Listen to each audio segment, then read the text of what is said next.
Good morning, race fans, and welcome to Malmo in Sweden.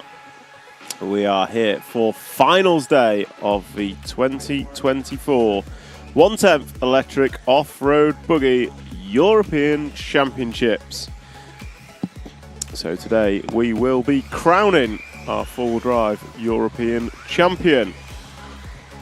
But first we will start with 2 rounds of qualifying before heading into finals.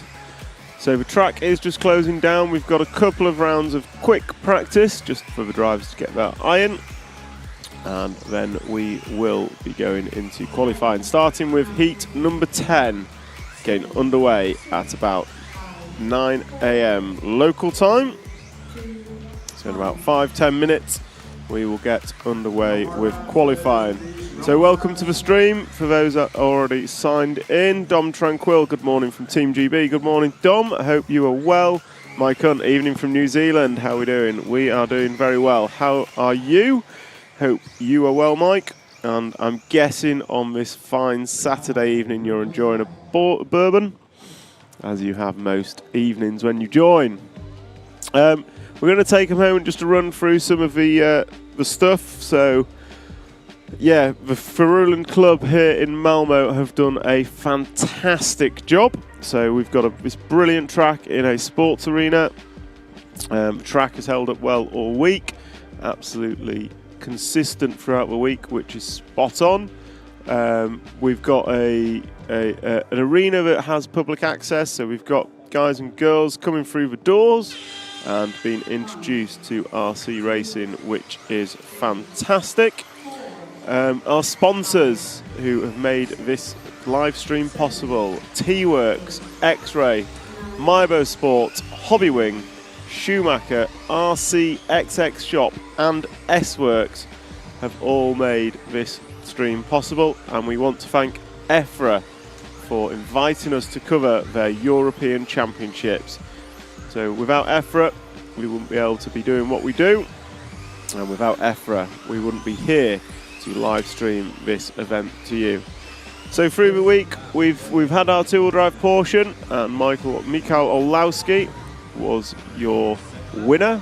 So Mikael Olowski took A1 and A2 on Wednesday in 2-wheel drive to take home his first 2-wheel drive European Championship. And what did we have yesterday? We had Bruno Coelho go 0, 0 and 0, taking all 3 rounds of 4-wheel drive qualifying so far. And he did so in style, turning the only 17-lap run in round number 3 of qualifying. Mikael Olowski has a trio of 2s and is currently sitting second.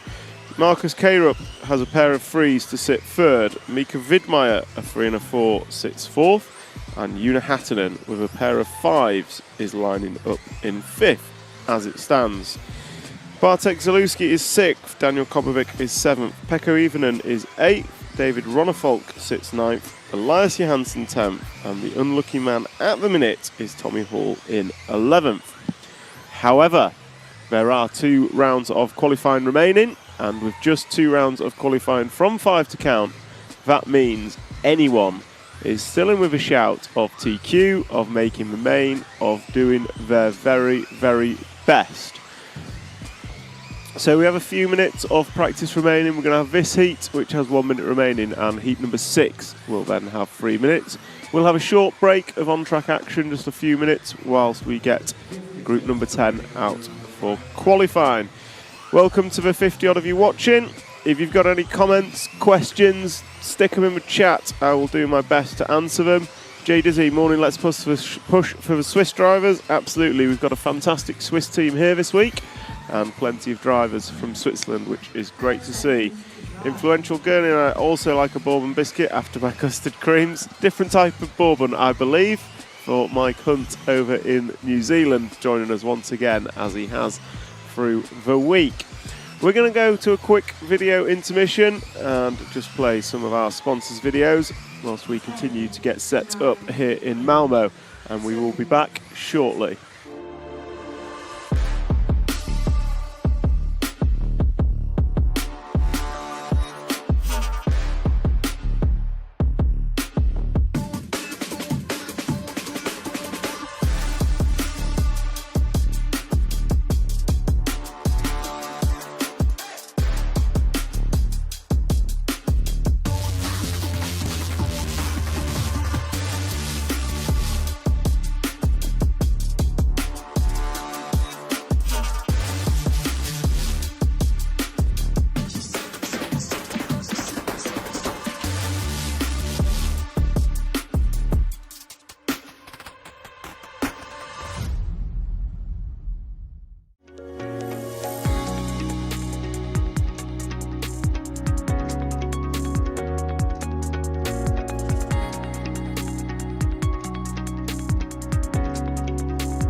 welcome back to our coverage.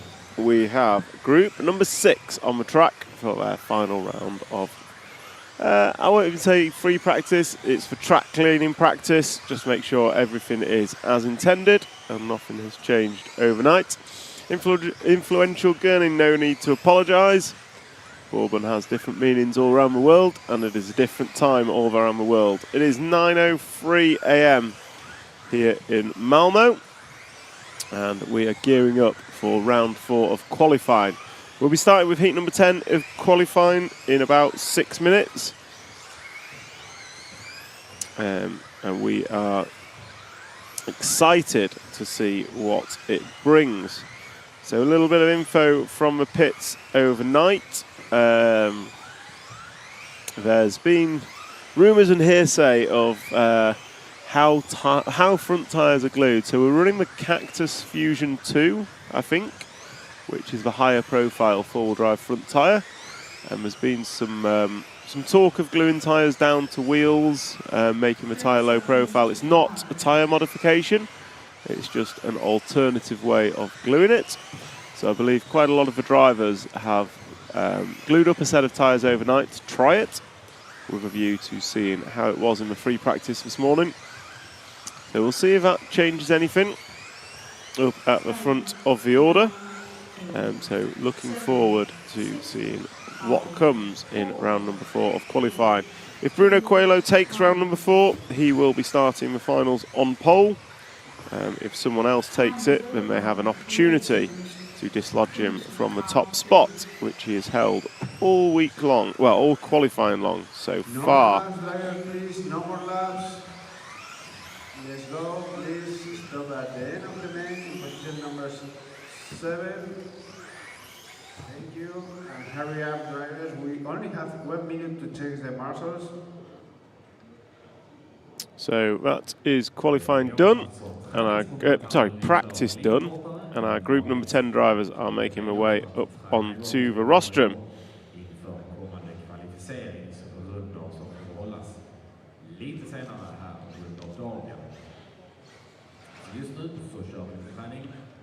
So group number 10 is on the rostrum. I'm going to play a quick... Oh, they're off already.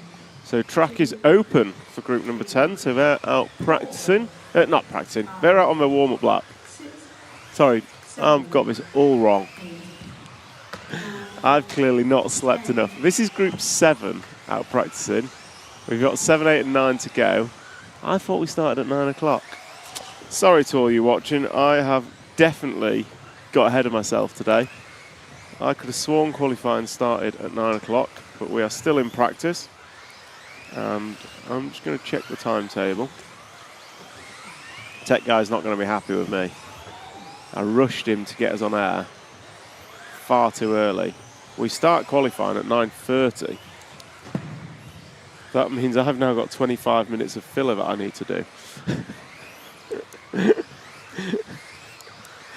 Camera guy's looking at me disgusted. Well, you've got 25 minutes of filler from me.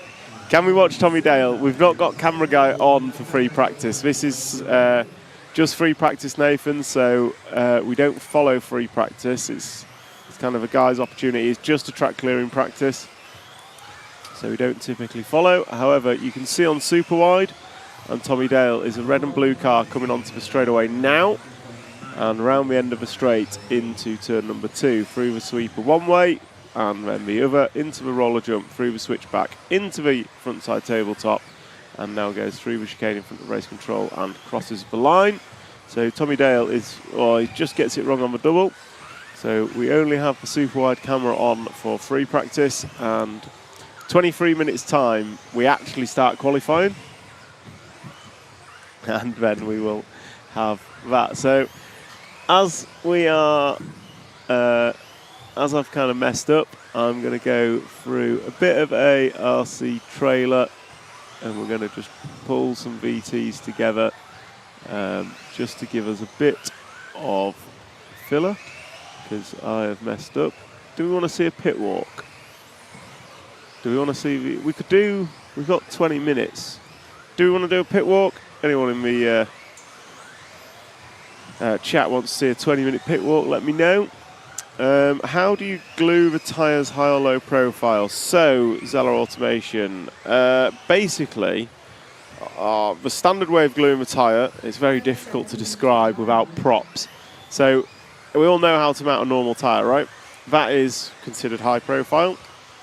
So, with the way the Cactus Fusion tyre is, if you essentially get a tyre band and put it over the tyre, it presses the outside of the tyre down to the rim, and then they're gluing that bit of tyre to the rim as well. So it basically brings the tyre down at the edges and creates a lower profile sidewall. So that's what I think. That's what. I know that's what they've tried overnight. The rumours in the pits are Bruno's been running this all day. I don't think it is. The rumour is that's what he's been doing. So they have, a lot of the guys have tried it. They've glued up a set overnight. Let's do a pit walk, go on a walkabout. I only have a pre-recorded pit walk from yesterday. We don't have live cam set up. So I've royally messed up here, guys. I thought qualifying started at 9. And Tech Guy's just coming back and he's going to be mad at me. Our qualifying doesn't start till 9:30. Yeah, I thought it was 9 o'clock. So I've now got 20 minutes of filler to do. More fool me? That's the operative word. You've got 20 minutes. So take a walk. Can we get the iPhone? No, we can't do live pit walk, can we? Because we're in a different hall. Yeah, no, that's a shame. So on the chat, you've got options. I can play yesterday's pit walk, or you can listen to me chat rubbish for 20 minutes. Or the Schumacher clip would fit nicely. We can do that. I changed my channel, so different name. Gerd Zeller, welcome back. I guess. Yeah, we're gonna go into a 15-minute talk on Schumacher's two-wheel drive winning buggy as we enter finals day for four-wheel drive. It was a very interesting chat, and we will be back. We will be back in 15 minutes. Yeah. We're now here with Tristan, Neal and Mikael Olowski's winning car from yesterday in the two-wheel drive portion of the event, and his beautiful trophy behind us, which was a bit big for the table. So Trish, do you mind just talking us through the car, talk us kind of through the changes that have happened through the week and what's new, if anything, and just talk us through this winning car? Okay, so this is our LD3. This is starting out as our M kit, which is the mod kit, but we're running what we call our dirt hubs, so it's got a different offset rear axle hub kind of situation going on there. The main reason we've done that is just to make the rear follow the front a bit nicer, which is nice. The rest of it is very run-of-the-mill that we've been running for like the past year and a half. The car came from the LD2, which ultimately from the front onwards looks very similar. The main differences is we have hub carriers where we can change like the steering plates and things. Yeah. What we've been like kind of come to is kind of where a lot of the other teams are. We've got roll bars front and rear to keep the car flat. We've got more aggressive steering arms just to get the outside wheel turning a bit harder, but we start with quite a bit of toe out, more than we normally would, so you can actually see on the car. Yeah, nice. It just wheels are kind of like that. Yeah, the track with there's enough steering in the track in one way, but there wasn't a lot of grip at the same time, so it just makes the car easy to drive. As soon as they kind of came a bit more forward, the car got a bit too aggressive, which is good for a fast lap time. Not for 5 minutes, which is where Michael excelled. Yeah. I think it was clear yesterday throughout qualifying especially, he wasn't always the quickest out the block, but from minute 4 to 5, he just never dropped. Yeah. Whereas everyone was kind of struggling to maintain the pace. Yeah. I don't know if that's power, looking after tyres, shock oils. So there's two things there. So with in practice, he realised pretty early on, Michael's very good at analysing the data that the other guys have provided him. Yeah. And he'll look at his 5-minute time versus theirs, and he'll see how many crashes they've done, and he might look at Bartek or David or Marcus. Very Phil Boo. Yeah, and so he'll go, right, well, they've crashed this many times, and if none of them have provided evidence that they can do 5 minutes over the 6 practices we had, right, I don't need to come out all guns blazing. Okay. I just need to be consistent, because you do enough of them, you get to the number you want, don't you? The other thing is 12th scale, because they do 8-minute runs. When you did the 12th scale worlds, the start of the runs, Michael was always like third and fourth, and then he'd be up to second. And by the end of the run, he's managing his tyres. Yeah. He's in the front. We also knew that tyre wear was high yesterday and all the other days. Talking of tyres, a lot of questions on the stream about front tyre. So Yeah. I've never seen this before. So what's this? So this is our attempt to have something that matches the CRC type tyre, that low profile, JC, So it's a- Proline have this kind of style. So a very low profile Right. tyre with a dense amount of pins across the area. So is that essentially a two-wheel drive Cactus front? Yes and no. So the Cactus is that kind of larger profile tyre, Yeah. And it's a but it Cactus- does marry up well. The Cactus rear tyre was controlled. Yeah, that's controlled. So was- all the driven axles on two-wheel drive, four-wheel drive are controlled, and front was open. So we had a full array of tyres we could have. So when we went testing, we tried JC fronts with the wides and narrows of different types, and we tried our whole range. So from a stagger rib, which we didn't bother I with. remember. Yeah. Then to our fusion tyre, which we can glue down, which makes it more reactive. Okay. Similar profiles to this. And then you've got the Splinter, and the difference between them is this is really linear. Whereas like the Fusion Slim, it's like load of mid-corner grab, but pushers going in. So for some people, when they're cars, it's nice. Yeah. But for us, we were just missing too much on the entry. Whereas this, we could put it on from the start of the steer wheel to the end. You've got what you want. Nice and consistent through a turn. With Daniel and Michael, the main differences we did to control where we get our steering is Michael ran a much thicker rear diff and Daniel had a much thinner rear diff. Daniel I sits on assume the we're steer- talking gear diffs. Yes. And do you still play around with 2 versus 4 gear? So is that still an option, or is it just it's still an option. So what we do is like we came to Sweden I think 2 years ago now, and it was like brand new carpet and the cars wouldn't turn. So when we're getting on power and the cars won't turn, we keep it on 4 gear because we get the on power steering.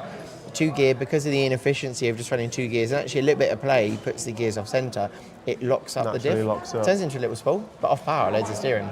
But if you just have cars that have lots of steering on the track needed, then you go to that route. Yeah. But when we want lots of drive, it's 2 gear, nice and thick oil, and it just goes straight, which is great if you've picked the right line. But if you're someone like me, you're training off on the straight, about to hit the barrier, you're thinking, no. And then actually off power, it's quite aggressive. So Michael quite likes it because he doesn't like, it's like once he goes to a certain point, because we don't have monkey wrists, we don't actually have a joint. So we obviously you don't need to be teaching this, but on our arm, when we turn our arm, it's all our ligaments and joints moving over. So when you're steering, Michael doesn't like the stiffness on his hand. Okay.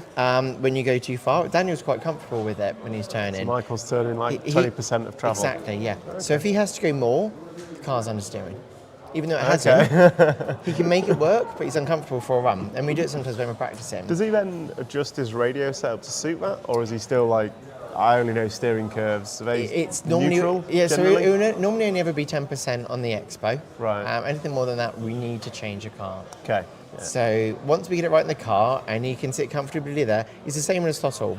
Yeah. If he can sit around these small movements, he's happy. quite happy. Same as touring, same as 12 scale. Yeah. As soon as he's in the triggers too much, Car he's needs fixing. getting It's uncomfortable. your yeah, problem. Yeah, it's my problem. We need more steering in the right way as well. It's not just Yeah. you throw it at it. You know what it's like.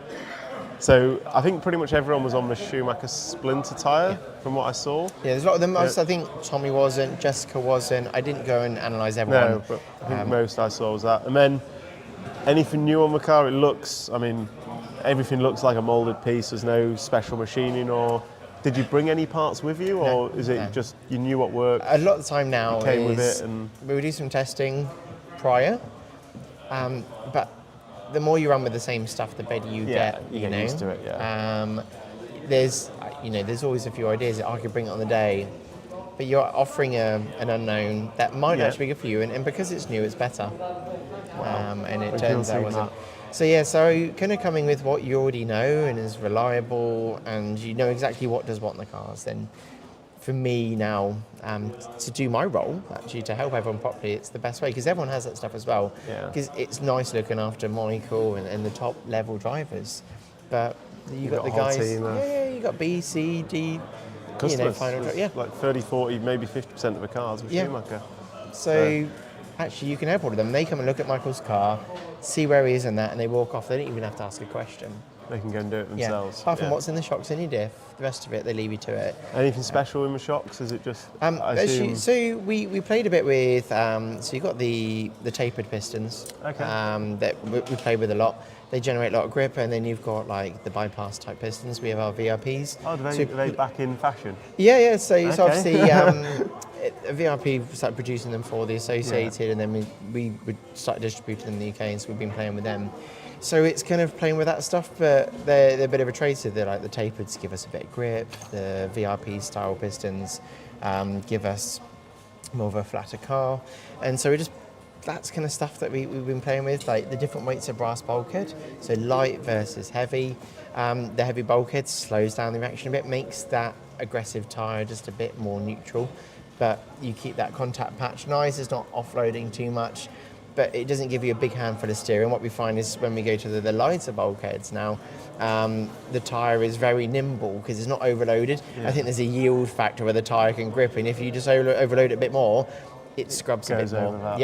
And everything gets a bit easier at that point. So there's a balancing act on that. It sounds like it is all very fine-tuning of the bits you've got once you got here. Yeah, for us over the meeting, it got that way very much so, because we started out actually at an okay pace. You had Associated's Alexander Landon, who was rocking. Rapid after it was like 3 laps. Yeah, we weren't completely expecting that from Landon, and we know he's good. I think the AE team were expecting it. He's done a lot of prep coming into this event, so I think that was expected in the AE camp from who I spoke to. I was impressed with him. I was actually felt sad for him because he only B1'd in the end, so he didn't quite get there, which must have been hard to take because of how strong he was at the beginning. So when we saw how quick they were, we didn't go crazy on the car and change everything. It was just double-checked a few things. Again, tried different pistons. The 4.5 motor. So we just had a chat with Salton, Hobbywing, and he was saying that actually getting the power was quite difficult. The power people wanted. Balancing it with small batteries was a bit of work, more than they expected, but actually running a 4.5 and 2-wheel drive is slightly unheard of. So with the Hobbywings, they're a little bit softer than some of the other brands, so it's actually quite a manageable motor. But you still have to respect the settings. It can be wild. But the nice thing is it's very tunable as well. So when you watch Michael, it doesn't look ridiculous. But if you put it in the hands of a club racer, they might make that look not so nice. So you can see we're hiding the cuts on the tyres. The tyres have been cut open, so that's part of the technical inspection we did after the A-main. So we're just checking that the tyres, there's nothing inside the front tyres. You can have a foam insert, but nothing untoward. And the rear is the handout insert, handout tyre. No modifications to a tyre. So I'm just hiding them because it looks a bit pants, but that is how the cars come off. The other thing I was going to ask you about is shock absorbers. What I would call the conventional way versus upside down, and also springs. So back in my day, it was the Yokomo springs. If you weren't on Yokomo springs, you were nowhere. But I've just seen Jorn going into a pit bag. Is it the Schumacher springs are now the ones that you have to have? It appears to be like more of a go-to. go-to. I've seen them on quite a few different brands of cars this week. So we've got our 2 types of springs. So we had the ones that when you worked with me, we had a standard spring. Yeah, we had and this is not a secret. We had a 1.2 millimeter wire, and that was deemed as a normal spring. And then we kind of like some other brands, like I was going to say, Associated had a V2 spring. It was really good, and it was a thinner gauge wire. So it's 1.1. So it's kind of, let's just try that as well. And ours, we have the conical design, so slightly different in stiffness. Always had the conical design. And it was actually because that was the spring cups I guess we had at the time. I was actually when we went to Big Bore Shocks originally, the Cougar SV wishbone was designed in a way that you couldn't put a big spring cup on the bottom. So that, and then the SV was in 2010. So because I think Big Bores came in during the development cycle of the original Cougar SV. And it was like they had to go to Big Bore because that was a feature everyone wanted. That's true, because but the bottom of the shock and the wishbone didn't match, so they did the conical spring. So I think it might be either in people's heads or it is something, I can never quite measure it when I've played around with it compared to another brand of spring, but people seem to like them. So when we go on carpet racing, we quite like that. So I've seen them on other cars as well. Yeah, I've seen lots of cars. I remember I went to San Diego Nationals years ago, I think it was about 3 years ago, and it was a very sticky clay track. We were on slick, so you can hear, when I say sticky, you could hear the tyres kind of sticking, Like when unsticking, you unsticking, walk on unsticking. Yeah, exactly. floor. And I saw there was a Losi driver at a high level. He was running our green springs all round, and it was like, that's cool. And so when we've been to like the Florida Carpet Champs, you get other brand drivers coming over saying, we've got any spring cups, we've got these springs, and you end up kind of passing them out. So it's cool, people running our spring. Yeah, it's cool. But yeah, so basically we're on our high response springs. Sometimes we play with low response springs just to calm it down. The high response springs is basically it's a higher acceleration rate because the spring's got a rate and it's got an acceleration factor to it. And so sometimes you don't want that, you want it to be a bit more dull. Whereas this brings it back up to neutral a bit faster with these high response ones. And I don't know if you can share, what sort of ride height were you running at? We're on 14 mil the whole 14 time. I was going to say 12, and 12 on the four-wheel drive. We saw some of the other brands running a bit lower, but we find the roll centre's going to stop working. Yeah. It doesn't land very well, and it kind of Naturally. falls onto a corner easier once we get a bit lower. So you need to keep it held up a little bit. That's right. And so everything stays activated, it feels, when it's at 12. Start dropping it down, and I think you're hiding problems when you get to that point and you don't get what you want. So that's kind of where we are on that. And I think final question. Yes. What happens to the car now? So obviously he's won his first two-wheel drive Euros. That's a good question. Got a big trophy to go with it. Is that retired? Well, traditionally, it will go back to the factory. Does Schumacher take it? I guess I'll be taking it back with me. Or Michael might. He might take his PT out of it. And then, go from there. Can we put a better set of tyres on it? Well, we've got leg one, which we won one of the races in, so technically that would be I don't know. legit. I know a lot of people like to keep the cars as they come off the track because it's obviously winning your first two-wheel drive Euros is a huge thing. That's right. So we've got his win from when he won four-wheel drive. The two four-wheel drives he's won at Euros. Utrecht. And so I'm assuming I hadn't even thought about it. But, Just people find it interesting as to what's going to happen to it. So there we have it. Mikael Olowski's winning two-wheel drive. Fundamentally, not much special about it. No, not with this. Meticulously prepped. Just driven very well. Off-the-shelf electrics, off-the-shelf parts. Yeah, this just, obviously at times we have parts that other people can't get hold of. Actually, we've had this car for a year and a bit now, kind of settled, and it's Development never stops though. That's right. We're always playing with things, and sometimes development is just setup parts and things, isn't it? So Excellent. Well, thank you very much for your time. Thank and good luck in full drive. Thank you.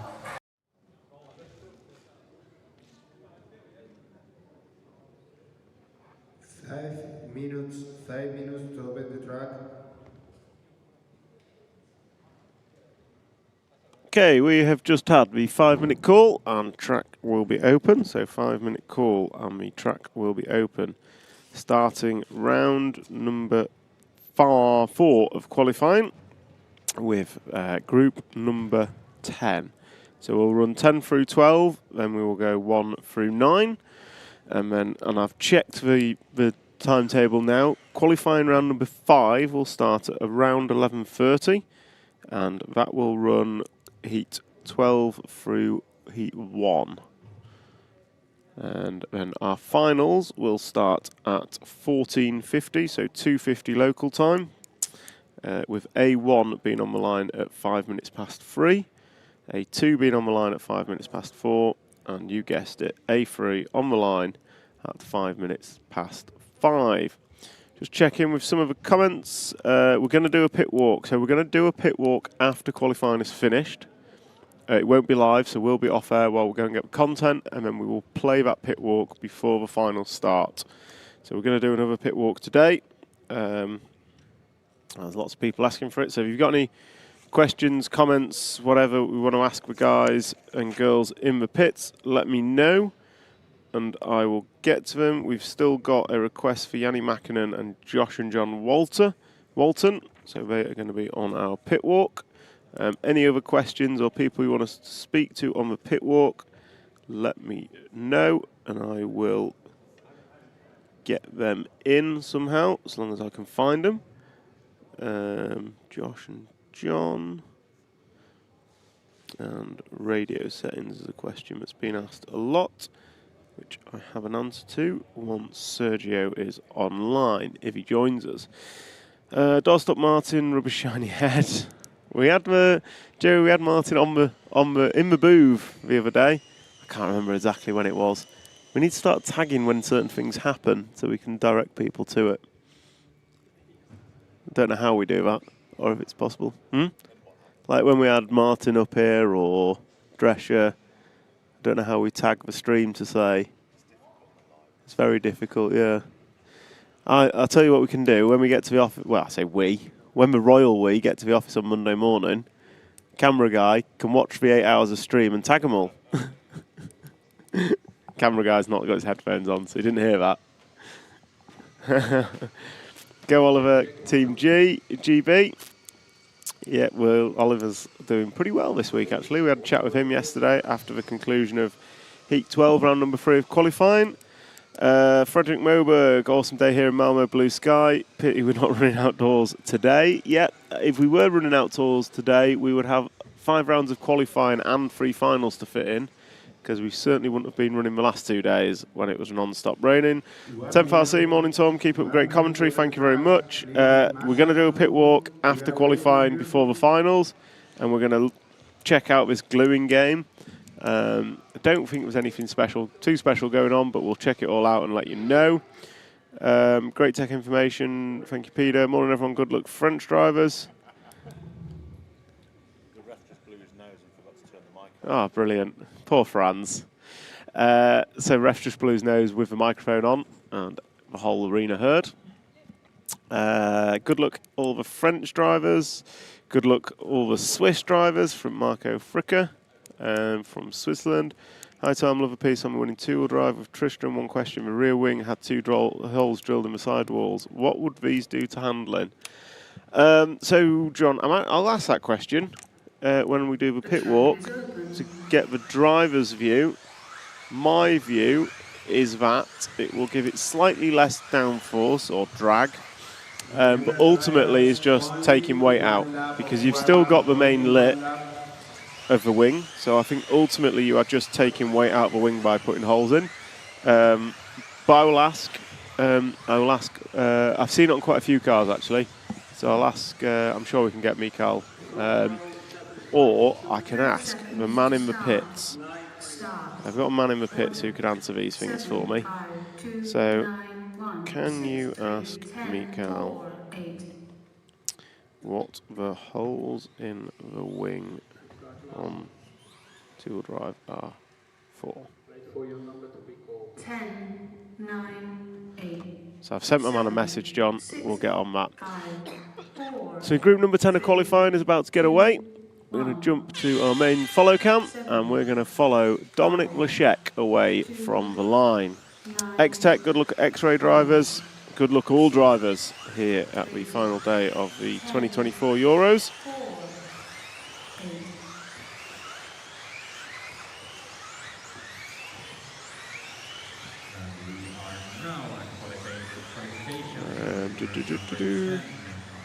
And just have a quick look.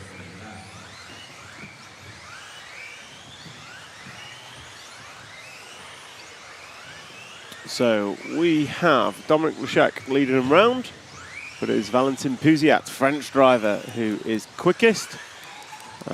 Just a shout out, RC Racing TV coming live from Malmo today. We also have RC Racing TV coming live from Hearts Club in the UK, where they will be filming the live streaming the Carl Jackson Memorial Race. I believe it's 10th scale endurance today and 8th scale race tomorrow. John Toman, thanks Tom, excellent commentary, thank you very much for your kind words. I'm doing my best to bring you some excitement back home from these brilliant European Championships. So we're still following Dominic Leszek. I'm going to say let's jump to Valentin Pouziat. Once he crosses the line, which he just has, so he is in the... he's had a bad lap. Has he? Let me try and pick him up now. There he goes, the 9 car of Valentin. So he is 9 car coming into the front side tabletop now if we can, Mr. Cameraman. Blue and red machine coming through the fast chicane, over across the line and into the double. So Valentin is your leader. I've messed with my screen. Right, Valentin is the leader and he is with 2 minutes down, 3 to go. He's looking to go 16.5.12. Valentin Pouziat of VP Design fame, so he has already picked up 1 European Championship this week in the form of Mikael Olowski, and he is hoping Marcus Karup or Mikael can make it 2 from 2 for the week as they go into four-wheel drive finals day. But it is Valentin, not only a great painter, but also a great driver, rocking round in heat number 10 with 7 laps on the board. His lead is just 0.2 of a second over Max Goetzel. Frederick Moberg asking to follow Oscar Berg, so we'll pick up the free car, who is coming down the straightaway now. Bright yellow car into turn number 1. So that is Oscar Berg, and we are following on behalf of RC TV hero Frederick Moberg. Branch manager, lovely interview. Tristan really ended up for understanding Michael and the LD3. Schumacher is king. It certainly was on this two-wheel drive track, or with Orlowski. Maybe Orlowski was king. But certainly the Orlowski and Schumacher combo was dominating. Although Marcus Karup gave it his all, ultimately came up short by less than 1/10 of a second in aim main number 2 to take the championship fight to a deciding aim main leg number 3. So what we've got 3 minutes down, 1:45 to go. We have Oscar Berg, the junior driver from Sweden, on camera. And I'm going to try and pick him up on the rostrum so I can see what he's driving. I'm going to say chances are it's X-Ray, because there's 1, 2, 3, 4, 5 X-Ray tops on the rostrum. Morning Phil, morning Pontus. Pontus signing in before he gets racing later in the day. Morning Mr. Preddy, nice to have you on board. We've got 280 people watching, and just a reminder guys, if you can like, share and subscribe, get this stream shared far and wide. It helps us spread the good word of RC Scale Motorsport. And if any of you want to be an RC TV hero and get a little badge next to your name, amongst some other benefits, like a good horn when you join, then please hit that join button on the RC Racing TV YouTube live stream. So we're following Oscar Berg. He comes into turn 1, the full running order. I'm going to correct Oscar as X-Ray. My powers of deduction have worked. So just wait for 13 to come on the board, and Max Goetzel's going to take it up by 0.0 over Valentin Puziat. We've got Hupo Honigel, Florian Schmidt, Jamie Hall, Oscar Berg running in 6th, Jessica Palsen, Dominic Leszek, Josh Holdsworth and Carl Volter is your full running order.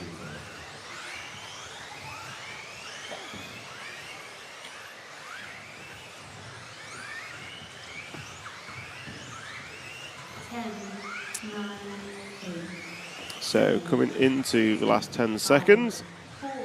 Top 10 after 3 rounds was Bruno Coelho, Mikael Olowski, Marcus Karup, Mika Vidmar, Una Hatton, your top 5. 6 to 10 was Bartek Zaluski, Daniel Kobovic, Pekko Ivanen, David Ronnefolk, Elias Johansson. Unlucky man in the 11th spot is Tommy Hall as it stands. So these guys are all finishing. Valentin Puziat going to go top of the timesheets, going to finish 5:11.4. Max Goetzel goes 5:11.7. Hupo Honigel 5:12.2. Florian Schmidt closes out in a 5:13, as does Jamie Hall. Oscar Berg finishes 6th in a 5:14. Dominic Leszek going to go 5:15. Jessica Palsen 5:15. Josh Holdsworth 5:02 for a 15-lap run. Just going to take a quick break with our X-Ray VT, and we will be back in 47 seconds.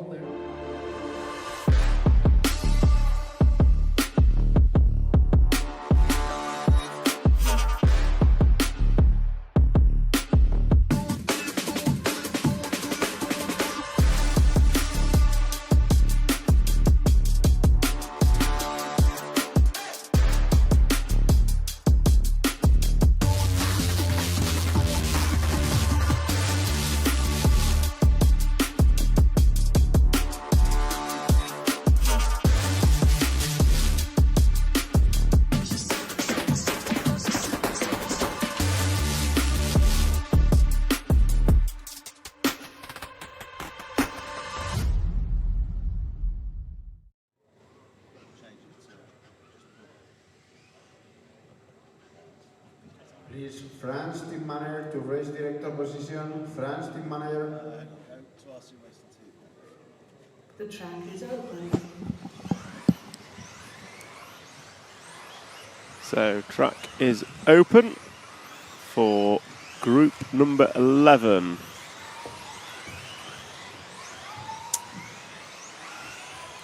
So track is open for group number 11. And these guys will be led off by Danny Kobovic. 30 seconds to start. Start. Order. 1, 4, 3, 2, 6. So Daniel Kobovic's currently sitting with a pair of 6s. Pekko Evening a pair of 7s, and Elias Johansson an 8 and a 9. 10, So 9, some work to do, I think, if 11 points is going to bottom the A final again. However, the top 5 seem to be going top 5 in every round, so potentially have a higher points total, making the A final here today. 2, 6, 8. So Daniel Kobovic leads them round for lap number 1. I know he tried this different way of gluing tyres in practice. I don't know whether he's stuck with it. In answer to the question about Orlowski's wing in two-wheel drive for John Toman, the response from Mikael is it's for airflow, says it makes it more consistent. I assume that means with jumping. Gives you a rear grip without giving you the kind of air block on the back. So more consistent is what Mikael says. So we are following Daniel Kobovic. And Ben Smith opens up after 2, looking quick. But it's Kobovic, 18.9 last time by, so he's gone 19.0 average over 3. Is there a way to re-watch the interview with Trish? Yes, Phil, if you skip back to the front of this stream, it is on there. Alternatively, it will be uploaded to the RCTV YouTube channel probably on Monday. But if you skip back in this stream to the just before the start of qualifying, you will see it. Request to follow Mr. Smith from an RCTV hero. So green and white car, end of a straight, if we can. Mr. Cameraman. Jessica J, good morning, or bonjour. I hope you caught the interview with the French yesterday. It was in the stream. It was after qualifying, Heat 12, qualifying round number 3. So if you go dip into yesterday's stream, Jessica, you can see the French team interview as requested. So lots and lots going off in this one. We've got Daniel Kobovic out front, and he is looking to go 5:04 pace, which is an improvement on what he's been doing in terms of lap times. So that is good progress from him. Jessica J, thank you so much for becoming an RCTV hero. That looks like Ben Smith is out. So let's just have a look what happened there. He's come out the corner and he's just lost all power. So Ben Smith is going to retire. And it looks like his car's hit and miss. So he's back going as he hits the bot dot. So Ben Smith, I don't know what's up with his car. Seems to have power and then lose power. So Ben Smith is having a disastrous run. His car is intermittent at best. Looking at it. And there he goes. Shake of the head on the rostrum. So let's pick up our race leader. And our race leader is Daniel Kobovic coming across the start-finish line now. And he is looking still to go 5:04 pace. 18.9 last time by. 18.9 is his best. So he's not got the ultimate lap time that we saw yesterday, but he is actually far more consistent and doing well here. THCRC, morning everyone. Good morning to you. So we are following Daniel Kobovic as he works his way through the centre of the track, over double and down the straightaway he goes into turn number 1, just lifting inside front wheel through turn number 1. Not a huge problem as long as he can keep it on its wheels. And he crosses the line to put 12 laps on the board, 19.3 last time by for Daniel Kobovic. So Daniel qualified second in two-wheel drive, finished third. We'll be looking to hopefully improve on that. as a deflated Ben Smith pulls off. So Ben Smith has an 11 and is going to need a miracle in round number 5 to make the A main, I believe. So unfortunate for Ben, not looking like a double A main week for him. So Daniel Kovacic, we are watching as he comes through the centre jump. Noah Ben Mohammed is running in second. We'll try and pick up Noah. So he is... Where is Noah? He's crossing the line now. So pink and blue car coming through onto the straightaway now. If we can pick Noah up in the 6th car. Don't think that's his usual colours. Or I've forgotten his colours. But anyway, Noah Ben Mohammed in the X-ray machine. He's going to come across the line now and is starting his 16th and final lap. He's on for an 07. So we spoke to Noah. He's got a 9 and he's got a 10. An 07 would be a good improvement for him and potentially give him a good chance of a final here this week. So Noah, I believe, finished third at the Full Drive European Championships in Robin Hood Raceway in 2022. So Noah will be trying to repeat that. So Daniel Kovacic's going to take this one. He finishes 5:05.9. That is matches his previous round's times. Ben Mohammed going to go 07.7. Pekko Ivanen going to finish in a 16.508. Elias Johansson 5:14. Zolt Bejus going to go 5:14. Ludwig going to go 5:16. Axel 5:16. 5:19 for Tommy Hall and DNF for Ben Smith and Jorn Neumann. So group number 12 is up next. Your fastest seeded drivers in qualifying for round number 4. So your fastest seeded drivers in qualifying for round number 4.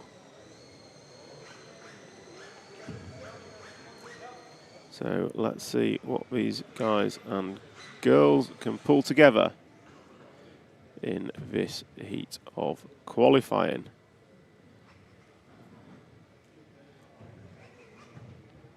So these guys just waiting for the track to open, and it will just be a moment.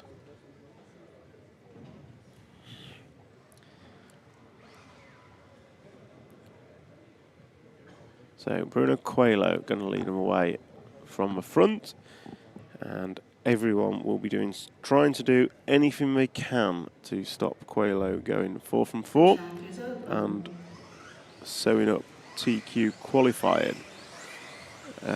So it will be TQ for Bruno if he takes this round, and the other 9 drivers will be doing all they can to knock Bruno off his top spot and take the battle for pole position to round number 5. Olowski's going to set off second, Marcus Karup going to set off third, David Ronnefolk 4th, Mika Vidmaier in 5th, Una Hatton in 6th, Bartek Zalewski in 7th, Alexander Landon 8th, Martin Bayer in 9th, and Hampus Berg in 10th.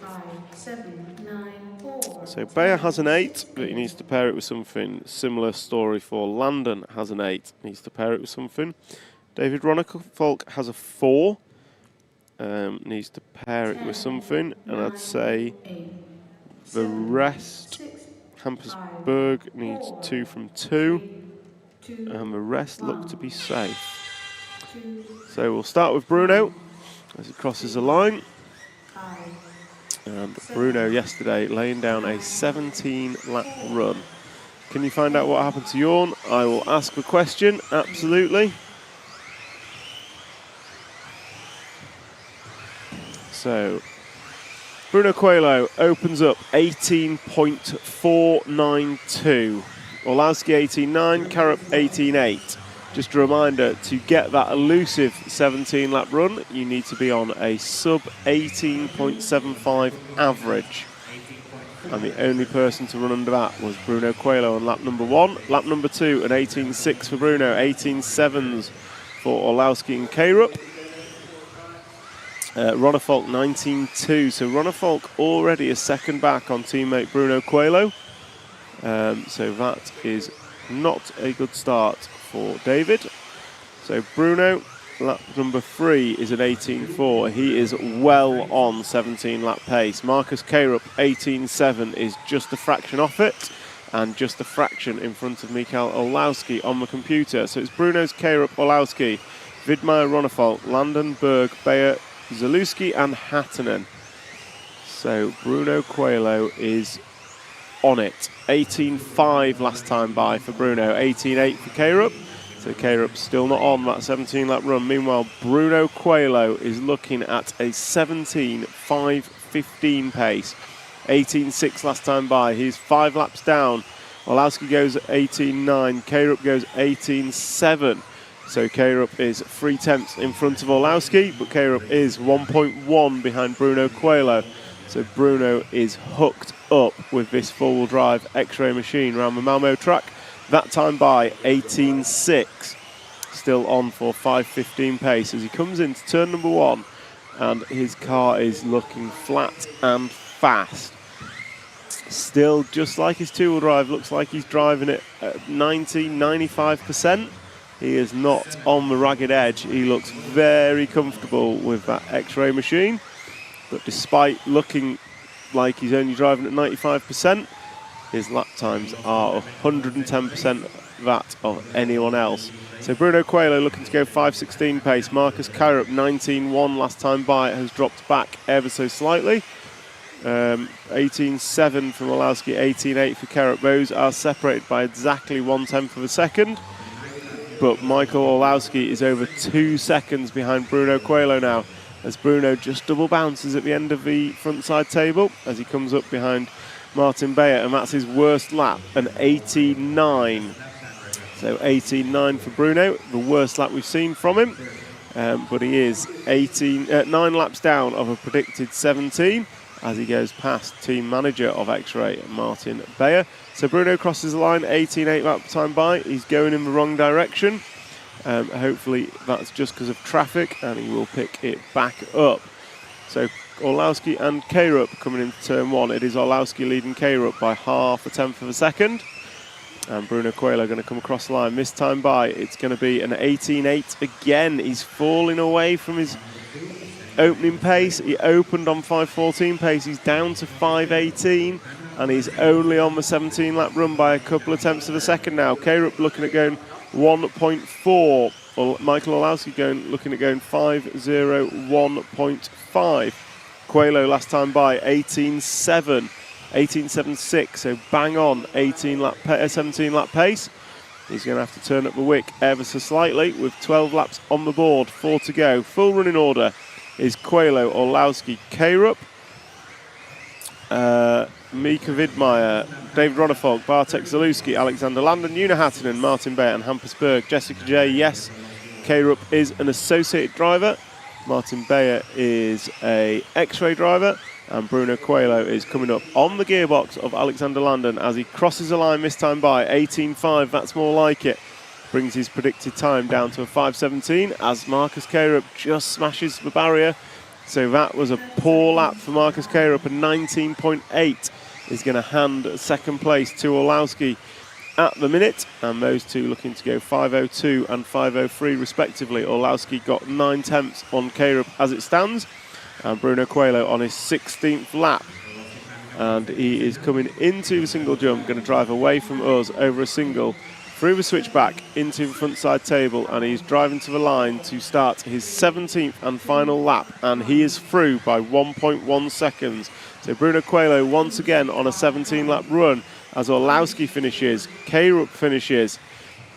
So we're going to follow Bruno around, and this will confirm his TQ qualifying pole position for the A finals that will run later on. Bruno Coelho going to go 17.6, a new fastest time of the event. Michael Olowski going to go 5.02, Carup going to go 5.03, Mika Vidmaier going to go 5.03, Ronnefolk 5.05, Zalewski 5.06, Hattunen 5.07, Landon 5.08, Beyer 5.10. Just a quick check in the comments. Bruno is on fire. RC Racing. It's an off-road track. It's the off-road Euros, and it's brilliant. Thanks for your comments. Don, X-Ray Power, X-Ray were very strong there. So just going to go to a quick VT, and then I will come back with some scores on the doors.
So your top 10 in round, if I can count, is going to be Bruno Coelho takes for 1, Orlowski 2, K-Rup 3, Miko Widmeyer takes for 4, David Ronnefolk goes 5th, Daniel Kobovic goes 6th, Bartek Zaluski goes 7, Noah Ben Mohammed takes an 8, and it's a 9 for Unahatton, a 10 for Pekko Ivanen.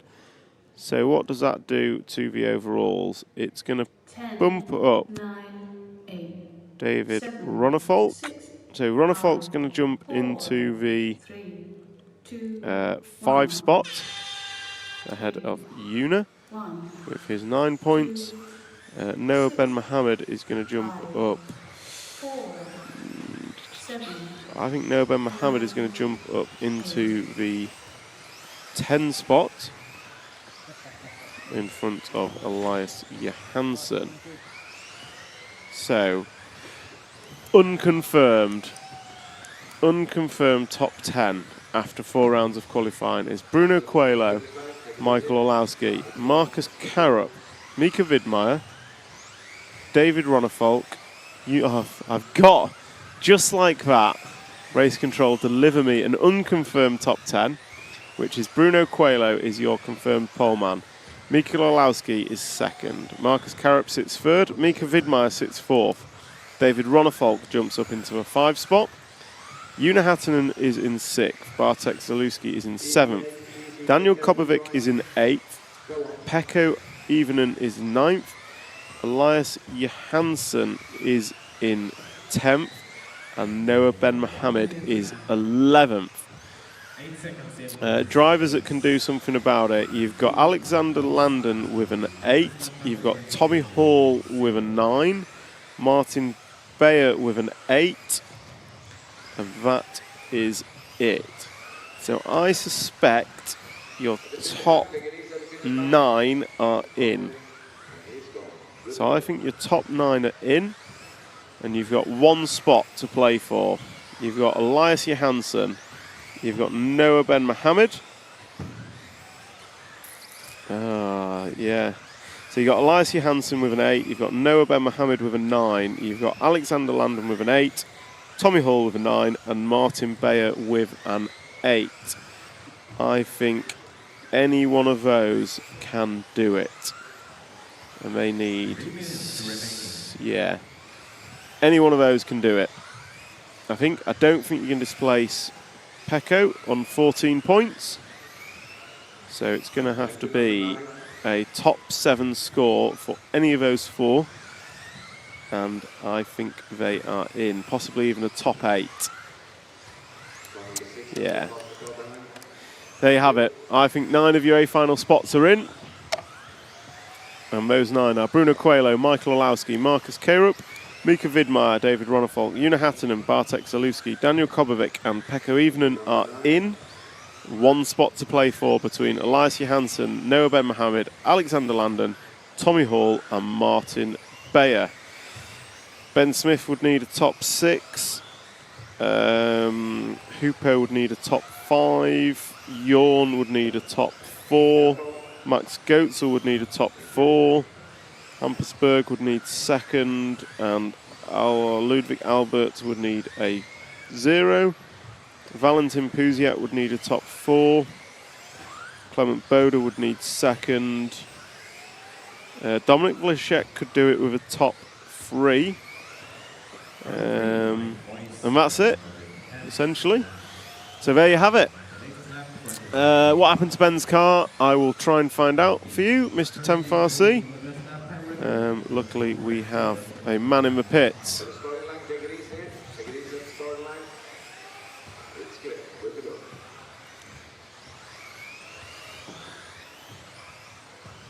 So try and get some answers for you in the comments. For off-road, you need jumps. We've got jumps, so thank you very much. The track is great. Bruno does drive super smooth. Preach RC Racing. This is off-road. It is the Off-Road European Championships, and all the drivers here are actually enjoying the track. So thank you for your kind comments in the chat. And I've got to say, what a fantastic event it is. The Fruland Club put on a fantastic event for us. Can we follow car 4 of Robert Scar? Yes, we can. He's just crossed the line, and he's coming down the straight now. Green, orange and white car, end of the straight, yellow wheels.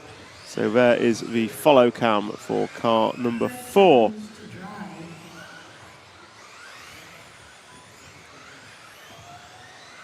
Less than 30 seconds left.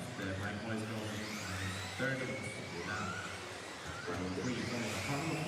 So we are following the 4 car of Robert Scar. 10, 9, And hopefully, 7, if I reset my YouTube stream, I should be able to 2, 1. put stuff in the chat. One hopes.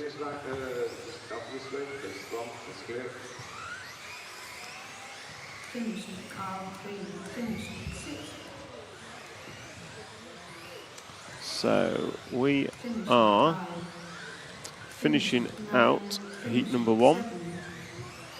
finish at 2, finish So we are just finishing out qualifying heat number 1, round number 4, and it's going to be Mike Moyes, the British racer from Jersey Islands, I think, or Channel Islands, in front of Robert Scar, Tim Donk, Dick Dawn, Fernando Cabero, Soledo, Frederick Engman.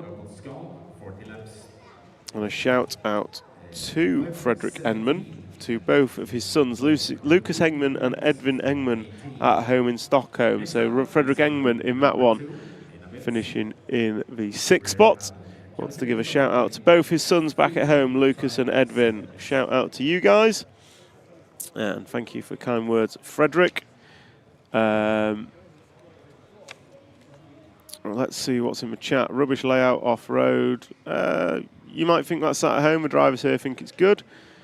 Don't get your knickers in the twist. I'm not the one. I'm not the keyboard warrior sat at home moaning about something I'm watching. I'm the one enjoying it. So, but we appreciate the feedback. We all accept the track could have more features in it. But if we look at last year's Euros, the track had too many features and everyone loved to moan. So the club have done a good job of putting on a track that's relatively easy to get around, very difficult to go fast on, and providing a great championship. Sorry you're disappointed, Stu. Hopefully next year you can put on a better show for us. But Fruland Club have done a fantastic show, and it is brilliant. So this is group number 2. Can we follow Dom Tranquil? Yes, we can. So we're going to start with a 5 car on the stream. He is second one off. So the drivers for group number 2 will be Silvio Pietraboni, Dominic Tranquil, Michael Ambros, Miroslav Vadalek, Martin Hedberg, Miklos Sabadas, Jonas Rauker, Thomas Berg and Enric Jolin. 1, 5, 2, 3, 7. So cars are gridding up, and we are going to follow round the 5 car of Dominic Tranquil. No problem, Stu. I'm here all day. 9. Hoodie Arena track next year will be awesome. You are correct. Hoodie Arena have put on many a good events over the years, from EOS, ETS, and Worlds. I think they've done a Euros, possibly, but we've certainly done a Worlds. So next year's event will be indoor on clay. So just mixing it up with EFRA, we've got the first ever carpet championships here. And next year we'll be back on clay at the wonderful Hoodie Arena. So bound to be a fantastic event. It will be a brilliant track, I have no doubt. And it will also be a fantastic event, as they have the facilities, the people, they know what they're doing.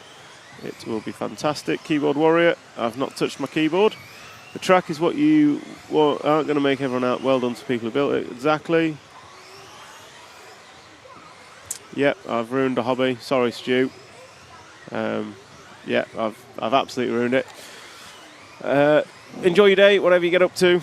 If you want to come back for finals start at 2:50 p.m. local time, and A1 will be at 5 minutes past 3, A2 5 minutes past 4, and A3 5 minutes past 5. So Dominic Tranquil, we are following the 5 car, and he is leading after 2 laps. Make that lead, leading after 2, not after 3, as Silvio Pietroboni puts in a 21.3 to be the quickest after 3. Unfortunately, we've lost Miklos already. So it is Pietroboni, Tranquil, Valdesh, Hedberg, Berg, Jolin, Rauke and Ambros is your full running order after 3 laps. Thanks for coverage, Tom. Doing a great job. Thanks, JP. Appreciate the kind words. I'm doing what I can to try and bring this live stream of the Euros to anyone who can't be here in person.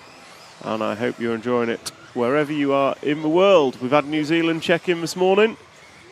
I'll wait and see what other countries we've had. We've had South Africa, Australia, Hawaii.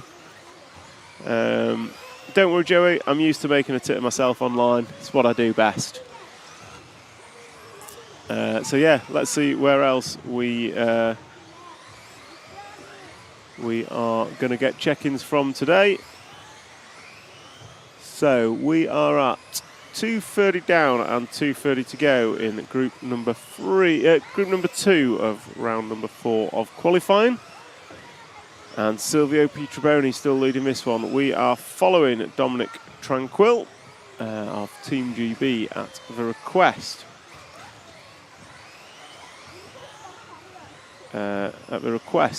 Of I can't remember who it was who requested it now. THCRC. My opinion is probably a little off. You are absolutely true. Yeah, others do think the track is boring. All I can bring you is the opinion of the people I've spoken to here, who are saying the track isn't boring, it's actually really difficult. Yes, it could have more features, we all accept that. However, too many features can also ruin a track, and the people here are thoroughly enjoying the racing. I think, so, right, I'm going to react to this one.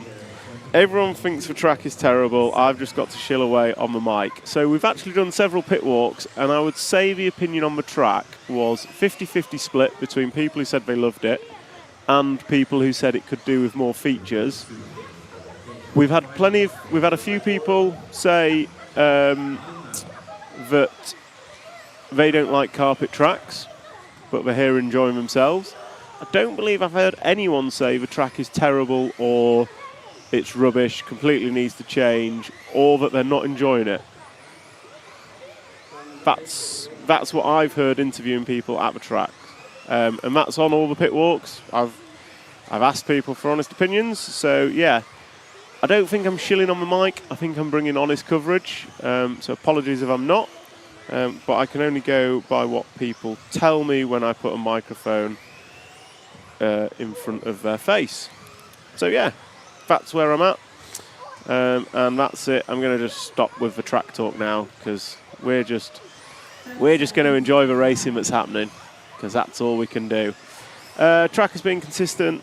It has been consistent, you're right, no rain assists, although there has been a lot of rain here in Malmo. Luckily we're indoors. Andrew Corcoran, those saying it's boring have probably never driven carpet. And Daniel Paul, RC Racer, Don't Stop Me Now. We're getting into a bit of music already, getting us warmed up for later, Daniel.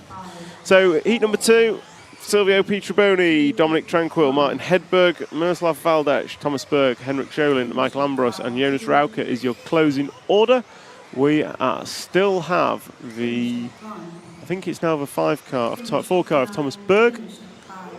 As he goes, no, it wasn't. It was the 5 car as requested. So Silvio Pietraboni is going to take this one from Dominic Tranquil. And he goes 14 laps, 5:09. Dominic going to go 14:5:11. Cheers, Joey. Can't beat a rain assist. We do love a good rain assist. I think that's why we have staggered heat qualifying to stop any such rain assists. And my favourite rain assist. Go on, let's hear it in the chat. What's people's favourite rain assist? Mine would be Neal Round at Broxtowe leading the B train. That was a brilliant one. That's fair. Not many team drivers are willing to stir the pot with a mix and a mic and a camera in the face. Well, apologies, I can't get people to talk their honest feelings on camera. Sorry, I can't do that. I can only ask people questions and go by what they say. I personally have not felt much hatred for the track. I will openly admit it could do with more features. I also think it's brought us a very consistent and entertaining European Championships. And the entry numbers speak for themselves in that it's one of the highest in recent years. It's not the highest we've ever had, but one of the highest in recent years, so they've done well. THCRC, done an awesome job all week. Thoroughly enjoy the coverage of all the heats, great knowledge and chat. I'm glad you've enjoyed it. I do what I can to hopefully entertain you all with RC racing and also show what's actually happening. What have we got next? We're going to have group number 3 and our drivers of group number 3. Evie Thames, Linus Carlson. We had Linus up in the booth yesterday. Emily Suomalian, the young Finn, whose name I did have a Finnish lesson on earlier in the week, and I still can't say it. Eric Hanser, Klaas Bredberg, Patrick Andressi, Olaf Stein, Peter Freilingsdorf and Bruno Weyer. Joey had a rain assist at Utrecht last year, then screwed by the rain around later. That is life. The rain giveth, and the rain taketh. What's a rain assist? So in round-by-round qualifying, a rain assist is whereby you have had your run in the dry, grippy conditions, and then it rains, so all the heats after you fundamentally can't go any quicker, despite them being usually quicker drivers. So you might be in heat number 2, you go out, you do your run in beautiful sunshine, and then comes the rain, and for the next 10 heats, the drivers slip and slide all over the place, and you in heat number 2 take a round TQ at a European Championships. You feel on top of the world, your score is amazing, everyone's taking pictures, you get a microphone in your face to ask how it went, and everyone else is just wet and miserable, and you're rocking around the pits with the biggest smile on your face. That is a rain assist, whereby the rain fundamentally changes the track conditions to a point that you're not beaten by people who are typically quicker than you. And when it happens, I think not everyone enjoys it, because some people get screwed over by it, but it does bring a level of excitement, and that is why we have round-by-round qualifying. So that each round, typically, if it rounds within a single round, that round is just one of 5, so everybody still has a fair chance at getting a as fair as can be qualifying. Now, coming somewhere like this, where we're indoors on carpet, on a track that doesn't change and evolve through the week, and weather doesn't play a part in it, round by round doesn't really make much difference because the track's very consistent, but where you get inconsistent track conditions or weather conditions, that's the reason we have round by round. Layout looks fun, lots of aggressive on-off throttle, narrow passing zones. The layout is challenging, absolutely. And yeah, I'm hoping for a bit more passing in the finals today, but Bruno's looking ominous out front. He has been absolutely rapid, and I struggle to see anyone beating Bruno as it stands. But we'll see. anything can happen come finals. So we'll see what comes. So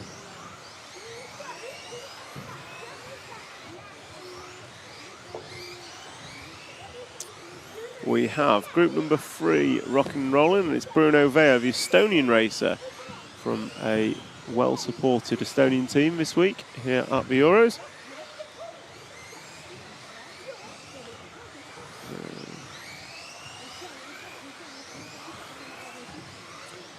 So he is was our leader, is our leader. No, he's done a 26.2 last time by. So who have we got on camera?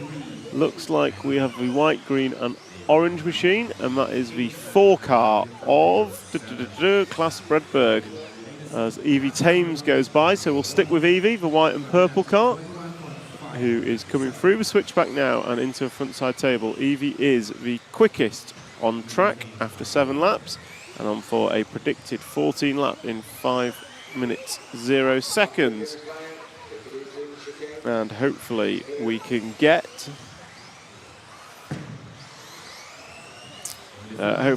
Evie onto a 14 lap run. She's just 0.7 of a second off that. G Chamberlain on the chat. Tom, I've been watching all week from China. Thank you for your hard work. Keep it up. Thank you, Mr. Chamberlain. Nice to have you on board from China. Stunt pilot Steph, so Bruno's the only one who's managed 17 laps and even did it twice. Correct. Closest anyone else has got to 17 laps is 2.2 seconds away in the form of Mikael Olowski. So yeah, Bruno is, I don't want to say cruising, but Bruno is on it.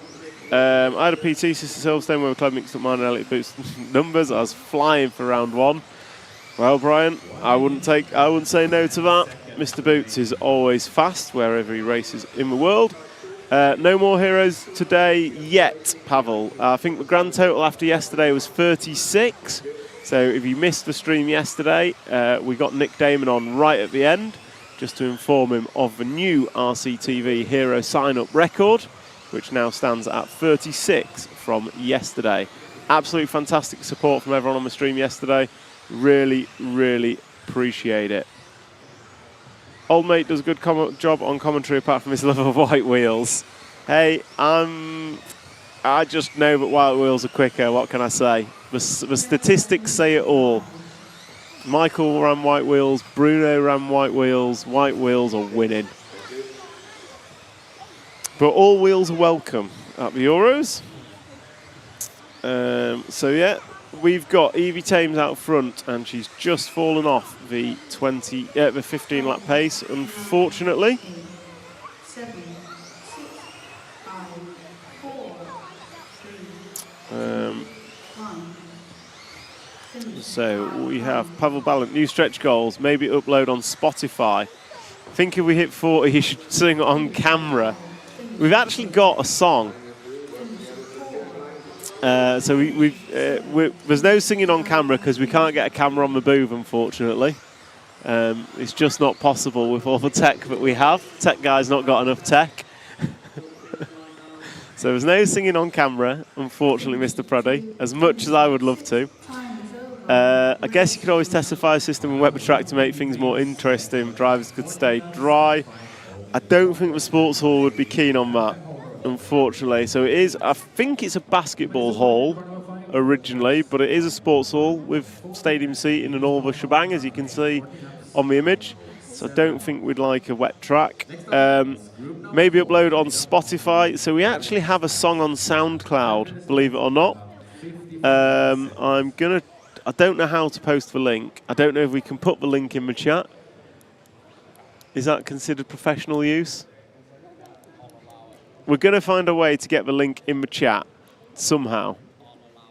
But if you have a SoundCloud account, or you know what SoundCloud is, and if you search for a song called Goodbye Malmo, Euros 24, you'll find our song.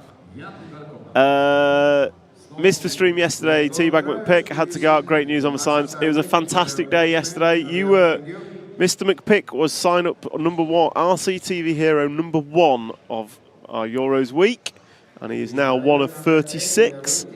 And hopefully we'll get to 40 by the end of today. That would be fantastic.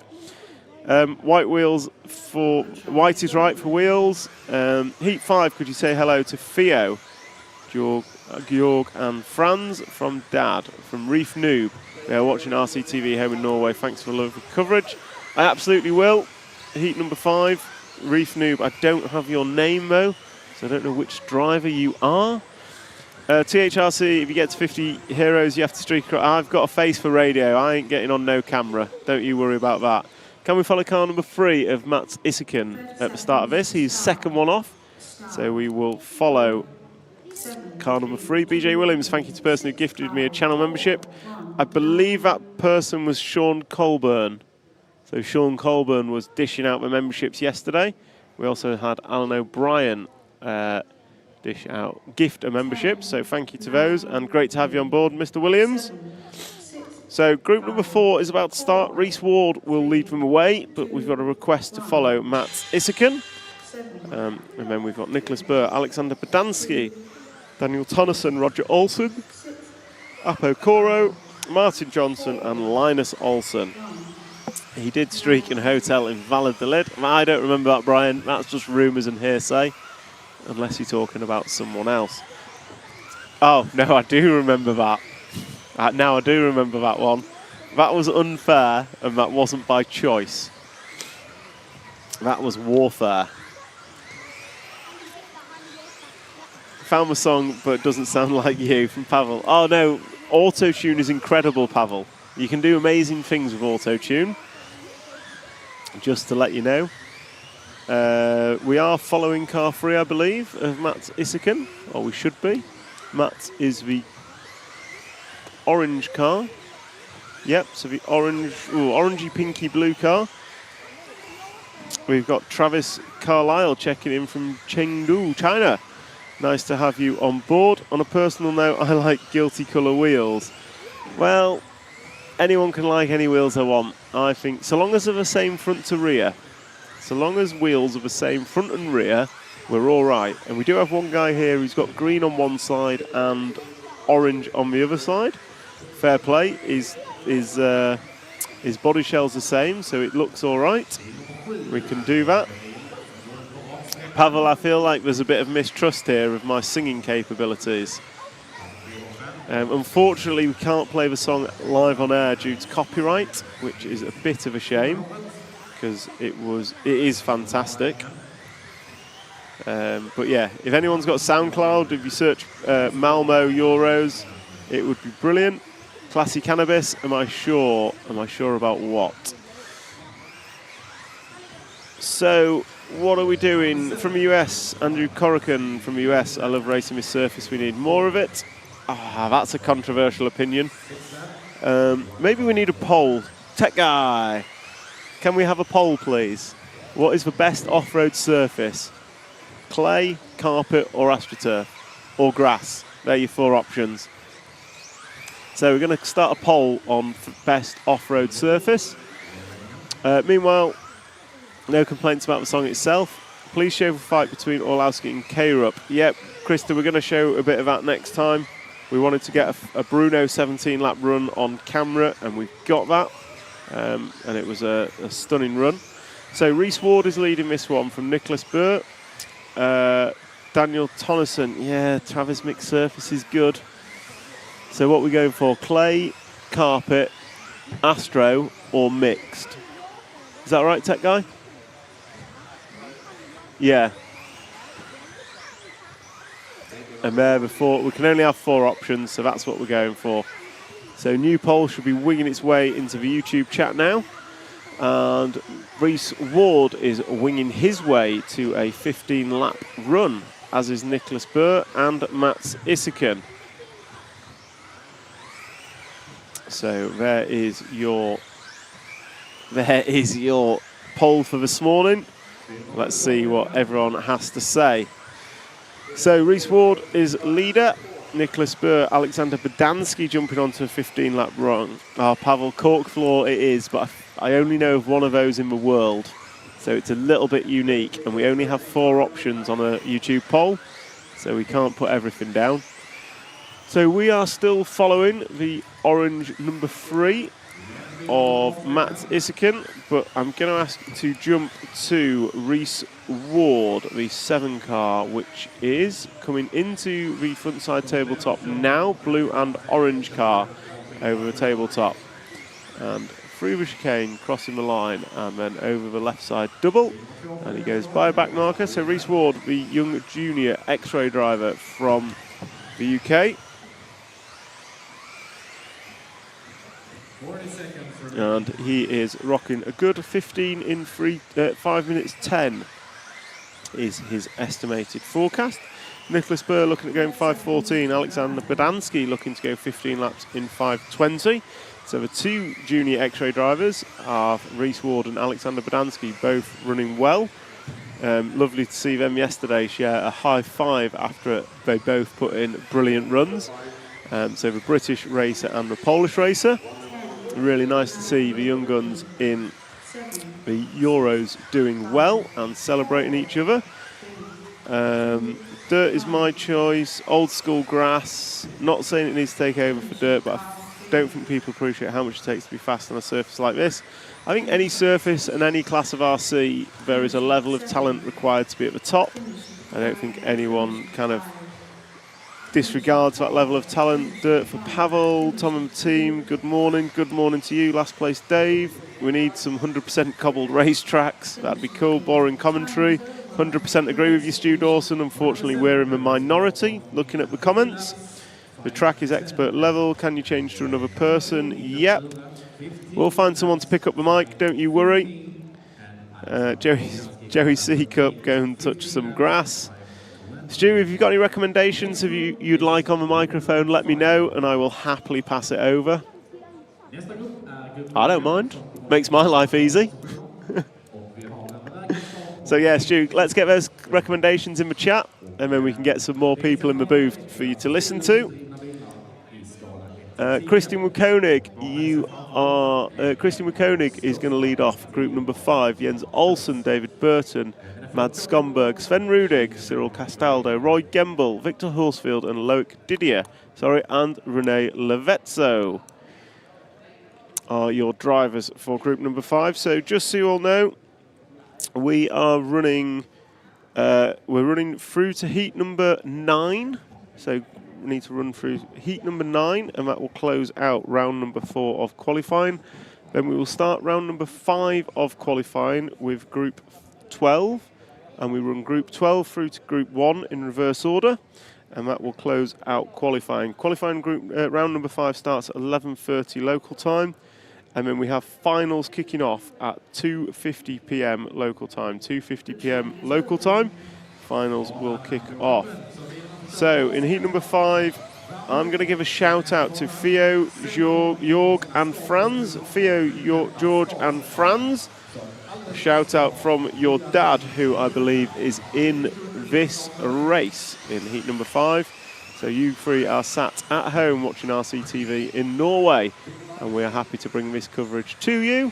And we bring this coverage thanks to our sponsors, T-Works, X-Ray, Mybo Sports, Hobbywing, Schumacher, RCXX Shop and S-Works. So thank you to our sponsors and thank you to Theo, George and Franz watching at home, watching their dad in heat number 5. 10, 9, 8, So, 7, PW on the mic. Unfortunately, Brian 5, Paul's not here, otherwise I would have loved to have done a tech talk with him. 1, Pottery's pit stop.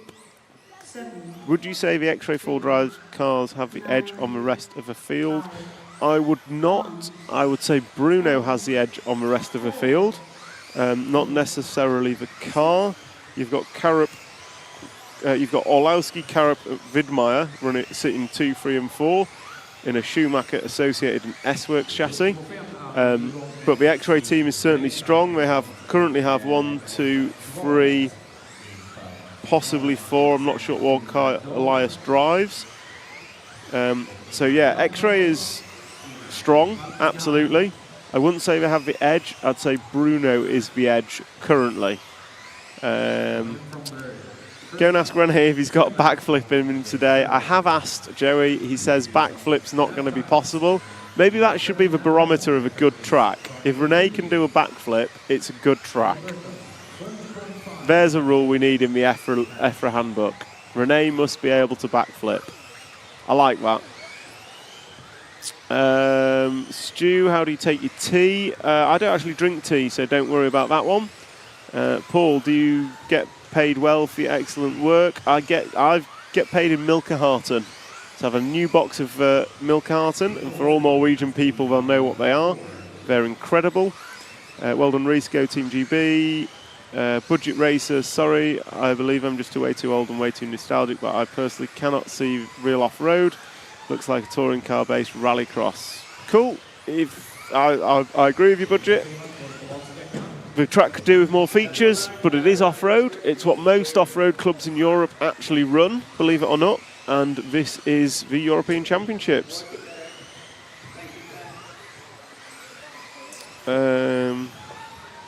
We need loopings. Not sure what we mean by that. For a hobby or sport, in this case, you certainly think everyone's childish pool. Not sure what it's in relation to. Yes, backflip at the Euros. So Rene Levetzo is infamous for backflipping on every Euro in his finals at pretty much every Euros I've known him at and Worlds. Unfortunately, I don't think he'll be doing it today. Nostalgia is an odd thing. There are things that I certainly don't miss from old days. Having to use label motors, change bushes, and batteries not lasting. Ironically, batteries not lasting is back. Grip looks insanely high. It's actually not. Grip's not as high as it looks. It's quite a weird grip. So two-wheel drive, wheel spinning out of corners. Rough ride height in two-wheel drive. Orlowski was running 14 mil, I was told. Four-wheel drive are running around 10 to 12 mil, so you're right, it is about 10 to 12 mil. They had a backflip contest at Euros in Finland 2007. They did. In many places, it's impossible to race buggies in the winter. It is. That's why we have the indoor carpet tracks. And racing's popular. They race on what they can. Can we follow car number 9? Yes, we can. Mads, the commentator and singer extraordinaire. So if we can pick up the all-pink car coming across the line now, that is Mads Skomberg. So Mads Skomberg is a Norwegian guy. He commentated to the venue for the finals yesterday and did for two-wheel drive and did a sterling job. First time he'd ever done it in English, and it was brilliant. And Mads is also creator of the song that is on SoundCloud. So if you go to SoundCloud, oh, Mads, he is over. So if you go onto SoundCloud, as we watch Mads Skomberg come through the chicane, he's going to clip the first bot dot and end up on his roof. Done. So yeah, if you go on SoundCloud and search for Goodbye Malmo Euros 24, you will find a song that Mads Skomberg has created. So we're following Mads at the request of Adrian Songshand. And the running order is going to be Dave Burton leading them off from Christian Koenig, Victor Horsfield, Roy Gembel, Sven Rudig, Jens Olsen, Rene Levetzo, Didier Loic, Mads Skomberg and Cyril Castaldo.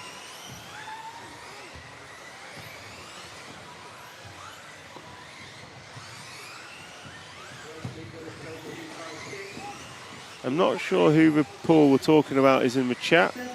I'm kind of lost. So I don't know what to say about the comments in the chat. I genuinely don't know what we're on about or who Paul is, but that's okay. So Dave Burton is going to be, where is he on track? He's about halfway round. Pick him up on the rostrum. So if we pick up the blue and yellow car coming across the line now, that should be Dave Burton starting his final lap, the last of the 3 cars in that train.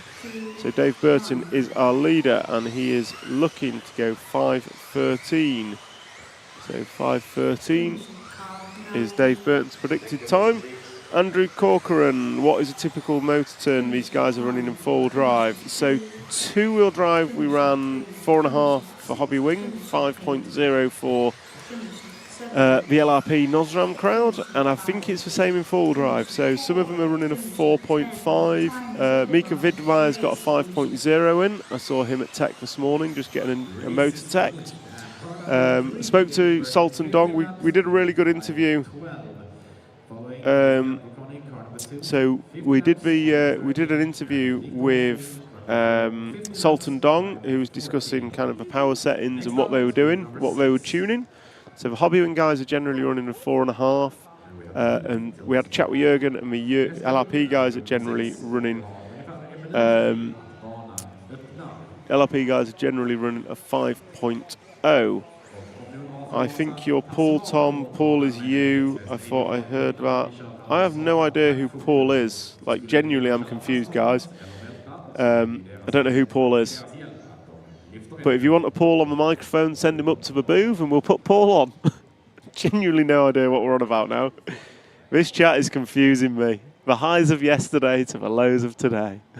It's a weekend, isn't it? That explains a lot. Explains a lot. So, group number 6. Sorry, guys, I've got my pen out again and I keep clicking it. So, apologies if you hear that in the background. We're just going to cut to a quick VT so I can get a drink. And then we will be back with group number 6 shortly.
So we are rocking and rolling with group number 6, and we are going to lead off with Ewan Tumulty in the 5 car.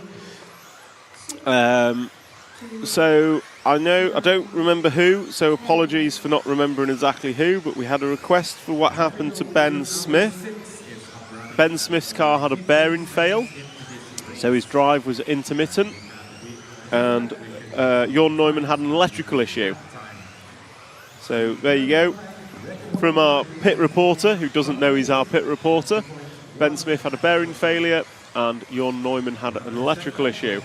So electrical is, it's quite difficult, it's quite a harsh track on the electronics. Motors are running hot, they're running low centre of gravity batteries, so they're using a lot of energy out of them. So yeah. Comments, come on Ewan, we're going to follow Ewan for a little bit. Just ignore him. Yeah, we're gonna. Don't worry. Ask Sultan if he can release ESC specs. Yep, we're gonna get. I've asked the drivers if they're gonna release setup sheets, and they've said yes. So I would fully expect a Schumacher and Hobbywing setup from Orlowski, and I would expect the same from whomever wins four-wheel drive. Can we follow Viking number 9? Yep, we will do. So we're just going to follow Ewan for a little bit. So we're following the 5 car of Ewan, I believe. Yep, although he's had an error early doors. So last time by was 21.3. So we're going to jump to the Viking. So car 9, the orange car at the end of the straight, when you get chance, Mr. Cameraman. So we are following Pontus Magnusson, the Viking, as he is known. Probably got the best beard in RC this weekend here in Malmo. And we did a little bit of a chat with him yesterday, which was quite cool. His brother Emil has been watching all week, which is fantastic. But it is Jani Mäkinen, the young Finnish driver, who is leading them after 6, followed by Viktor Litvinenko, the Ukrainian, and then Sonia Skurspak, the Polish driver. So a heat of many different nationalities. In fact, we've got 9 different nationalities, 2 French drivers, and then all the rest are a different nationality. So fantastic heat, this one.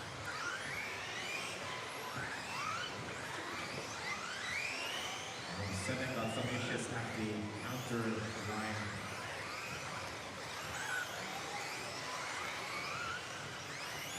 So we have Good Luck Ewan from Richard Brown. Magnussen has his car handling well, he certainly does. So we're going to jump to the leader as he crosses the line. So we can get the 4 car coming onto the straightaway now. And around the end of the straight he will go. And that is the 4 car of Yanni Mäkinen. I'm going to try and pick him up on the rostrum.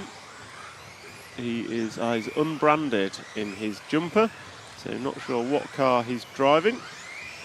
So, but Yanni Mäkinen is our leader after 10, and he's looking to go 15 laps, not far off a 16-lap run, which would be a sterling effort from heat number 6.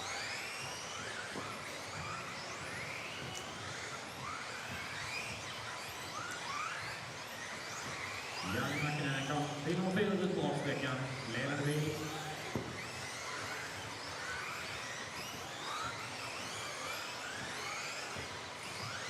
So it is still Yanni Mäkinen from Victor Litvinenko. By any chance, know the size of the batteries they're running? From Andrew Corcoran. Yes, they're running the low centre of gravity batteries. So they're shorty batteries, and they're also the lower ones, I think 4.5 mil lower. And they are 3,700, I believe, between 3.5 and 4,000. So that's the batteries we're running. They also have a kind of standard size shorty, which are like 6,000, but the drivers are preferring the smaller ones. So yeah, that's why batteries are an issue. Can we follow Sonia? Yes, we can. Free car, please. About halfway from the lap, so should be pink and purple car, black wing, dash of white coming into the front side tabletop. I believe is Sonia. We'll follow her around for her last lap at the request of RC TV hero Pavel Valiant. Yanni drives a Schumacher. Thank you, Robin Hartman, for that clarification. So Yanni Mäkinen, our leader, driving a Schumacher car. So that's as they come round, Sonia will close out her 15-lap run to go 15 in 5:07. But it is Yanni Mäkinen who's going to take the win, 15.505. Victor Litvinenko going to go 5:06. Sonia 5:07. Philip Marzinger at 5:08. Matthias Toos 5:09. Ewan Tumulty 5:11. Laurent Jesus 5:14. Pontus goes 5:18. Theobald Jacobot 14-lap run, and Marcus Weyer did not finish. That's a wrap of group number 6. Group number 7 is going to be up next. And I am just going to jump to a quick VT, which is this one. This is my motorsport. I put everything into this. It's given me so much more back. The best friends The best moments. The best skills. and experiences. I put hours into tuning the setup of my car. From camber to toe. To differential, The shocks, tires. body and wing. Adjusting everything in search of perfection. Lap after lap after lap. I practice endlessly on track. And then it's time to race. We are in for a barnstormer. Wants to make the wheel, he makes a move stick. Ronald has a look down the inside, can't find a gap there. What's it going to be? It's a race to the line, and Skidmore takes it. Killick gets a kick down the straight. Oh, Walters going for the lead. Through for the third spot. It looks like Newman's got it. Bruno gets the jump off the start, and Ronald Volker, it's all gone wrong for him. Your European champion, Dario Balestre. Racing at every level is hard. And it doesn't always go your way. Letting Newman. Oh, Newman's had a nightmare. Oh, and that's Figure 8 rolling. Spot on the pony. Oh, Garo's over. Oh, Ballestri's flamed out. Ballestri's flamed out. They can stop. Oh, Craxton is just gone. He's taken out the fence. Oh, and he's caught the cone of justice. Oh, he's broken. Valkyries is broken. Sometimes you lose, but you'll never forget the important things you win. I've made the best friends through RC. I joined a team through RC. I traveled the world through RC. I have a career through RC. I have a business through RC. I have a family through RC. Together we race, and together we win. Whoever you are, you can race with us. RC is the most accessible motorsport on the planet. RC is my motorsport. I put everything in. it's giving me so much more back. Thank you, thank you, thank you.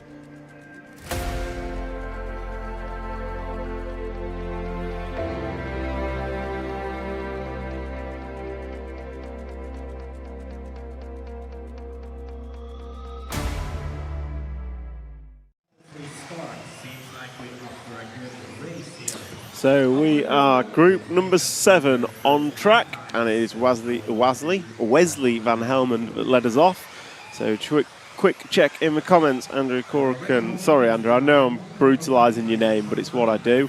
Love that you're reading this live and answering. I am trying my best to get to all the comments, keep you guys engaged, and if you've got any questions, get them in the chat. Can we watch Tommy Dale from Nathan Stanmore? Yes, we can. So can we get the one car of Tommy Dale on camera when I pick him up on track? Is Tommy even in this one? Yep, he's just crossed the line. Tommy Dale coming onto the 4th of the freight train on the straight now. Red and blue car, end of the straight. That is for RCTV hero Nathan Stanmore. We will jump to Ollie Natras in a bit if we can, JMN. But we're going to follow Tommy Dale for a while. So it is Wesley Van Helmond leading Randolph Alt, Oliver Natras, Elias Jordan, Tommy Dale, bunch of juniors in this one, at least four juniors at the front of this, because we've got Josh Walton involved as well. And we've got Harriet Thames, Zacharias Villalba, Nilsson, Lucas Didier, and Bastian Andreasen is your full running order as we come round to put 4 laps on the board. And Wesley's had a tough championship.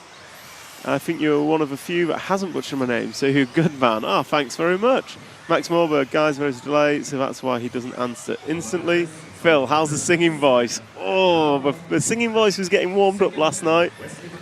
Me and Tech Guy were doing a duet. If you want to hear our latest piece, if you head over to SoundCloud and search for Goodbye Malmo, Euros 24, you can hear our effort from last night. So yeah, I'd highly recommend getting onto SoundCloud. Do you all have a favourite moment in RC? I loved every moment of the Reinhard Volker Hara battle. Had Scotty commentating. Hara with mad rip down the straightaway was epic. Valtteri Cody King winning Worlds was fun. There's so many good moments in RC history. I think the most famous was the Hara, well, Reinhard move on Hara back in the day. That's probably the most watched RC clip ever, I'd imagine. But my favourite RC moment, I don't know. Drop in the chat what people's favourite RC moment is. I'll have a think of mine and I'll come back to that, Travis. We have 2 minutes left in this one, and it's still Van Helmond from Randolph and Natras. Pavel Ballant, is anyone else missing spoke wheels like Lossy 5 spokes on modern J Concepts? I, for one, do not miss spoked wheels, but I appreciate some of the old schoolers and purists quite liked them. Krista, I can't post anything in this chat because I'm not allowed in it, believe it or not. It'd make my life a whole lot easier if I could, but for whatever reason it won't let me. But I have just sent you a picture of it. So Krista, you should have a picture of it. I hope that makes sense. And can we jump to Oliver Natras in the 8 car? So he is the sole Kyosho runner. I think he's at the end of the straight. I think he's the pink and blue one. Coming into the front side tabletop now. I think. No, completely wrong. He's down the end of the straight now. Sorry, Jim. Green car, maroon and white. Sorry, cameraman. I've screwed you over there. So drop in the chat what your most favourite RC moment is. I think, I don't know, it's very difficult. In terms of watching RC, I think Lee Martin's pass on Martin Wallanka at the EOS with Scotty commentating has to be one of my favourites in terms of what's on film. One of my most memorable is another Scotty Ernst at the Euros in 2006, I think it was, in Austria, where we had double trouble in the double-double. That was phenomenal. But yeah, many a good moments caught on camera over the years. Wesley Van Helmen still leading this one. He is on for a 16-lap run in 5:17 as we are coming into the final few seconds of this. They're all starting their last lap now, and we're going to close out with Oliver Natras. So Ollie Natras, young Kyosho, I think the sole Kyosho driver here at this event, and he has finished with a 15.505.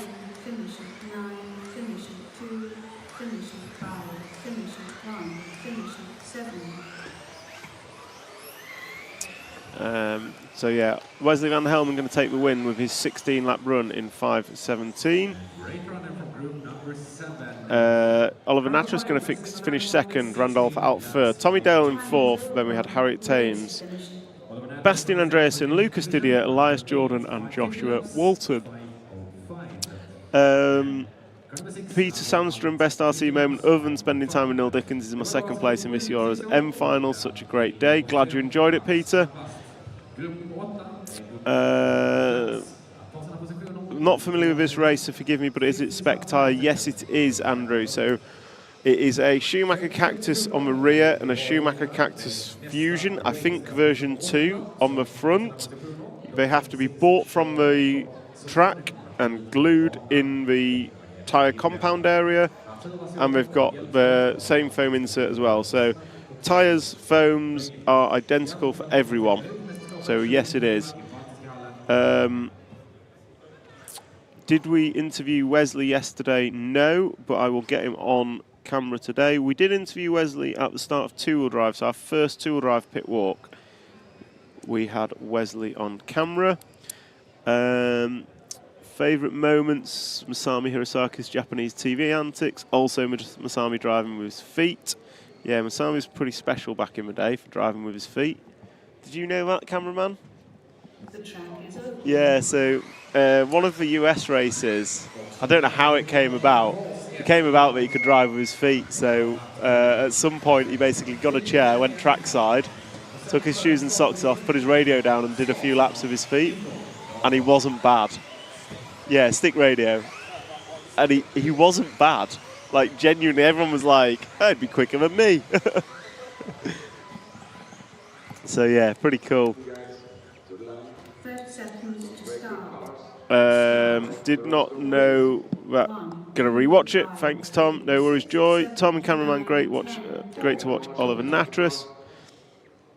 So group number 8 is next. We've got 8 and 9 to go. Did we start with 10? Yeah, we started with 10. So we've got groups 8 and 9 to go, and that'll round out group number 4 of qualifying. I think then there'll be a small break. I don't know how small. So yeah, can we follow car number 7 of Martin Scar? He'll be 6th off. Yep, I will, Adrian. I will follow car 7 for you. 7, 9, 10, 4, 8.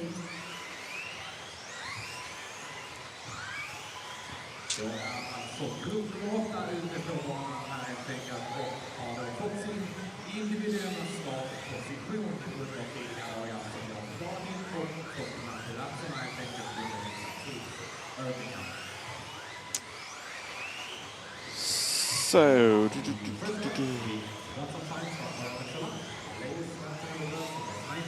go Oliver from Nibs. So I think we're following car number 7 of Martin Scar, assuming they all went off in the correct order. Yes, we are. So we're going to follow the Norwegian of Scar for just a moment, and then I will probably change to Oliver. Andrew Corcoran, appreciate about how his tyre wear being on carpet tracks. The first lap is the best, and others that took a few may come in. What's your opinion on wears, tyres in the prime? I don't know so much for four-wheel drive. So within two-wheel drive, it was definitely, well, the top guys are always going to be a set run, given the option. That's always the case. I think in two-wheel drive, tyre wear was actually pretty high because they were getting a lot of wheel spin coming out of corners. So two-wheel drive, the tyres definitely were in the prime when new and faded. In four-wheel drive, I think the tyres are the grippiest straight out the bat, but actually driving with them a little bit worn just gives that little bit of give, which I think the drivers are preferring. So they don't necessarily lose time, they just change slightly. It's slightly different. Still, the top guys will be a set a run. Not sure about in the lower finals. I imagine you can get away with two, possibly 3 runs. But yeah, top guys are always going to be a set a run given the choice, because we're competitive racers and we want every last bit of it. So we are still following the 7 car of Martin Scar, but we're going to jump to Ivan Metsola, finish driver in the number 5 car, coming down the straightaway now. Oh, on 2 wheels, green car. Did we get that? I'm not even going to try. So we are now following Ivan Metsola. And Iva is a young Finnish racer, one of many young Finnish racers here this weekend, who's done some pretty good runs actually. Seen some solid runs from Iva through the week, which is great to see the young drivers doing well here at the 2024 European Championships. So full running order as they come to put 8 laps on the board is Fredrik Hovgaard, Fabian Widmeyer, Lim Blatter, Iva Metsola, Alexander Gembel, Oliver Koos, Martin Scar, Callum Ackroyd Bench, Halvar Gran and Paul Treller is your full running order. And Hovgaard looking to go 16.5.14. Widmer, sorry, I keep saying Widmeyer, it's Widmer. Fabian Widmer looking to go 5.16. Lim Blatter 5.18. Iva Metsola looking to go 16.5.19. So 4 16-lap runs. Max Moberg, have you tried Swedish candy Bilar? I don't think I have, no. Should I? And if so, how do I get some? I have tried, I don't know what it is, Smash? I think Smash XXL we got this morning, which was perfect. Was really good.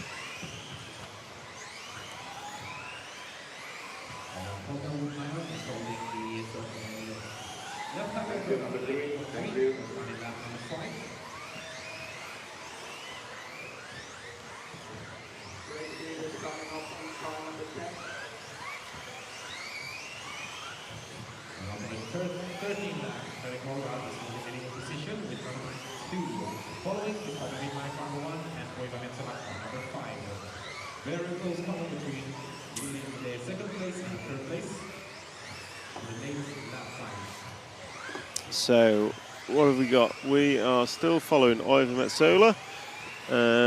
In the chat, sounds familiar with my carpet experience, I've a number of sets. It's basically unlimited tyres, Andrew. So, we've I'd say, well, no, it's been a few years we've had a standard handout tyre or controlled tyre. I think moving to a limited number of sets would not necessarily be a bad thing. But yeah, we'll see. It is unlimited sets. They all just have to be bought from the track. Currently, Bilar are very good. You can probably find them in any grocery store. American candy is banned in your country because it's toxic. I'm not sure what that's about.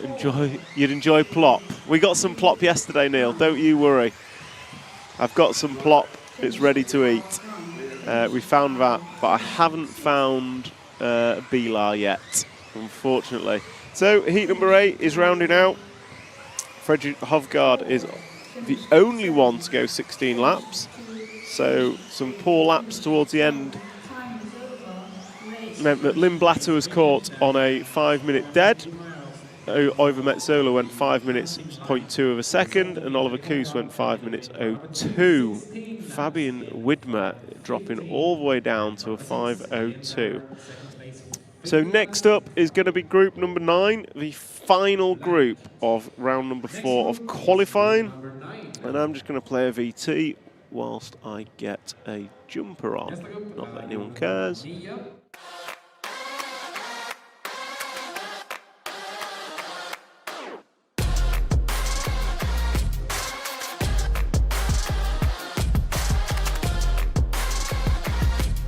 This is mine. Oh, okay, fantastic. Yeah. Feels amazing, it's unbelievable. The legend, Masami Himataka. So Michael Olowski's going to cross the line to take the European title. What's it going to be? It's a race to the line and Skidmore takes it. 3-time winner David Ronnefout takes the Euros, European champion. That's crazy, man. I can't believe it. Gillespie's flamed out. Gillespie's flamed out. Oh, he's broken. Valkyrs is broken.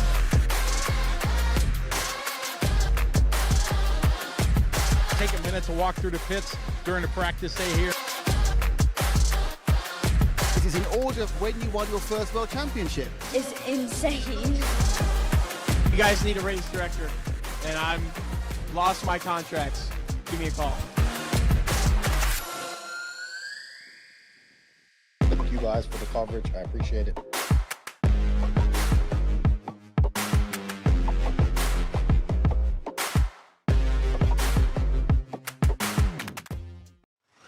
So welcome back, group number 9, warming up. Brian Preddy in the chat. Trouble with limiting sets is if a driver has a mistake, they will simply pull off to save tyres, like in touring car. Yes, that happens. Very, very true. So we've been discussing format, actually. We had a good discussion on it yesterday on what could we do about racing formats. So there's more racing and less practice or qualifying or whatnot. One of the ideas we discussed was kind of almost a league type thing, whereby you're ranked after qualifying and then you have maybe 7 finals, but the top 2 or top 1 from each final move up and the bottom 1 moves down, and then at the end of the day you have a grand final where it's what we do today, where final and the winner is the winner. That could make every race a race, which would be quite interesting, and that would save things like drivers pulling up. But yeah, we do. At the Euros, we've had 8 rounds of practice, 5 rounds of qualifying, and then 1 final. It seems like the pyramid is upside down to me, and we should be doing 1 practice, 5 qualifying, and 8 finals would be far more fun. But who am I to know? Just an idea that maybe we could rethink formats and get more racing in life, rather a bit less practice and qualifying. Anyway, talking of qualifying, group number 9 is on. And it's rocking and rolling, and we are following the French machine of Clement Boda. So Clement Boda has had some good results, actually, if I'm not mistaken. Just running down my list, and I can't find him. France, Clement Boda, 22nd. He's got an 18 and a 15, plus whatever he can do in this round. And he is looking to go 5:09, and 5:09 is very, very good. A 5:09 would put him top toward about 11th or 12th. 5:09 would put him 12th overall in this round. So for Clement, that would be a stunning result. 12 and a 15, 27 points would put him easily into the B final, currently sitting 22nd. So Clement Boda is hopefully driving himself into the B final if this run continues. It was a 19.4 last time by, 19.1 last time by. Nico Schmidt did a 19.4. He's looking at 5:11 time. So with 5 laps on the board, you've got Clement Boda, Nico Schmidt, Jamil Gabrielsen, Jesper Rasmussen, Patrick Bremsteller, Vincent Ruger, Lucas Grainer, Luke Holdsworth and Jolan de Voorde. Can we follow half direction at some point? I was wondering what you meant there, Brian, but I've got it. It is the 2 car of Luke Holdsworth. So if we can pull the 2 car of Luke Holdsworth, front of the 3 just down the straight, blue, white and red machine driving away from us over a single roller. Through the switchback, nicely hitting both pot dots, 2 wheels, 2 wheels. So that is half direction. 1 half of the Holdsworth brothers, also known as One Direction. 8 scale format of battery stop is a comment from Pavel. Yeah, Pavel, that could work. Makes it a little bit more difficult, but it is one option, and then you still got the problem with motors overheating and whatnot. But yeah, longer runs is an option, more racing is an option, or we just carry on as we are if this is what people enjoy. So Holdsworth just making room for, I think it was a 7 car to go by. I'll pick up the number next time by. As a racer, I always hated the big, ugly EFRA numbers. Always, without fail, hated the numbers. As a driver, as a commentator, the numbers are tiny and need to be bigger, believe it or not. And that was Jesper Rasmussen that went past Holdsworth in the pink car. And then I think it was Jamil Gabrielsen who went by afterwards. So Holdsworth running all right, but a 20.1 last time by is not ideal. 19.9 last time by, he's got a 19.4 best lap. And we have 1 minute and 30 to go. 1 minute and 30 remaining in this run. And these guys are coming through on their 11th lap of a predicted 16 for everyone in this run. Clement Boda is still looking to go a 5-minute 10.2, and that would still be quick enough for 12th in round. So Clement Boda looking for a 12th in round as it stands. So let's see if he can maintain that. He's 16, he's just fallen off it. With a 19.6 last time by, he just falls off for 12th. He would be looking at 13th in round, still good. And still very much in the right direction for the Frenchman. 19.5 that time by, another good lap. What people would adopt gearing and so would chassis diet. It would, yeah, you're not wrong, Pavel. Yeah, if the electric world went to longer runs and battery changes, I'm sure everything would adopt if that's what the drivers wanted. So with 1 minute left, we're going to jump to Clement. He is driving away from us now into the single roller. Going to go through the switchback and into the tabletop. So, and across the line. So Clement Boda is starting his 16th and final lap, and he's going to need a 19.4, I think, for that top 12 place. No, he's going to need a 19. He would need a 19 dead, so he's not going to get 12th, but he might get 13th as it stands. Yep. So he should go into the top 13 overall as he finishes with a 5.11.1. So 5.11.1 for Clement Boda is a good result, and I think that'll put him 13th in round, and tied with his 15. That'll put him up in 28 points, which gives him probably 17th or 18th overall. And that's a wrap of group number 9. So group number 9 is done. Qualifying round number 5 will start in about 25 minutes, if I'm not mistaken. Yeah, about 25 minutes for qualifying group number 5. And we will be starting with group number 13. So we've got 20 minutes. What do you want to play, tech guy? What do you want to play? We've got 25 minutes break. Start with a Hobbywing. We're going to go into a Hobbywing VT, so it's chat with Sultan Dong, and then we're going to just go into another VT. As we've got about a 30-minute break, and we'll probably do day 4 pit walk. So we'll repeat the full drive pit walk from earlier, and then we will, whilst we're away, getting content. So just a quick look in the comments before I hit go. Schumacher did do a specific Cat SX with quick change stuff for a 24-hour race, so that was fun. Yeah, that's all good. Go Frenchies. So we are going to be resuming in 25-30 minutes. We're going to go into a VT now, and then I will be back with you shortly. Thank you very much for joining us for round number 4, and look forward to having you on for round number 5.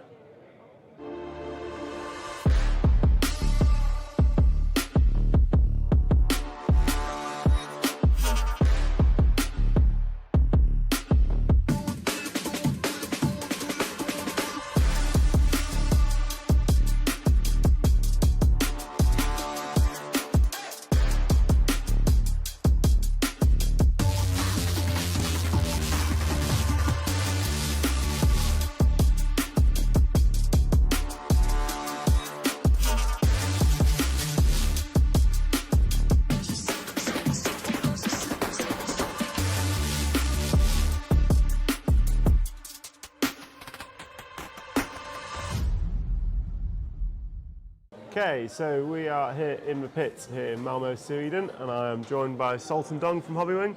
Welcome, Sultan. Thank you. So I believe this is your first trip to the Off-Road European Championships. Yes, exactly. And are you here just supporting the team drivers, or is the... Yeah, actually, most of the customer and also our international and European team drivers, I take care of them.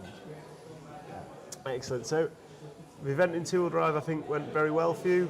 Michael Olowski taking the win for Hobbywing. Yes. So how was your week through two-wheel drive? Has it been difficult? Has it been quite challenging? I have to say this one is a very special because from the power setup side, we can see it's totally different than before. This is the first time indoor, and also it's quite a big size. And we found a new trend for the power setting. This time, almost all the fastest driver, they use 4.5 motor. That's on more like touring two-wheel car. drive, yeah. And with lots of boost and the turbo. This is, we cannot find it before. So it's very special. But fortunately, our power system always super reliable, so no big problem. We just fine-tuning the setup and had very good result. We have 6 in the top 10. In the top 10, yeah. Yeah, So so- really good performance.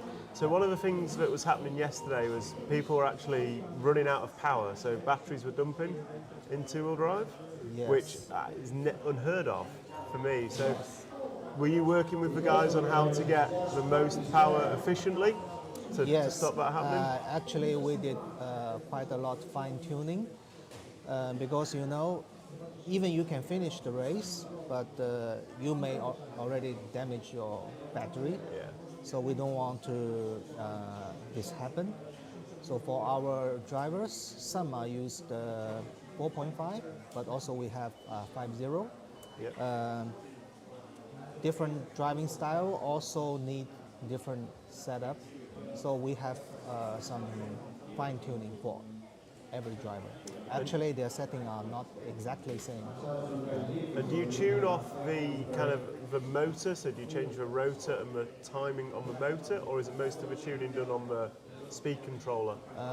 I have to say all.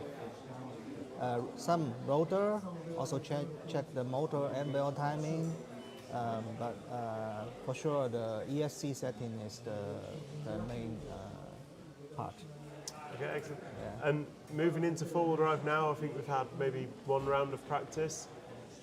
Do you think it's going to be challenging to get the power that they require now that we've got four-wheel drive? Honestly, yesterday I started to think about this. I think maybe it is a difficult day, but from the first run, I feel not as difficult as I thought, because with four-wheel drive, we have lots of traction from the tire and the drivetrain, so the power actually not bad.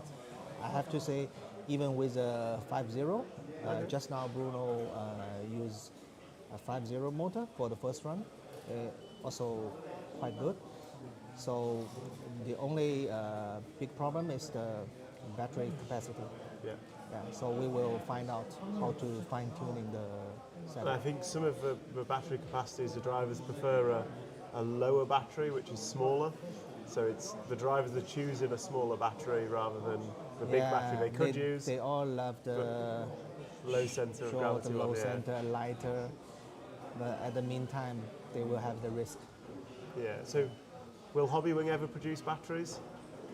Maybe. Maybe. Why not? But, then you have the whole power system. Yeah, until now, we don't have a plan. So excellent. And have you got any new products this week, or is it the same products that everyone can buy that the team drivers are using? This time, all the team almost keep on the current products, but we already did some tests for our new products, which will be released soon, maybe. New Speedo. The only thing I can say is we have a new Speedo. Always testing. Yeah. We hope it can be used in the works. The I mean touring the touring car car works, works, yeah. yes, November. Okay, so lots of testing going on ahead Yes. of that event. Yes. Okay, and anything else that's interesting within the Hobbywing world here at the European Championships, or is it just everything's running well and it's quite a relaxed week?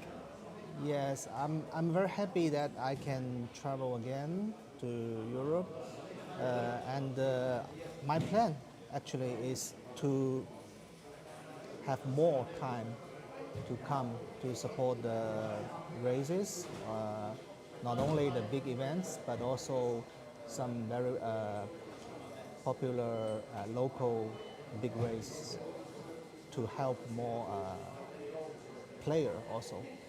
So yeah, we will have more support to all the events, to the organizers. That's excellent. It Yes, helps to grow the our hobby tracks. and sport. Yes. Excellent. Well, thank you very much for your time. Today we have Sultan welcome. from Hobbywing. So interesting that 4.5 in two-wheel drive and the same in four-wheel drive. But yeah, good luck for the rest of the week, and I'm sure we'll catch up soon. Thank you. Thank you.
So, good morning and welcome to day 4 of the 1/10th Electric Off-Road European Championships here in Malmo, Sweden. It is practice day for the four-wheel drive buggies, so we're just going to do a quick pit walk, run through the pits, get speaking with some of the drivers and see how they're dealing with some of the track changes and the changeover to four-wheel drive. First, we'll take a look at the winning car from yesterday's two-wheel drive finals. So you can see the trophies of Michael Olowski and Daniel Kolovic here. And that is Michael's car, as I'm going to say not as it finished because his front tyre's been cut open, but certainly as it came off the track. Not sure why that's happened. We'll ask Trish about that in a moment, but some big silverware for the Schumacher team to be taken home. So I'm going to start with the Danish team because they're first in the pits as we walk through. So Jesper, got a minute? Yep. Excellent. So transition over to four-wheel drive. How are you finding the transition to four-wheel drive? The car was quite okay, not perfect. Moving a little more, way too much to the front when you brake, but I think there's small changes and the car will be fine. And then the chicane before the loop is like really hard now because they have moved the pipe from two-wheel. But the rest of the track, the change is quite good. So you think the track's a bit more of an improvement over two-wheel drive? I think it's more easy to keep corner speed and have racing. The other part was really narrow and it needs to be perfect, but there's racing. It is racing. Well, hopefully that'll give us some better finals. And what's your expectations going into four-wheel drive? Normally indoor, my four has not been perfect, but the goal is to make the B. I did that at US last year, so I think the B is the goal again. I was close in two wheels, so I will try again. Excellent. And who do you think is going to win? I think it'll be one of I say that earlier this week. He's still my hero, so for sure. He's a hero? I grew up racing in Sweden a lot of times, so he was the guy to beat, for sure. And he still is, apparently. Yeah, for sure. Well, we'll see what happens come later in the week. Thank you very much, Jesper. And we'll just see if we can interrupt the carrots. You guys okay? Absolutely. So Marcus, two-wheel drive, he came good at the end, but just fell short by, well, 0 point nothing in leg 2 to take it decider. What's your plan of attack going into four-wheel drive? First of all, seating high, so I can put pressure on the top guy. And then, putting all the pressure in the qualifiers trying to force some mistakes on the other guys, and yeah, just try to get up on there on the grid so I can fight for the win. Excellent. How do you find the transition from two-wheel drive to four-wheel drive? Is your car working well? I know we're only like one or maybe two practices in so far. I mean, for me, my car was amazing. It's just I need to just try some stuff, see if we can improve anything. But the first practice here was amazing for me. I mean, I'm feeling really confident going into this. Excellent. Always nice to start practice well. Jonas, chief mechanic, are you going to make the car faster for four-wheel drive than it was for two-wheel drive? I hope so, yeah, and hopefully from the beginning, instead of waiting until the last couple of qualifiers to get him up the grid so he won't have people to overtake. And anything special this week on the four-wheel drive, or is it just more of the same and go with what you know? No, we've got some options on the car, but nothing we can disclose here. But we've made some progress with the four-wheel drive, so it should be even better. Excellent. Well, good luck, Team Carup, and hope to see you in the mains later this week. Thank you. So we'll carry on, and next up I can see Michael's just got up, so I'm going to steal his seat. Better not. He absolutely will. So Trish, how's it going? Successful two-wheel drive event for the Schumacher team? Absolutely grateful for what could have came together. It could have even been a bit more. Ben Smith hovering, you get 3/3, finishing fourth. You think, you think a bit of consistency would get you that result. But if I'm honest, yesterday couldn't have gone much better for me. So it's amazing. It doesn't always go that way. So you just enjoy those moments. The cars worked really well throughout the whole meeting. We did small adjustments. So kind of happy I didn't have a stressful 3 days. The only stresses were rerunning of a round, various things, that go on like they do with any race. But really it was good. The facility is great that's here, so it's been nice to be here. Obviously there's been talk of the track and what could be more from it. But at the end of the day, it's a track that's really well presented. There's nothing weird going on. We can all make the jumps. Last Euros, we had a bit more trouble with that. It was difficult. So everyone's always going to have their little 2 pence to kind of put in on that one. So no one to four-wheel drive. And how's that going for the team after 2 rounds of practice so far? One so far for, obviously, the top eights. It's a bit more tricky than two-wheel drive. Two-wheel drive, actually, we weren't right at the top at the beginning. Landon was right up there before. This time, it's looking like, you got the 3 X-rays. Let's give you a car. You got the 3 X-rays at the top. Then there was, I think, Marcus. And then there's the rest of us. So we've got a bit of work to do. We're quite a few tenths off from where we want to be. So we need 2 to 3 tenths to kind of start getting to where we're doing all right then. And then consistencies go with that. So in two-wheel drive, it was very much a case of there was a fast lap pace, there was a fast first minute pace, and then what the Schumacher guys seemed to have was a full fast 5 minutes. It didn't seem to fade. Do you think that's going to be a factor in four-wheel drive as well? There'll be 2 things. There's obviously power usage is going to be more king on this one. So we started out a bit low on power to make sure we can see what our battery usage is. So Mike is going to turn this up a bit. You got little pile of tyres there. So for this, it's that classic same story. Anyone can rag it around and put a fast lap in, but can they do it for 5 minutes? And we're going to see if we can manage it in the same way. But four-wheel drive is the ability to, you can't extract as much from it in certain situations when it's all tight. Whereas two-wheel drive, you can kind of manipulate the car a bit more. And we saw Marcus towards the end of all those finals.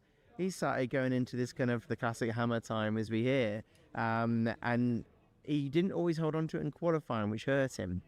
But in the finals, actually, it was working for him at points. So we'll see, Well, I for one think it's going to be pretty exciting. 2 final questions. First one about tyres. Why has Michael's two-wheel drive got a big hole in the front tyre? Okay, so at the end of the finals, if you win or in the top 3, they inspect the car. So motors come apart. Is it the right motor? Is it legal? Do you have the right frames in? And are your tyres the right tyres? Just all the inspections they can do. And also for Chris Hardesty, who was doing it, it's to show, look, I have checked all this and that it is all the right stuff. And it's very visible for people to see. So he didn't beat everyone with a blown out tyre? That's true, but we could always set that rumour going. I think we've started that. And final question, with your 2 top finishing drivers in two-wheel drive next year, who's going to win? Daniel's always a dark horse. He's now got glasses, so he can see a bit better. So you never know what he can do. We know what Michael's been able to do in the past, so it's going to be interesting. Obviously, this is four-wheel drive for us. It's not as easy for us to kind of fight with those guys. So I think we're going to just see what we can do, really. But to pick one, I just can't. So there's a non-committal answer from Trish. Thank you very much. We'll leave you to it. We'll leave Daniel and Mikhail to it as they're working away. Practice is usually the hardest time for as a driver because every run you're changing stuff. So try not interrupt the drivers too much. So we're going to continue through the pits. I have been given some names to try and find. I will see who I can find. Jürgen looks busy, so I'm not going to interrupt Jürgen at this time. It's great. Who can we have? Let's come in here and see if we can get a quick chat. How's it going? I'm not driving, so all is fine. Well, you sat here working with a car, so whose car is it? Elias Jordan, my son. And how's it going for him? I think a little bit better than two-wheel drive. So, yeah, I think we stay it cool and make less mistakes. Is that going to be easier or harder for him on the new track? You have to ask the driver, but I think, for the layout changes, for all is the same. I think at the beginning it's a little harder, but I hope it will be great. I'm going to jump around and speak to Elias, see what he thinks of all this, and find out how Kim's going to give him a quicker car. So, Elias, how was two-wheel drive for you? I think two-wheel drive was a little bit hard for me because I didn't have the practice for two-wheel drive. And how do you think four-wheel drive is going to go? I think four-wheel drive is going a little bit better because I have more driving practice with it. What's your expectations? Where do you think you're going to end up? I mean, top 50, it would be cool, but I think realistic is top 60 or something like that. Okay, and how's the mechanic going to give you a better car? I don't know. I mean, he tells me what I have to do, and I try to do it. I think if you don't make top 50, I'm going to blame the mechanic. What about you? No, it's my fault then. I always blame the mechanics. Never the driver's fault. Good luck, Elias. Thank you very much. And now, as Zacharias is here, I'm going to jump in with Zacharias. Camera's coming behind you. So, Zacharias, how's it going? Two-wheel drive was not so good. It was I haven't driven 10 scale since the Worlds 19, and the last time on carpet was 17. So it was a big struggle. And a new car. I was driving the Mugen car. So it was hard two-wheel drive. Have you got the Mugen car with you? I've never actually seen one. We'll try and get some pictures of that. So, how many Euro? How long have you been doing the Euros? Because I remember you from many years ago. I raced the first Euros actually in 1990. So it's long before you started. But I had a big break. So the first time I saw you was maybe 2007 or 8 or something like that. Yeah. And then I raced all the Euros till COVID, basically. Now last 5 years I haven't been racing anything, and I had a baby, so... Life gets in the way. Yeah. But now my baby is getting bigger, so, it's easier to travel. So this year I've been doing most in like 8 scale races, nationals. We went to the plus 40 Euros, which was really, really fun. And, we're having a lot of fun. Excellent. Can we just take a quick look at the Mugen car? So, never actually seen one. So, what's special about this over? So I've been out of this for a few years now. What? The thing is, I've been on. I'm not. So why the Mugen? Why the Mugen? Because I raced a Mugen in 8 scale, so it was easy. Modelix has it, so it was easy choice really.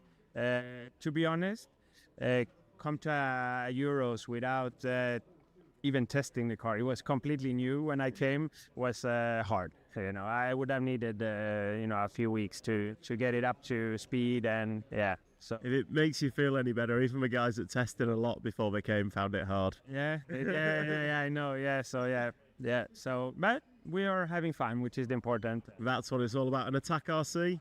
Tell me about that. Yeah, so I'm still doing. I heard on the live stream you talked about it. Yeah, I'm still doing it, almost full time. So. So when did you start that? Because I remember you painting body shells years ago, but I thought it was just the odd one. No, I've started maybe around 2000. Well, I actually painted my bodies when I was 11 years old. You know, with spray cans and stuff like that. But I actually bought like an airbrush and a good. Like a good equipment around maybe 2007, and then I started for myself, then for people around me. Then I did the Facebook page, and now I have so many requests that I don't post anything because posting only means that more people write me. So actually at the moment I think I have like 80 bodies waiting at home to get painted. So I should stop promoting Attack RC. Everyone message Zacharias, he'll do you a shell in a week. Yeah, no, that's. I'm actually really happy that it's almost only returning customers at the moment, which means that they're happy with my work. So must mean you're good at something. Well, thank you very much, Zacharias. Good luck, and we'll catch you later in the week. Thank you. Cheers. So who else can we find? Mr. Holdsworth, I think. Nah, we won't speak to Holdsworth. We'll speak to Reese Ward, youngster in the corner. I can just squeeze through. That's right. Mr. Reese. What heck? If we just turn around. Oh no, he's going to go there. So, how's it going? Good. Are you enjoying the week? Yeah, it's been good. First Euros. This is your first Euros you've ever done? Yeah. And what do you think of the track? No, really. It's good. I'd like more jumps though. I think everyone would like more jumps. And we've had two-wheel drive. It seemed to go pretty good for you. How's four-wheel drive practice gone so far? First one was good. Second one, my speedo overheated. I think mechanic needs to do a bit more work. What do we reckon? Yeah. So we're blaming the mechanic if it doesn't work. I think that's fair, isn't it? Yeah. Excellent. Well, thank you very much for your time and good luck this week. Hope you enjoy it. Yeah. So that's Reese Ward, one of the young British drivers of the X-Ray machine. And as we continue down, Jamie Hall's just going out for practice, which would suggest the top heats are starting soon. I'm going to see who else we can find on the way. Bruno looks busy. David doesn't look busy. David, you got a minute? Sure. So two-wheel drive, I think probably you were unlucky at times. Could have been higher on the grid. Would have made a difference in the finals. How did you find it overall in the end? Well, obviously I wasn't pleased with the result considering the speed we had early on in qualifying. But like you said, a couple of bad luck moments there. I had almost a DNF, let's say, in Q1 where I faded on the last lap, so I didn't make it over the loop. That was a top 3 run. Had a third in the second run, then second in the third run, which then was cancelled. So, yeah, then had a good run going in the new Q3, let's say, and then unfortunately our gearbox failed. So, yeah, another DNF. And then I did the first mistake actually in Q4. That was on me, but that meant like going into Q5, I needed a run to even be in the main. So then you can't risk anything. So I just kept it on the wheels. It was good enough for 5th on the grid. But from 5th on the grid on the carpet racing, you can't really, expect to do anything. So, I was just trying to, be there for when something would happen. In the first one, I was very close with Daniel and Bruno. He made a small mistake and I got caught in his car, so that was unfortunate. But fourth was still decent from the A1, and then A2 and A3, I just had a bit mistake on my own, which I'm disappointed about because, there was stuff happening there towards the end of A3. So if I was just there, I could have maybe had a chance on making the podium still, but in the end, finished 7th. So a bit disappointing for sure. Lots of bad luck there in qualifying. So hopefully we can turn things around here with 4 drive and do a little bit better. Practice 1 was looking good for the team. I think it was 1, 2, 3, if I'm not mistaken. Yeah, I think 1, 2, 3, and then Martin was 5th. So yeah, very good. Our cars are always good on the carpet. So we feel very strong. But yeah, still need to keep on working on small details here and there, not to let the competition get too close. It will be close in qualifying no matter what. But so far it was a good start, and hopefully we can keep it going. So probably $1 million question. Two-wheel drive, you obviously gridded up behind Bruno. Is it easier or harder to race with a teammate than, say, someone from a different brand? I mean, of course, like, you know, the last thing I wanted to do there in the main was to you know, ruin both our races. So with Bruno in front of me in the two dry mains, you know, I take a bit of margin on the braking spots around the track. And it's very difficult because the drivers have different driving styles.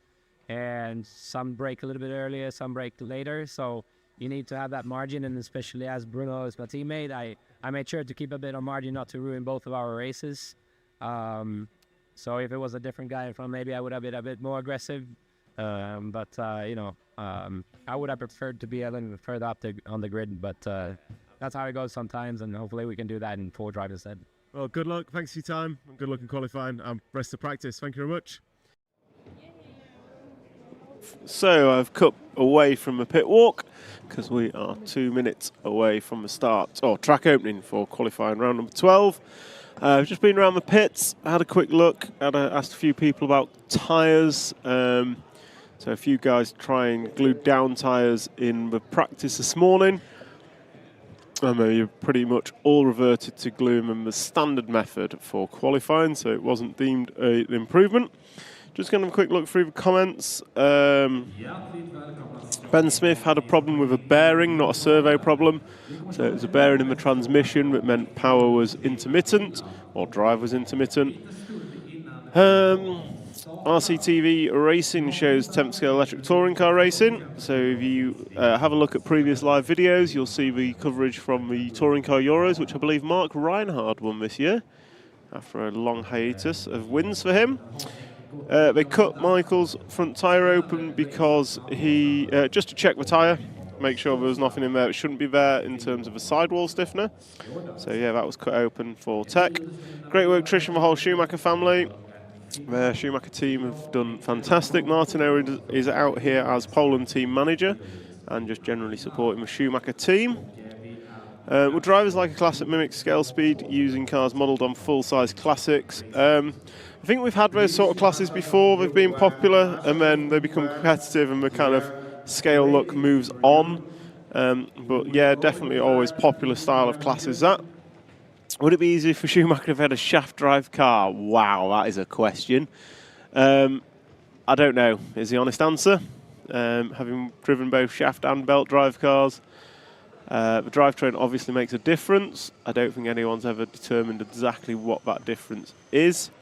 The Cat really looks slower than shaft cars on that track. Beautiful chassis, but they want to win, might have to change things up.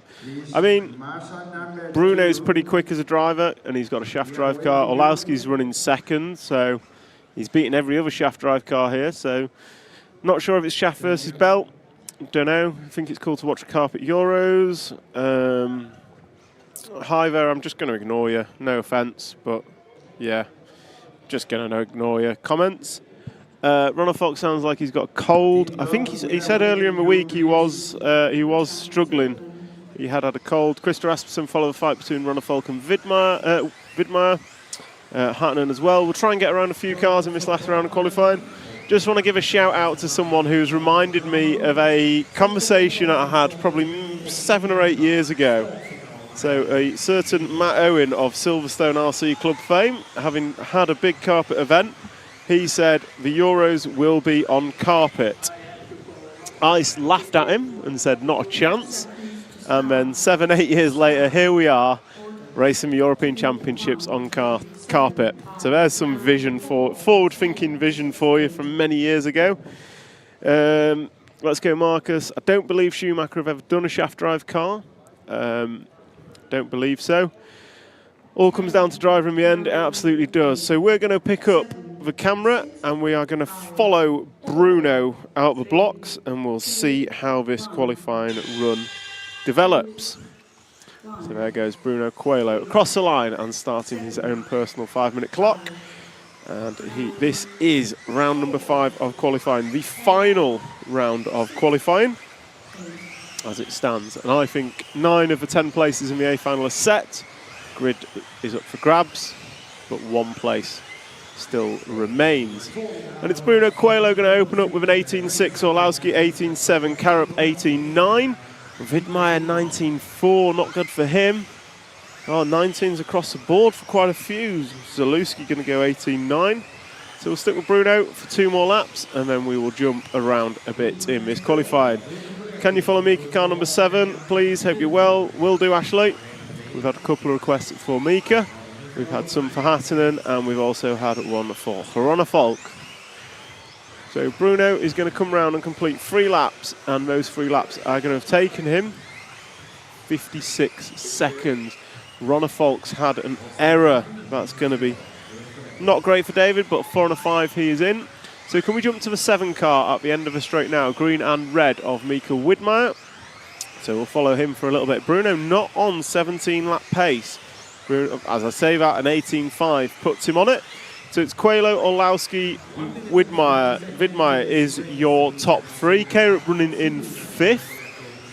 Zalewski jumps up to a 3 spot. Then Una Hatton and Widmeyer down to the 5 spot. Karup running in 6th. I think Karup must have had an early error, knocking him back on track a little bit. Orlowski is 1 second behind Bruno after 5 laps, and we are following Mika Widmeyer.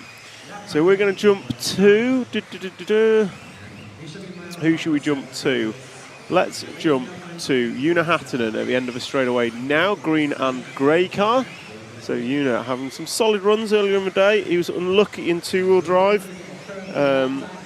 Had a miscommunication with the ref, which meant he lost the round score, which would have put him top 5 on the grid. However, 4-wheel drive is making amends. He's gone 5 and 5 in round, and he is currently running. He's had an error. So Una's had an error, which is going to put him down, unfortunately for Una. So Una crosses a line, and that home by for Una was an 18.6. So he's rapid, but that error is going to cost him.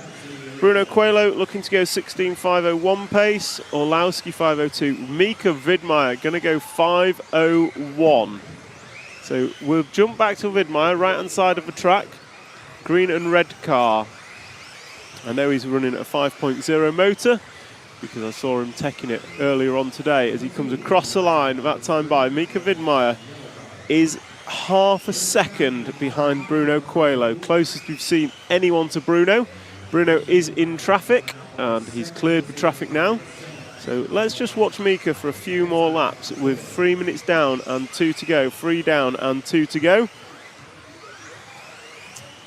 So Mika is now 7 tenths behind Bruno. Last time by it was an 18.7 to an 18.9. As Bruno has cleared the traffic, so we'll see if he can get his foot down. Still only on for a 16.501, and he's not on for that 17 lap predicted. He has done twice already. Bruno already TQ, so follow other drivers. We are. Request for Mads Skomberg to commentate the A-main review. That would be exceptional. We're not going to be able to do that, I'm afraid, because Mads will be commentating to the venue. How many from this heat advance to the next round? Johnny, this is just qualifying. So this round, I'll explain all after the race, but this is a qualifying round, so drivers don't change position till the finals. And we are following Mika Widmeyer, who's looking to go 2nd in round, and he is about... let me just wait for him to cross the line. I'll give you the gap to Bruno with 1 minute to go. The gap to Bruno Coelho is 1.2 seconds. So let's pick up someone else on track who we've not seen much of. Who should we go for? Cameraman, who do you want? Let's go to Bartek coming over the tabletop now. The pink and white car crossing the line. We'll close out with him because he now goes 2nd. And he's now half a second off Bruno Coelho. So Bartek in the pink and white machine. X-ray machine, Bartek Zalewski. He qualified, he did very well in seeded practice. And now he's coming round to start his 16th and final lap. Bruno only on 0.2 pace. Last time by, Zalewski cut the gap to 2 tenths of a second. So Bruno's going to need a stellar last lap. Bruno's last lap is an 18.8. Bartek needs a PB lap and he will TQ this round of qualifying. Coming through the chicane now, Bartek Zalewski crosses the line and it's an 18.9. It's not enough. 1/4 of a second in Bruno Coelho's favour, but that has been the closest race we have seen.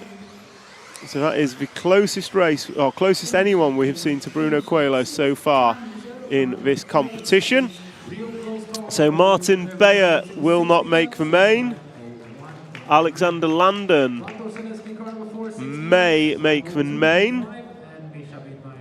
Ben Mohammed, Elias Johansson and Tommy Hall even still to run. So Johnny Houston, just to give you an update on what we're doing. So we are running qualifying. This is round number 5 of qualifying. We will run heat 12 through to heat 1. That will complete our qualifying here at the European Championships. Then at about 2:50 today, so that's about 4 hours time, we will get underway with our finals. So once qualifying is finished, everyone will be ranked 1 through 120. They'll be put into finals with the top 10 drivers being in the A final, drivers 11 to 20 B final, drivers 21 to 30 in the C final, etc., etc. And then drivers will race their final. The A finalists will get 3 finals, so 3 legs, and it will be the best 2 scores to count. So leg 1 of the A finals will be getting underway at 3:05 p.m.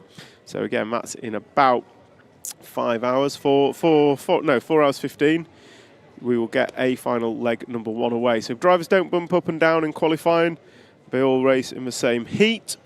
So that hopefully answers your question, Johnny. How many advanced? I've just covered. It's not about advancing. This is about qualifying. We don't do bump up finals. So once you've qualified into your final, that's that.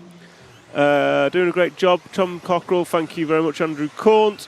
Keys Jimmick, greetings from 5th driver. It looks difficult. It is difficult. So it is difficult.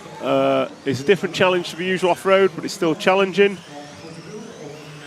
Okay, so this heat we have Daniel Kobovic, Elias Johansson, Pekko Ivanen, Noah Ben Mohammed, Tommy Hall, Jon Neumann, Ben Smith, Zolt Bezus, Ludwig Albert and Axel Constantin. So I think Elias Johansson, Noah Ben Mohammed and Tommy Hall all have a chance at the A main. So yeah, I think we've got 3 people in this that have a chance at the A main. We will be seeing what they can do. So I'll be trying to do some mental maths as we go. So we will follow Kobovic away. 6, 2, 8, 9, 7, 5, 10. If Mads is not doing the A main, then I will try and get him on the stream. If he's not doing the A main, that'll be disappointing because he was really good in 2-wheel drive. But yeah, if Mads is not doing it, I will try and get him on the stream. So we're going to follow Elias Johansson, the yellow car behind Daniel Kobovic. And Elias has a chance of A main here. And looks like he's wearing a Schumacher jumper, so I'm going to say the Schumacher car of Elias Johansson. The X-ray car of Noah Ben Mohammed and the associated car of Tommy Hall all have a chance of A main, in my less than expert opinion. So we're following Elias Johansson. So he was cooped up behind Daniel Kobovic and 19.3 last time by. Pekko Ivanen is leading this one. I think his A main is safe. So we've got Pekko Ivanen followed by Elias Johansson, Tommy Hall and Ben Smith. And Elias Johansson is driving himself to an A main as it stands. So I think Elias Johansson is the one that's making moves. Noah Ben Mohammed is 0.1 behind it. So, yeah.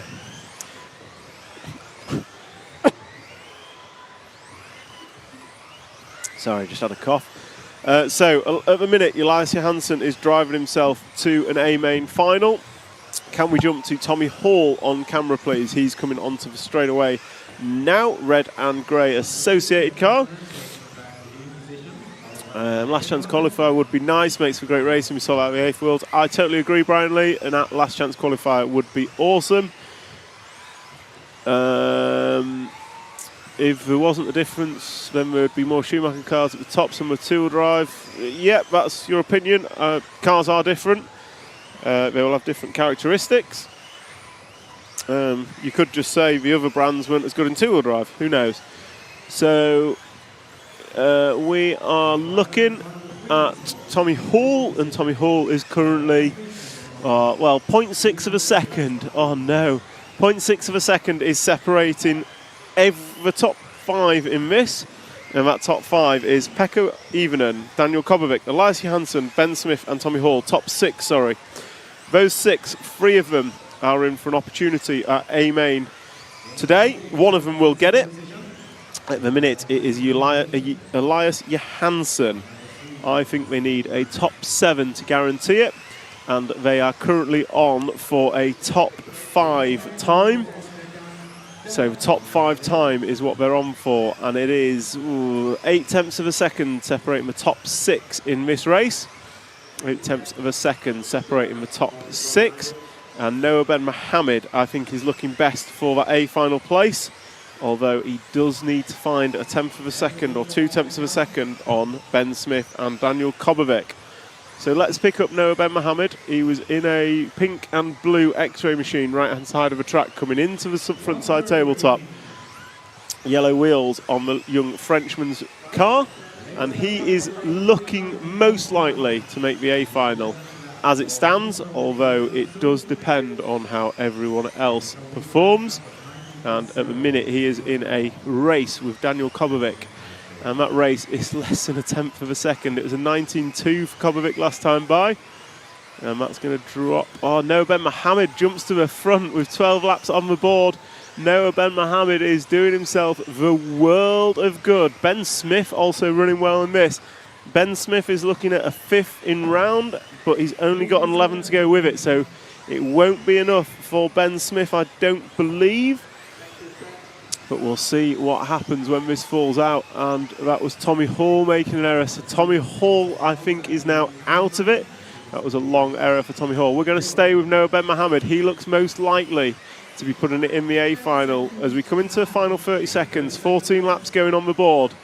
The running order is Ben Smith, 1/2 a 1/10 in front of Noah Ben Mohammed, who is nothing in front of Elias Johansson, who's got 3/10 over Pecco, and then a further further second over Daniel Kobovic. So it's the top 4 that matter.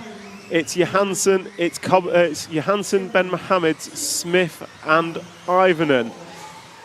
Who is it going to be? Noah Ben Mohammed jumps to the point as they start their final 16th lap. Who is it going to be? They're all on for 0.7 times, which will put them in the top 5. Elias Johansson's done. Noah Ben Mohammed, I think you are an A-main driver. Ben Smith's going to take the round by 3/1000ths of a second. Yep. So we've just seen the reaction on the rostrum. Noah Ben Mohammed, I think you are in. Ben Smith is going to go 5:07.3. So Ben Smith's going to go 5th in round. That's going to give him 16 points. However, Noah Ben Mohammed is going to go 6th in round. Tied with his 9. I think he is in. Congratulations, Noah. We'll find out. I'm sure race director will run me a thing over shortly. So, and if it is in, we'll get an interview with him. So, unless Dominic Vlachek can do something and do something special, I think Noah Ben Mohammed has just driven himself to an A-main here in Malmo, Sweden. Brian Lee, we're doing something similar. We're letting P make the top 3. Yep. Shows what an outstanding Mikai is. Yeah, Michael is an outstanding driver. I don't think anyone will ever question that. Rob Fox, rumour has it part of Eugene's wig got caught in Ben's drivetrain in the last round. I cannot confirm or deny those rumours, Rob Fox. Great run, Mika. Yeah, 0.003 of a second between the top 2 in that. It was a close race. Very close race. So I think Noah is in, if I'm not mistaken, as we go to group number 10.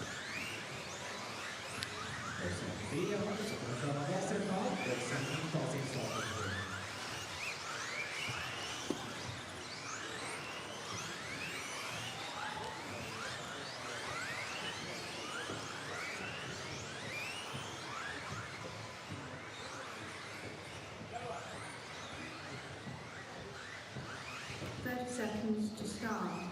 Start. Order. 7, 5, 2, 9, 6, 1, 3, 10, 4, 8.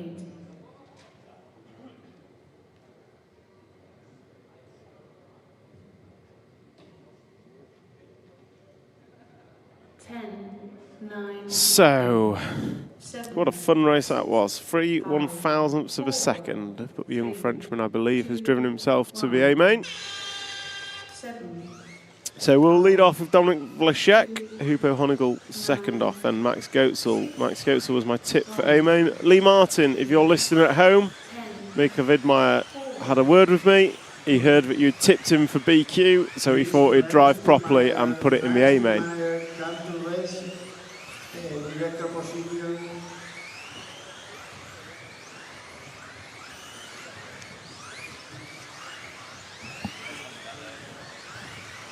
So Dominic Vlasic is leading us off, and he is leading after 1.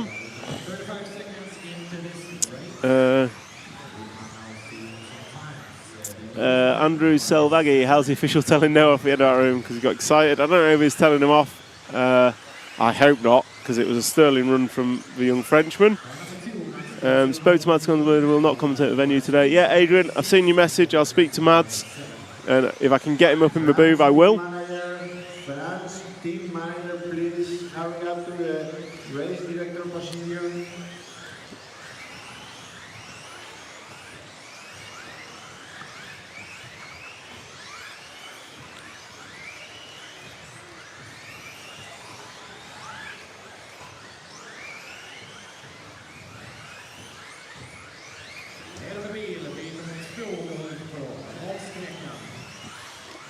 So we have Max Goetzel leading this one. Krista Rasmussen, Ben Mohammed needed a 5. 6 is not enough. I had bottom of the A on 17 points. So Noah Ben Mohammed with his 6 and 9 should be 15. Sorry if my maths is wrong, I will apologise. So yeah, maybe you know more than I do, Krista.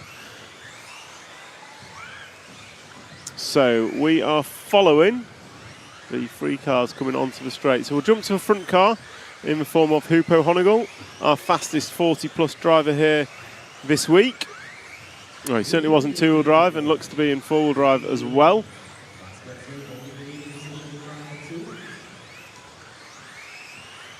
So Hupo Honigel is running in second. Max Goetzel, the green and yellow car behind him, is your race leader. As I say, that Jamie Hall splits them. So gap between the front 3 is just 0.6 of a second. Noah's been told off as Ben Smith is still going. If you watch, Ben says it's okay to official. Oh, you guys have got good eyes over on the internet. I'm glad you guys are watching it and keeping me straight. I'm sure Ben wouldn't mind. We all understand the emotion of success when you put in a sterling drive to achieve. So we are watching Hupo Honigel in the X-ray machine, 40-plus racer, coming down the straightaway now. And into turn number 1. And he comes through into frontside tabletop. Hupo, a stalwart of off-road racing, 25, I'm going to say 25 consecutive years, because I don't know whether it was 24 or 26, but 25 consecutive years at attending European Off-Road Championships. That is a quarter of a century. Slightly more because we had a COVID delay for 2 years, I believe. But Hupo, 25 consecutive events is some going. So I'm just gonna, I'll see this run out and then I'll nip down to race control and see if I can get a top 10 as it stands, which would be useful. Be able to give you the results as they stand rather than my dodgy maths. But I hope for Ben's Noah's sake, because it was a stellar run. So we've got Hupo Honigel in the lead now. We're going to jump to half direction. So Josh Holdsworth coming down the straightaway now in the 4 car. He's the second of that train of 4. So yellow and green car over the jump and through the switchbacks now and crossing the line now. So if we could pick up Josh Holdsworth. We will follow him for the remaining 30 seconds of this run. And as it closes out, I'm just going to nip round to race control and get my top 10 results. I will be back with you in just a moment.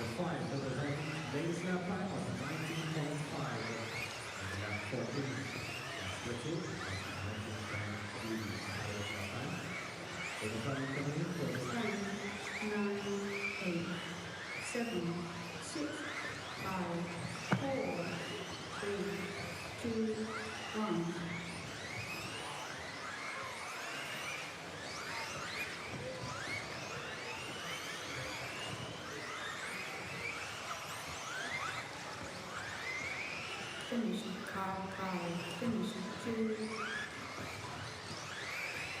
finish 9, finish 7, finish 1, finish 10, finish 4, finish 6, finish 3,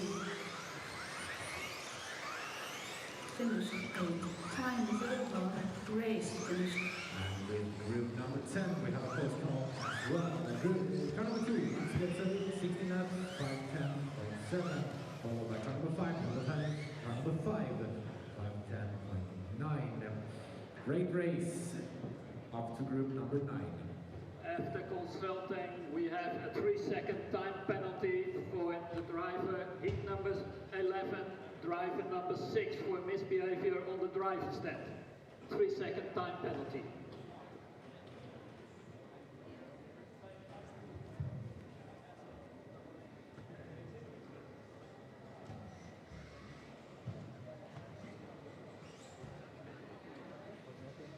Nästa grupp är grupp nummer 9 och vi är på banan om cirka 30 sekunder. Här i Malmo på Baltiska hallen och på denna fantastiska bana 1-10 som är en av de största som har gjorts.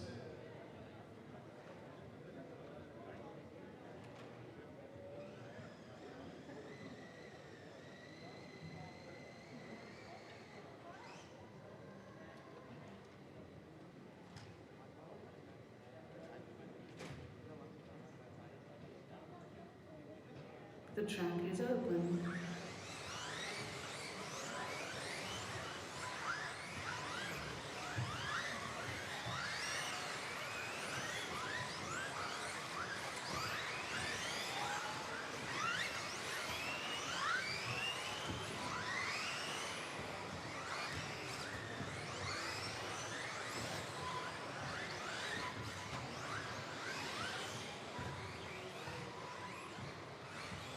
Seconds to start.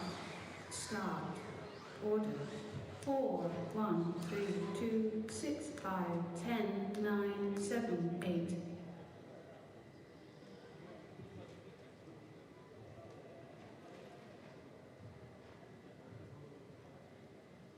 Ten, 9, 8, 7, 6, 5, 4, 3, 2, 1.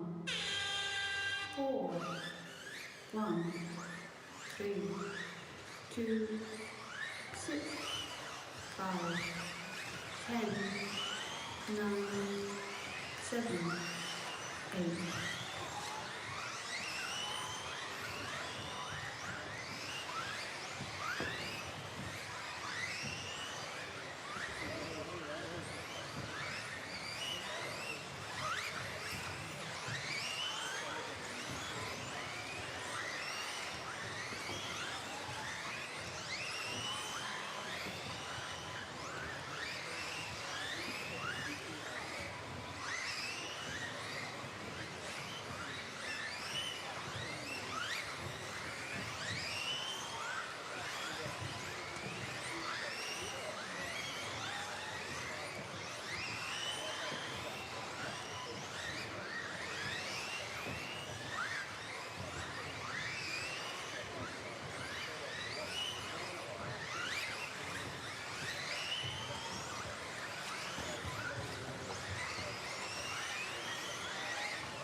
So, sorry about that delay. We have group number 9 rocking and rolling. Clement Boda is your leader, Jesper Rasmussen.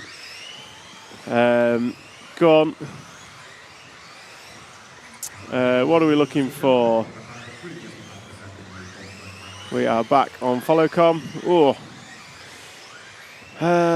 Tom, where is Angaro? Why is he not there? Not sure. He won the Worlds last week in 8th scale and then couldn't make it here for whatever reason, which is a shame. Is this off-road or touring cars? Thanks for your comment. It's off-road. It does sound like a penalty has just been announced for Noah Ben Mohammed. Not sure why or what.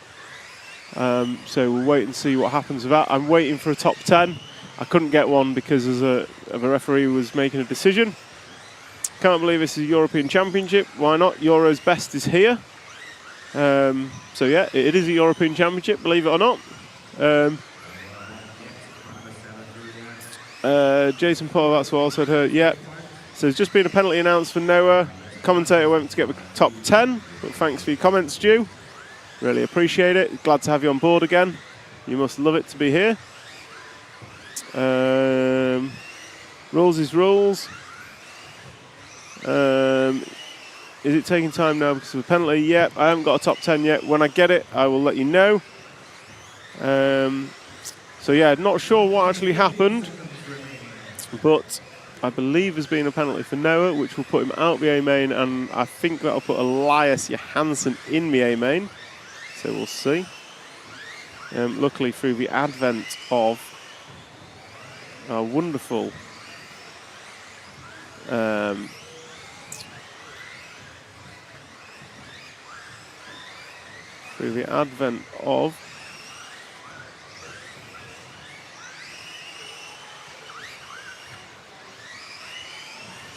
so you can roll back on the stream and see Noah's reaction to his wonderful run that he did. Clement Boda's leading this one in group number 10. So Clement Boda is, sorry, group number 9, Clement Boda is leading from Jesper Rasmussen and Luke Holdsworth. On camera we have the Clement Boda machine. So in front of those two, green and yellow one, is Clement Boda. 10, 9, 8, 7, 6. So yeah, I'll wait and see when I get a top 10. I will get it to you. Adrian Songsand, the song by Malmo, can we also get a listen to that as well? Unfortunately, due to copyright, we cannot play it live on air, which is a bit annoying. So yeah, we can't play the song live on air. So Clement Boda is going to take home heat number 9. Jesper Rasmussen going to finish in 2nd. Luke Holdsworth 3rd. Lucas Greiner going to finish in the 4th spot. Nico Schmidt 5. Vincent Ruger 6. Just waiting. So once we get a top 10, I'll read it out. And we're just going to take a quick intermission whilst we wait for the next race.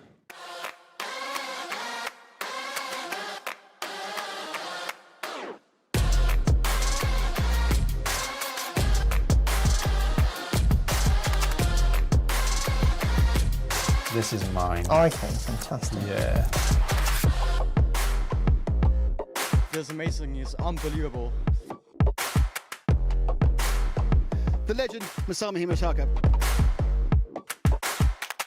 So Michael Olowski's going to cross the line to take the European title. What's it going to be? It's a race to the line and Skidmore takes it. 3-time winner David Ronnefout takes the Euros, European champion. That's crazy, man. I can't believe it. Gillespie's flamed out. Gillespie's flamed out. Oh, he's broken. Volkiers is broken.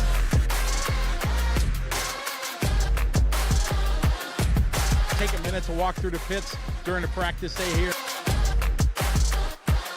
It is in order of when you won your first World Championship. It's insane. You guys need a race director, and I'm lost my contracts. Give me a call. Thank you guys for the coverage. I appreciate it.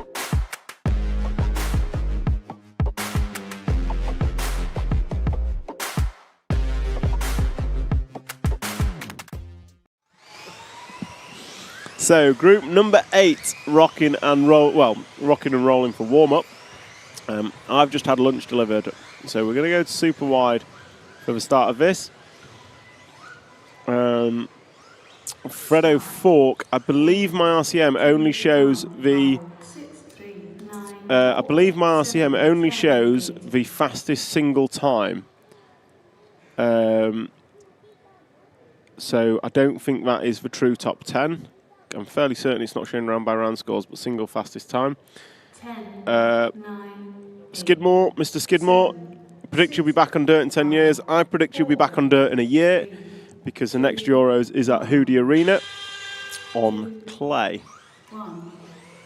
So I'm just going to take a quick break, and looks like cameraman's still following, so he will be following off with Frederick Hovgaard.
Finish at car 3, finish at 9, finish at 10, finish at 2, finish at 8, finish at 5, finish at 1, finish at 6, finish at 4, finish at 7, time is over, race finish.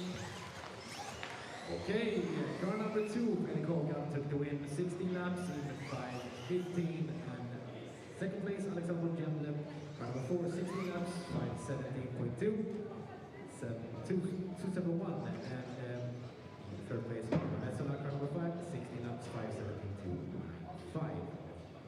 Next up is group number 7.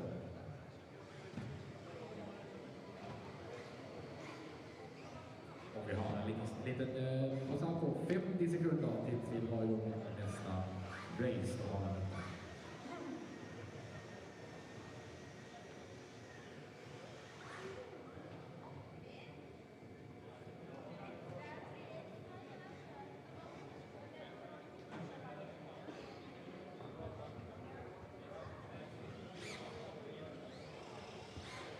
So, apologies for that little break.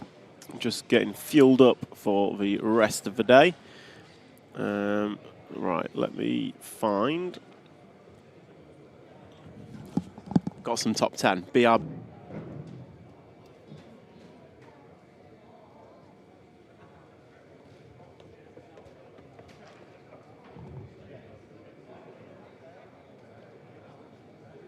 The track is open.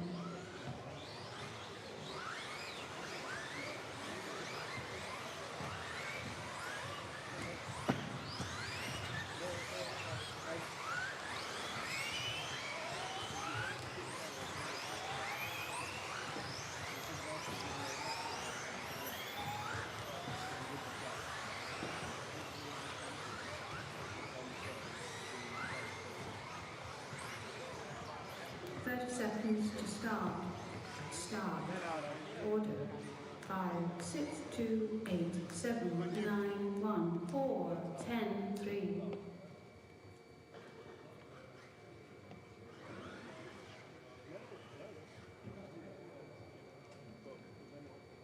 Ten, 9, 8, 7, 6, 5, 4, 3, 2, 1.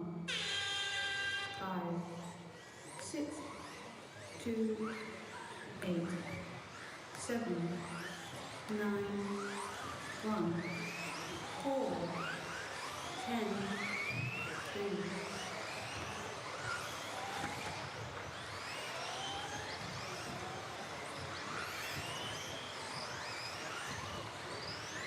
Number 7 is going here with the race qualification. The final game will be championship. Coming from their first lap, you can see that Tristan Malmo has the lap time 19.9, the lap time recorded so far. Take it easy, in front of Russell, tabletop. It's clear, it's clear.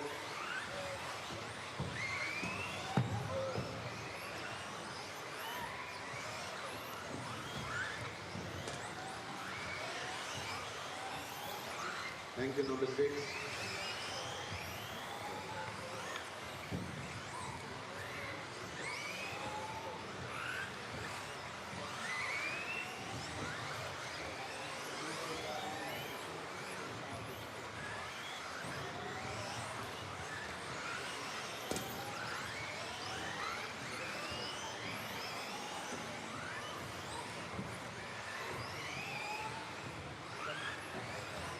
Into this race, and we will see that Western Malmo, the car number 5, is holding the leading position following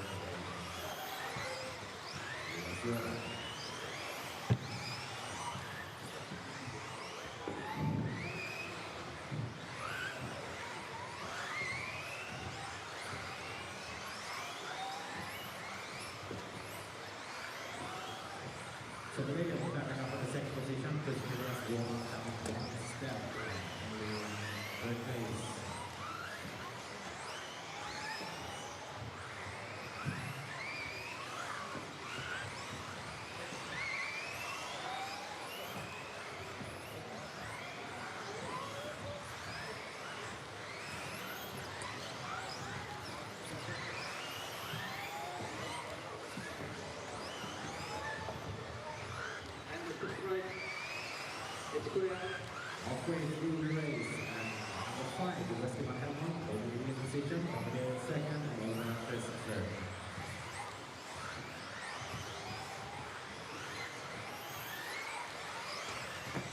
So, I'm going to run through the comments. We got a comment to, can we follow Oliver Natras and Tommy Dale? So, what heat are we on? Heat 7, yeah. Who have we got on camera? The blue number 7 car of Andreas Bastianson. We are going to follow Walton, end of a straight, orange car, white wing if we can. And I'm going to quickly run through the comments, and then I've got a top 10 for you all online. So, Noah Ben Mohammed has been given a 3-second penalty for misbehaving on the rostrum. That penalty still stands, although is under discussion. So the results are subject to confirmation. So results are subject to confirmation. Do we know what his penalty for was yet? Yep, 3-second penalty for misbehaving on the rostrum. Can we follow Oliver Natras? Yeah. Can we jump to the green, white and red car, start of the straight? Cheers, Jim. Can you follow Josh Walton? Just did that a bit. No, didn't manage to speak to him in the pits yet, Dave Dunn. We'll try it before the A finals. So your top 10 as it stands is going to be... So your top 10 as it stands, Bruno Coelho is on pole, 5 zeros. Well done, Bruno. Mika Orlowski is going to grid up second. Mika Vidmeyer in the S-Works is going to grid up third. And Marcus Karup going to grid up fourth. 4 different chassis in the top 4. Bartek Zaluski going to grid up 5. David Ronnefolk 6th. Una Hatton going to be 7th. Daniel Kobovic 8th. Elias Johansson in 9th. Pekko Ivanen in 10th. Ben Smith with a stellar round number 5 is going to be BQ grid up 11th. Then we've got Alexander Landon 12, Noah Ben Mohammed 13, Tommy Hall 14, Martin Bayer 15, Max Gosel 16, Hupo Honegel 17, Jorn Neumann 18, Clement Bowden 19 and Hampusberg 20.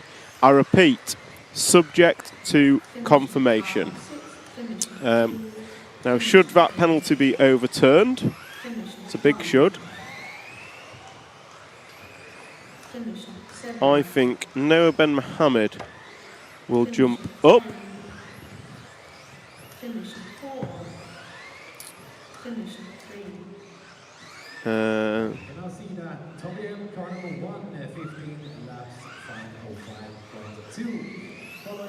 I think Noah Ben Mohammed will jump up to 9th. Elias Johansson will fall to 10th. No, Pekko Ivanen will stay 9th. Will jump up to 9th.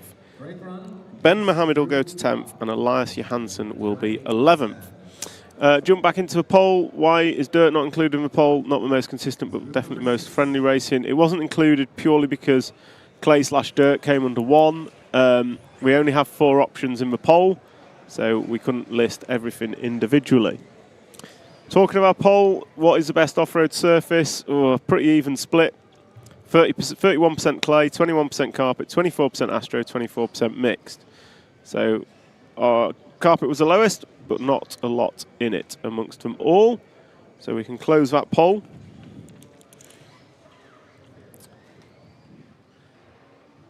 So we have an unofficial top 10 as it stands, subject to confirmation.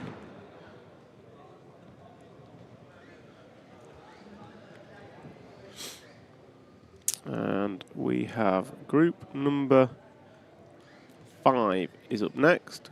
Group number 5 is... No, group number 6, round number 5. Sorry, group number 6, round number 5 is up next.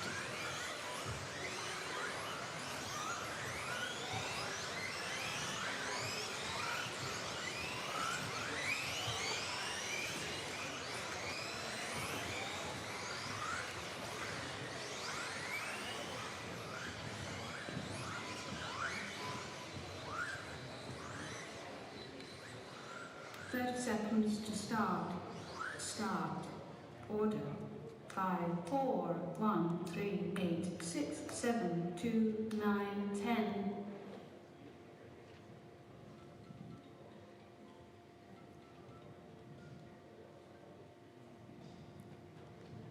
10, 9, 8, 7, 6, 5, 4, 3, 2, 1, 5, 4, 1, 3, 8, 6, 7, 2, 9, 10.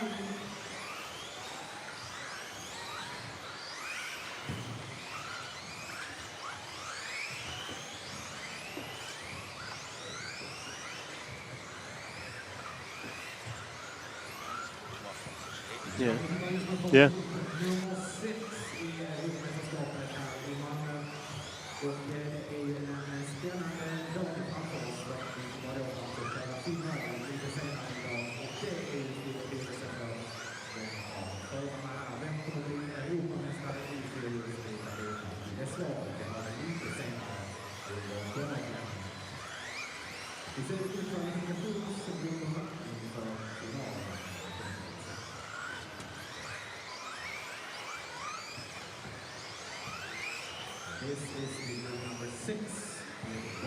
So, group number 6, rocking and rolling. Great finish, Tommy and Oliver. Dynamite. Imagine being a young kid in a great run, getting himself here. Well, not lifetime ban.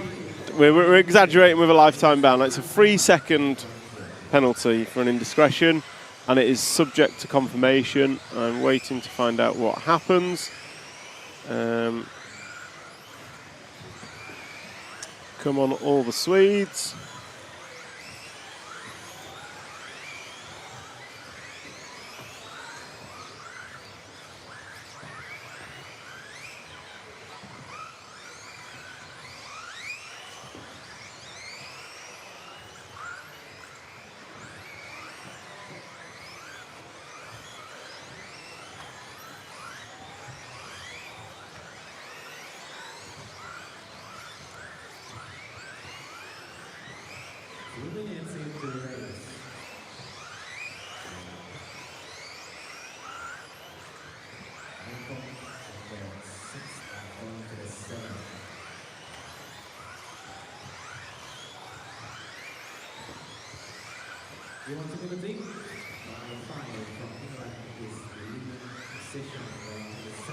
Okay, we have group number 6 rocking and rolling. Great work, Pecco. I'm so happy and proud of you. Pecco is in the A main. What a guy. So Pecco is in the A main, which is fantastic work from Pecco. We've got Ewan Tumulty leading this one, and we are following, I think we're following car 5 of Ewan Tumulty.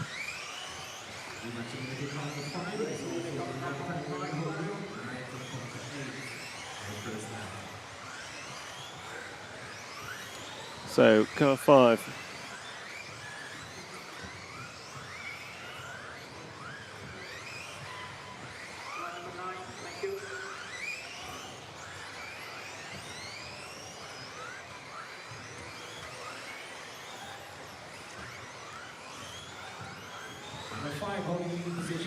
So, Ewan Tumulty is leading this one.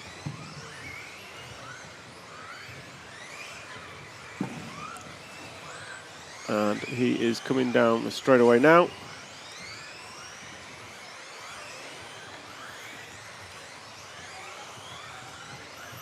So Ewan Tumulty leading Victor Litvinenko, Philip Marzinger, Sonja Skursbak, Yanni Mäkinen, Theobald Jacquelut, Mateus Toos, Marcus Vea and Laurent Jesus. Oh, and Pontus Magnussen, the Viking, also runs in this one, running in 10th position. So if anyone's got any questions, comments, drop them in the chat and I will help out where I can. We are running through heat 6 through 1. We'll close out qualifying round number 5. Once round 5 is completed, I will get you a finalised top 10. We'll get a finalised top 10 and then finals get underway at 10 minutes to 3 p.m. 10 minutes to 3, finals will get underway.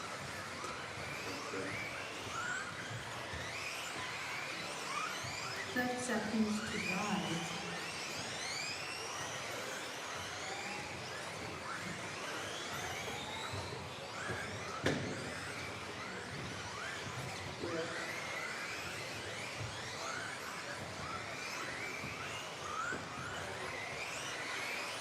Ten, 9, 8, 7, 6, 5, 4, 3, 2, 1. Finish at 5. Finish at 1. So these guys are finishing. Ewan Tumulty is done. Viktor Litvinenko is done. Sonia Skurzpak is done. Comment from Keith Jimmick. Any fifth drivers present? There's only one I know of. Wesley Van Helmond has done some fifth scale off-road racing, and he is present this weekend. I think he had a fairly decent two-wheel drive, but I don't think four-wheel drive's quite gone his way. And that's a wrap of group number 6. You have to pronounce Ewan Tumulty. So pronounce Ewan's name the way Scotty did, Ewan. Wesley Van Helmond is there running Schumacher. Yep, Wesley is a fifth driver. I'm not sure who else is or isn't. I don't have great knowledge of the fifth scale off-road or on-road racing scene. I think Martin Bayer was a fifth scale, I want to say world champion. Might have been European champion. Fairly certain Martin Bayer has done some good stuff in fifth scale prior to his X-Ray days. So yeah, Martin Bayer is a good X-Ray driver. So next up, we're going to have group number 5, and they're going to be led away by David Burton, Christian Koenig, Victor Horsfield, Jens Olsen, Ray Gembel, Sven Rudig, Mads Skonberg. Mads Skonberg is creator of the wonderful song on SoundCloud. If you've not heard it, head over to SoundCloud and search for Goodbye Malmo, Euros 24. Cyril Castaldo, Rene Levetto, and Loic Didier. How many RCTV heroes are we up to? We've not had any today. We've not had a single RCTV hero join today. We had 35 yesterday, and we had one the day before. So we're up to 36 for the week. So pretty good going. We don't have a date for the Euros at Hoodie Arena. That'll be decided at the EFRA AGM in November. And Pecco, 2 times TQ large scales four-wheel drive. So thank you, Nick Damon, for that information. Pecco Evenen is a man of many classes. He is also a fifth scale racer. So that's at least 2. Another good qualifying results for Team GB from JMN. Well done. Thank you, JMN. 7, 10, 5, 9, 1, 6, 8. So David Burton going to lead these off. We'll start with following Dave. That's all right. Cameraman gives me a nod. Farid Ben Mohammed, lots of sad faces. I agree with you. I'm not going to mince my words. The penalty is not 100% confirmed yet. I believe there is still ongoing discussions. But that 3-second penalty for Noah Ben Mohammed would put him out the A final if it remains. And I feel it is slightly unfair.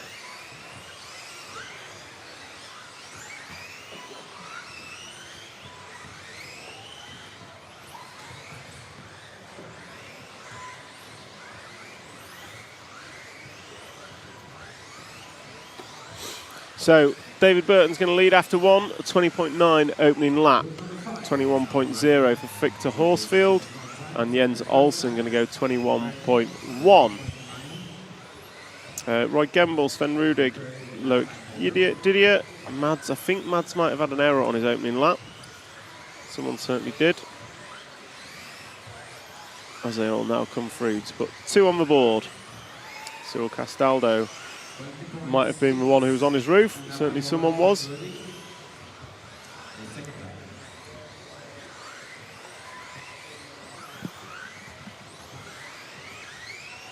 So Sven Rudig is leading after 3. Have you done much racing, Tom? Big cars and little cars. They've done on the chat. No, I haven't. Last raced a little car at the 2022 Euros at Robin Hood. and I think I was in the D final, so not great. Didn't meet my expectation, but probably expected the reality of how quick I am these days. Big car racing, I'm actually at Donington on the 12th of October, I believe, possibly. So I've done one race in a Radical, Leon Morel's Radical this year, but the Caterham racing is done with. I just simply do not have enough money to continue it. It's been a great experience, but yeah, I think my racing days are behind me, and now I'll stick to the commentating if you guys at home enjoy it. And on that note, if you are enjoying it at home and you want me back, please email techguy@rcracingtv.com, and he will take all your requests to have me commentate events. If you don't like me, and I know there's a few of you that don't, you need to get in touch with your EFRA rep and tell EFRA to pay RCTV Racing more money so they can afford a professional. I think that's fair. So if you've loved it, email techguy@racingtv.com. If you've hated it, speak to your EFRA rep and make sure they pay for a proper professional commentator. There you go. Can't ask for more than that. So Sven Rudig is leading us round. We're going to try and pick him up. He is the green and red machine coming off the tabletop. Going to go through the switchback chicane and across the start-finish straight. And he is now coming onto the straightaway now. If we can pick him up, we've already got him. Good work, cameraman.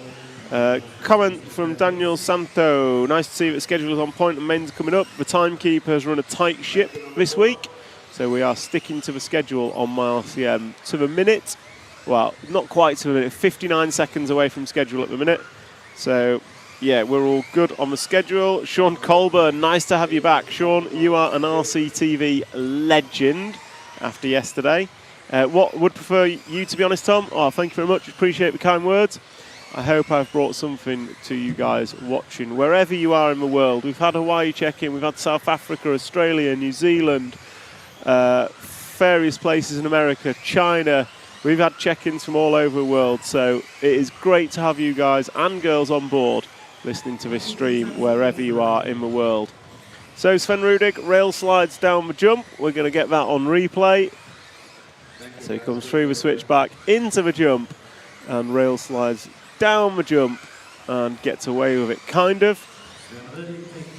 As we come, Carl Bradish, you do a cracking job. Thank you, Carl. Appreciate the kind words. We are into the final 45 seconds. So Roy Gemble momentarily jumps to the top spot. He's 0.2 of a second behind Sven Rudig. They are both down the straight at the same time. So it looks like Sven has got this on the stagger with 30 seconds called on the master clock. These two, Sven just getting it wrong. He just hit the pipe. Let's see if we can get that on replay. He comes over the roller, he comes in and just drives straight into the pipe. And that is going to lose him enough time that he is going to be 1 second behind the lead. Daniel Santo for having a race with good eye on the mic instead of some pro commentator who just keeps rambling. If I'm not rambling, I don't know what I'm doing. Feels like I ramble half the time, but thank you, Daniel. I do have some link and knowledge of RC. I haven't done it for many years, so I do try and bring you not just a technical insight, but keep you entertained through the days. Heat 5's just finishing. I've just got a dash. I will be back in just a moment.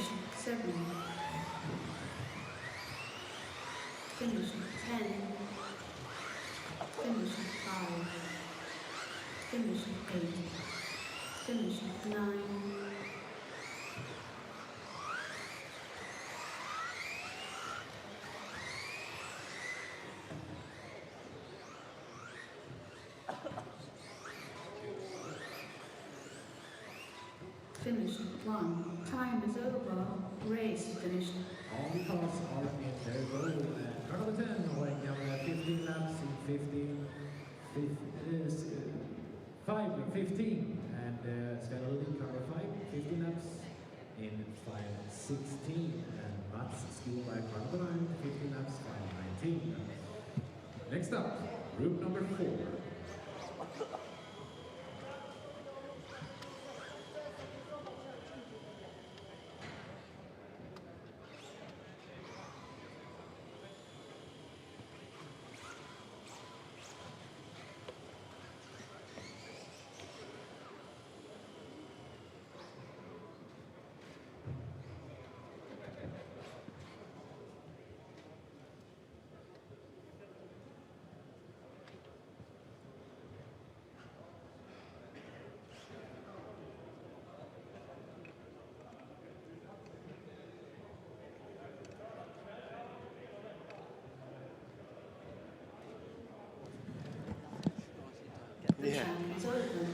So, we are here for group number 4. Group number 4. Reese Ward is going to lead him away. Oh, Matt Sissikan's put a load of boost in his car. So we're going to start with car number 3, third off the grid. And if he doesn't backflip it down the straight, I'll be disappointed. Robert Swallow enjoyed the coverage. Thank you, Robert. John Colburn would prefer me to be honest. I just don't agree with a penalty. What can I say? Young kid's driven his way to an A-main. Has a small celebration on the rostrum. Gets a penalty for it. We've got plenty of videos of champions doing exactly the same. Sometimes when races finals haven't finished. So, yeah, I think it's for me, it's a disappointing decision to penalise a young kid for celebrating after he put in a stellar run. It's got to be said. Hi Tom, our tyres going off towards the end of the middle of the races. Lap times seem to drop off at the beginning of the race, however, not surprised at the speed for top. So Jamie Banks, yes, cars are dropping off the pace. It's a combination of tyres, battery power, motors heating up, and diff oils and shock oils warming up. So it seems to be a bit of everything, but yeah, and it's just hella difficult to sustain the pace for 5 minutes. So we are seeing a drop-off of pace. That's been fairly common. Ryan Donovan, can we follow the babyface assassin Reese Ward? Yes, we can. We're going to follow Mads for one more time down the straightaway. Because I'm not Mads, Matt, sorry. Because I'm told he has a significant amount of power in that machine. And then we will jump to Reese Ward. So here comes Matt Sissikan. He's going to come over a double and pin it down the straight. Impressive, pretty impressive. Heavy-handed penalty not necessary by T-Bag McPick. I agree. Right, Reese Ward coming onto the straightaway now. Down the straight he goes. Orange and blue machine. Pretty sure that's Reese Ward. It is. This has been a great race for juniors as well. Reese Ward, Alexander Badansky. The two youngsters, both X-ray, stood on the rostrum next to each other, watching them high-five after they've done a brilliant run. We'll probably get a penalty for it, but it's brilliant to see. So, two little youngsters, both racing X-ray, one Polish, one British, coming to the Euros and having the best of time. So, is that Reese Ward on his roof? It is, unfortunately. Do you want a headset, Mr. Owen?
Sorry about that. So, no, Martin Owen did not want to talk, unfortunately. Comment that Reese's car looks like Dakota's. It does, a little bit, orange and blue. Penalty so unfair, please withdraw it. If I had the power, I would. But unfortunately, I don't have the power. Penalty can only be turned by the guy that gave it. So, yeah, we'll see what happens. I'm sure the discussion of that penalty is not finished yet. I guess, for me, when you see other drivers celebrating at the end of A-finals and nothing's said, and you see a little kid do it at the end of qualifying after driving himself into the A-final, he's given a penalty, it feels somewhat harsh and inconsistent, dare I say. So that is a wrap of group number 4. We've got 3 more groups of qualifying, which should see us through to about 5 past 10 past 1.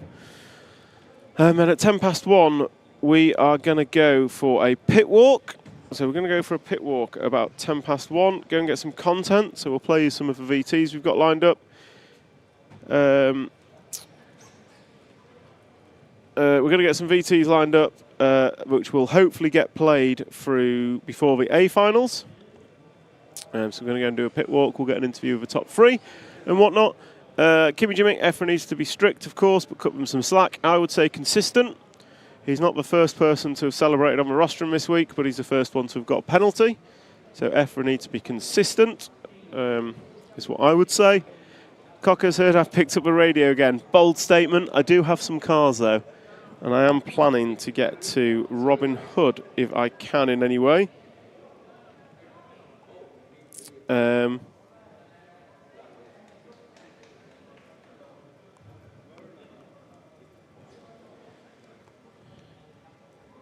So yeah, I've not picked up the radio, but I have got some cars. I might pick up the radio shortly. The track is open.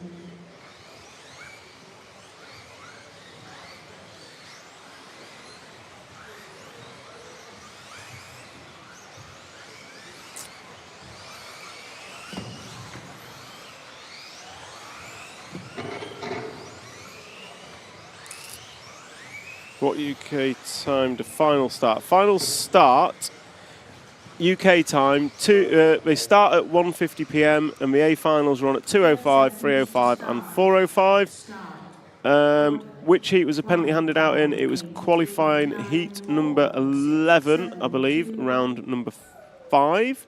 JMN, well, I hope the person who gives a penalty listens to majority of viewers. Agree with Tom, totally harsh and unnecessary. What will that youngster remember from his championship? Yeah, fair point. Who got a penalty? Noam Ben Mohammed got a penalty. So after he crossed the line in his qualifying run, he celebrated on the rostrum.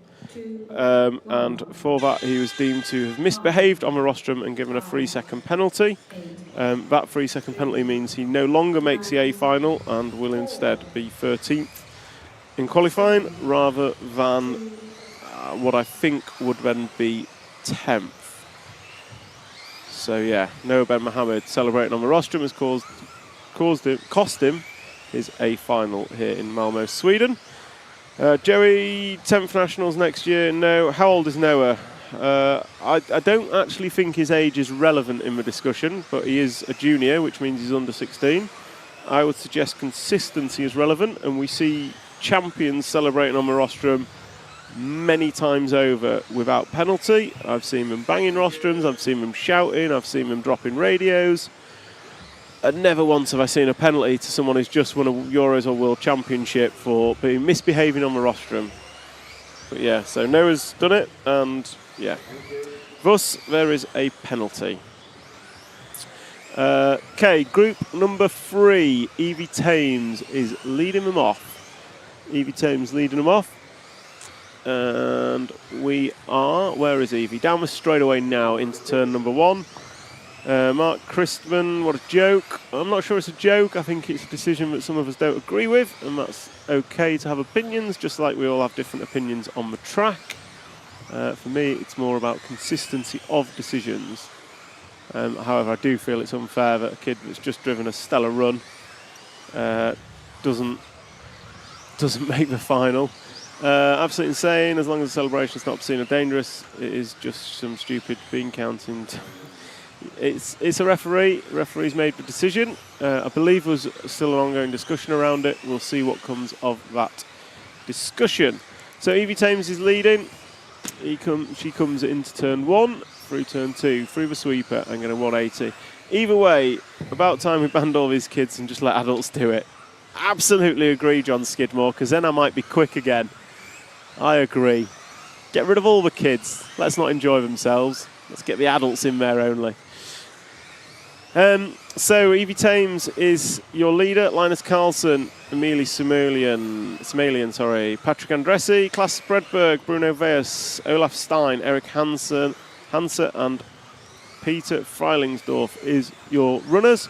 So regardless of who ends up in the A final, and I don't know if it's certain yet, I must say we are in for a treat with our finals, and I suspect Michael Orlowski, Mika Vidmaier getting third on the grid, and Marcus Carrot 4 will be doing their absolute utmost to chase down Bruno and apply pressure early doors. Bruno, having TQ'd all 5 rounds of qualifying and the only one to run 17 laps, is looking strong heading into the finals.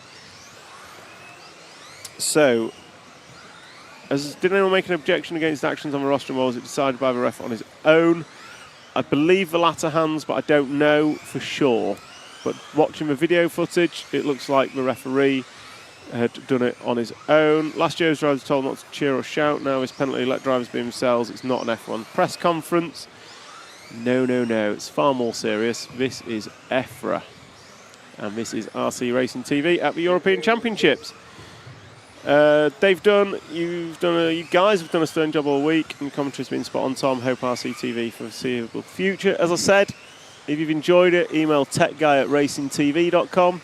If you haven't enjoyed it, speak to your EFRA rep and ask them to put their hands in their pocket and pay for a professional. So, where are we at? Evie Thames still leading this, 11 laps down. And Linus Carlson. We're going to jump to Linus. I think black and green machine coming over double in front of us and coming down the straightaway. So Linus Carlson is the Swedish racer. Joel Soares. Yep, Mohammed. Who gets the spot with Mohammed's 3-second penalty? So with the penalty, Elias Johansson jumps to the 9 spot, Pekka Ivanen down to 10. So Elias Johansson is the one that benefits from the penalty. So the Swedish racer benefits from the penalty. I openly confront referees, and most of them have. I'm not sure confronting's the right thing to do. There's a process, and I'm sure that process is in place to try and establish what has happened and ensure that it's fair. If the penalty's fair, then the penalty's fair. I don't think anyone can moan about that. From what I've seen, doesn't seem to be, or I would consider it. But my view is null and void because I'm just a commentator. So anything you'd like to see on the pit walk, get your requests in the chat. Anything you'd like to see on a pit walk, get your requests in the chat. We have Josh and John Walton, we have Yanni Mäkinen, we have a discussion about radio settings, and we want a chat with Wesley. Anything else you guys want to see in the video, in the pit walk video, let me know. And we will get that pit walk done after qualifying has completed, which will be in about 15 minutes. So 10-15 minutes, we will be getting our pit walk underway.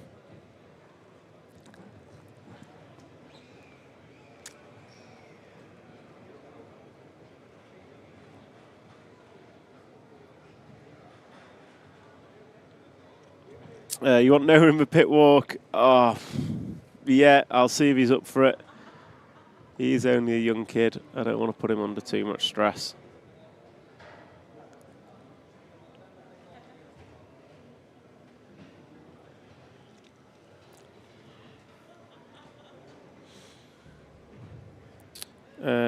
You want to see the full drive of Bruno? I will ask Bruno if we can have a look at his car.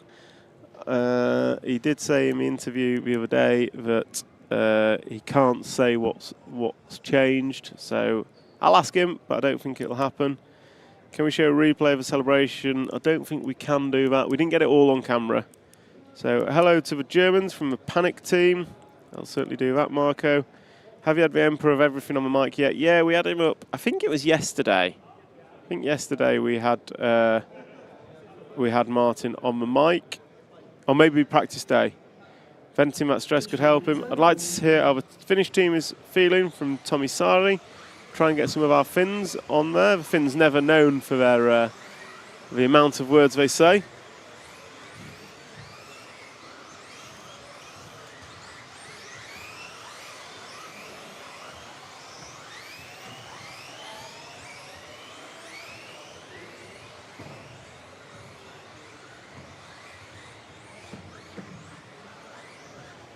Seconds to start.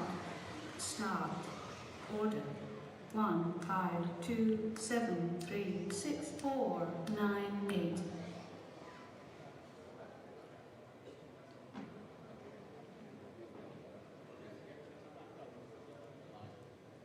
Copy beat. 10, 9, 8, 7, 6. So what are we looking at? Appreciate the brilliant coverage. Thank you, Trevor Janssen. It's a shame no absolutely deserves it. I agree. He drove it there. Well done, Evie. Chat Wesley is good. Yep, I'll try and get to Wesley.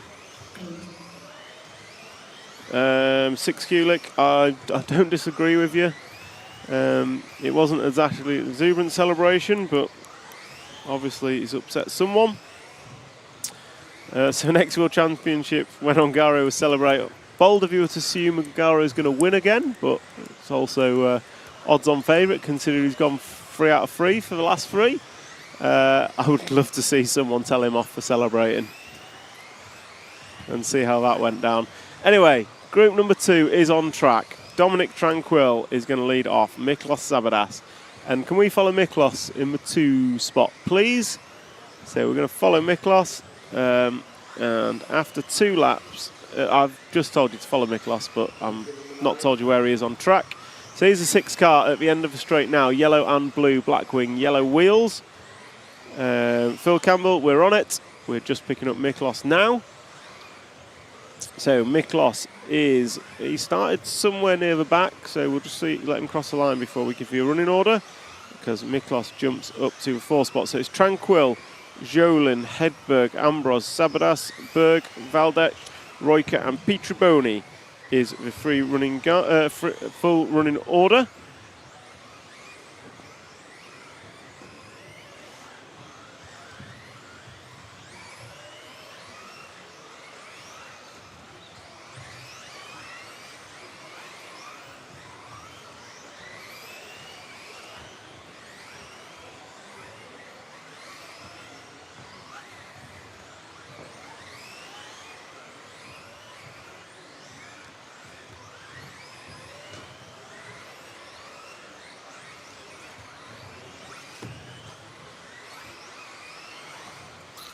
So Dominic Tranquil still leading this one. We are still following Miklos at the request of RCTV hero Phil Campbell.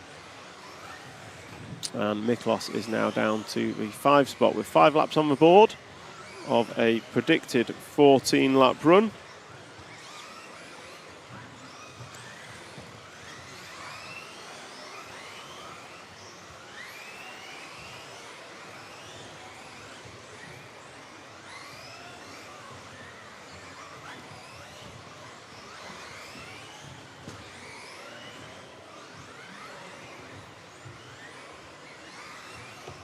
So, watching from the pits at York Club.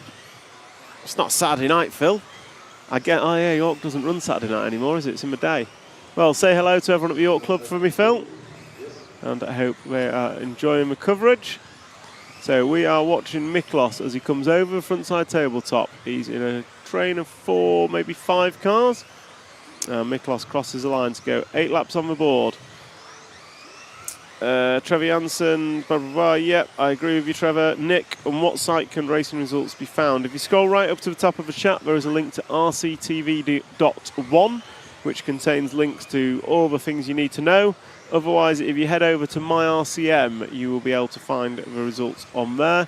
Currently, the ranking list on my RCM is by fastest single time only. After qualifying is finished, it will be updated for round-by-round qualifying. But the top 10 as it stands is Bruno Coelho, Mikael Orlowski, Mika Vidmeyer, Marcus Karup, Bartek Zaluski, David Ronnefolk, Una Hattunen, Daniel Kobovic, Elias Johansson and Pekko Ivanen. Ashley Patterson, A final times today, local time are 3:05 p.m, 4:05 p.m. and 5:05 p.m.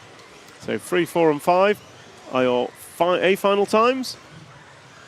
Knock an hour off for UK time.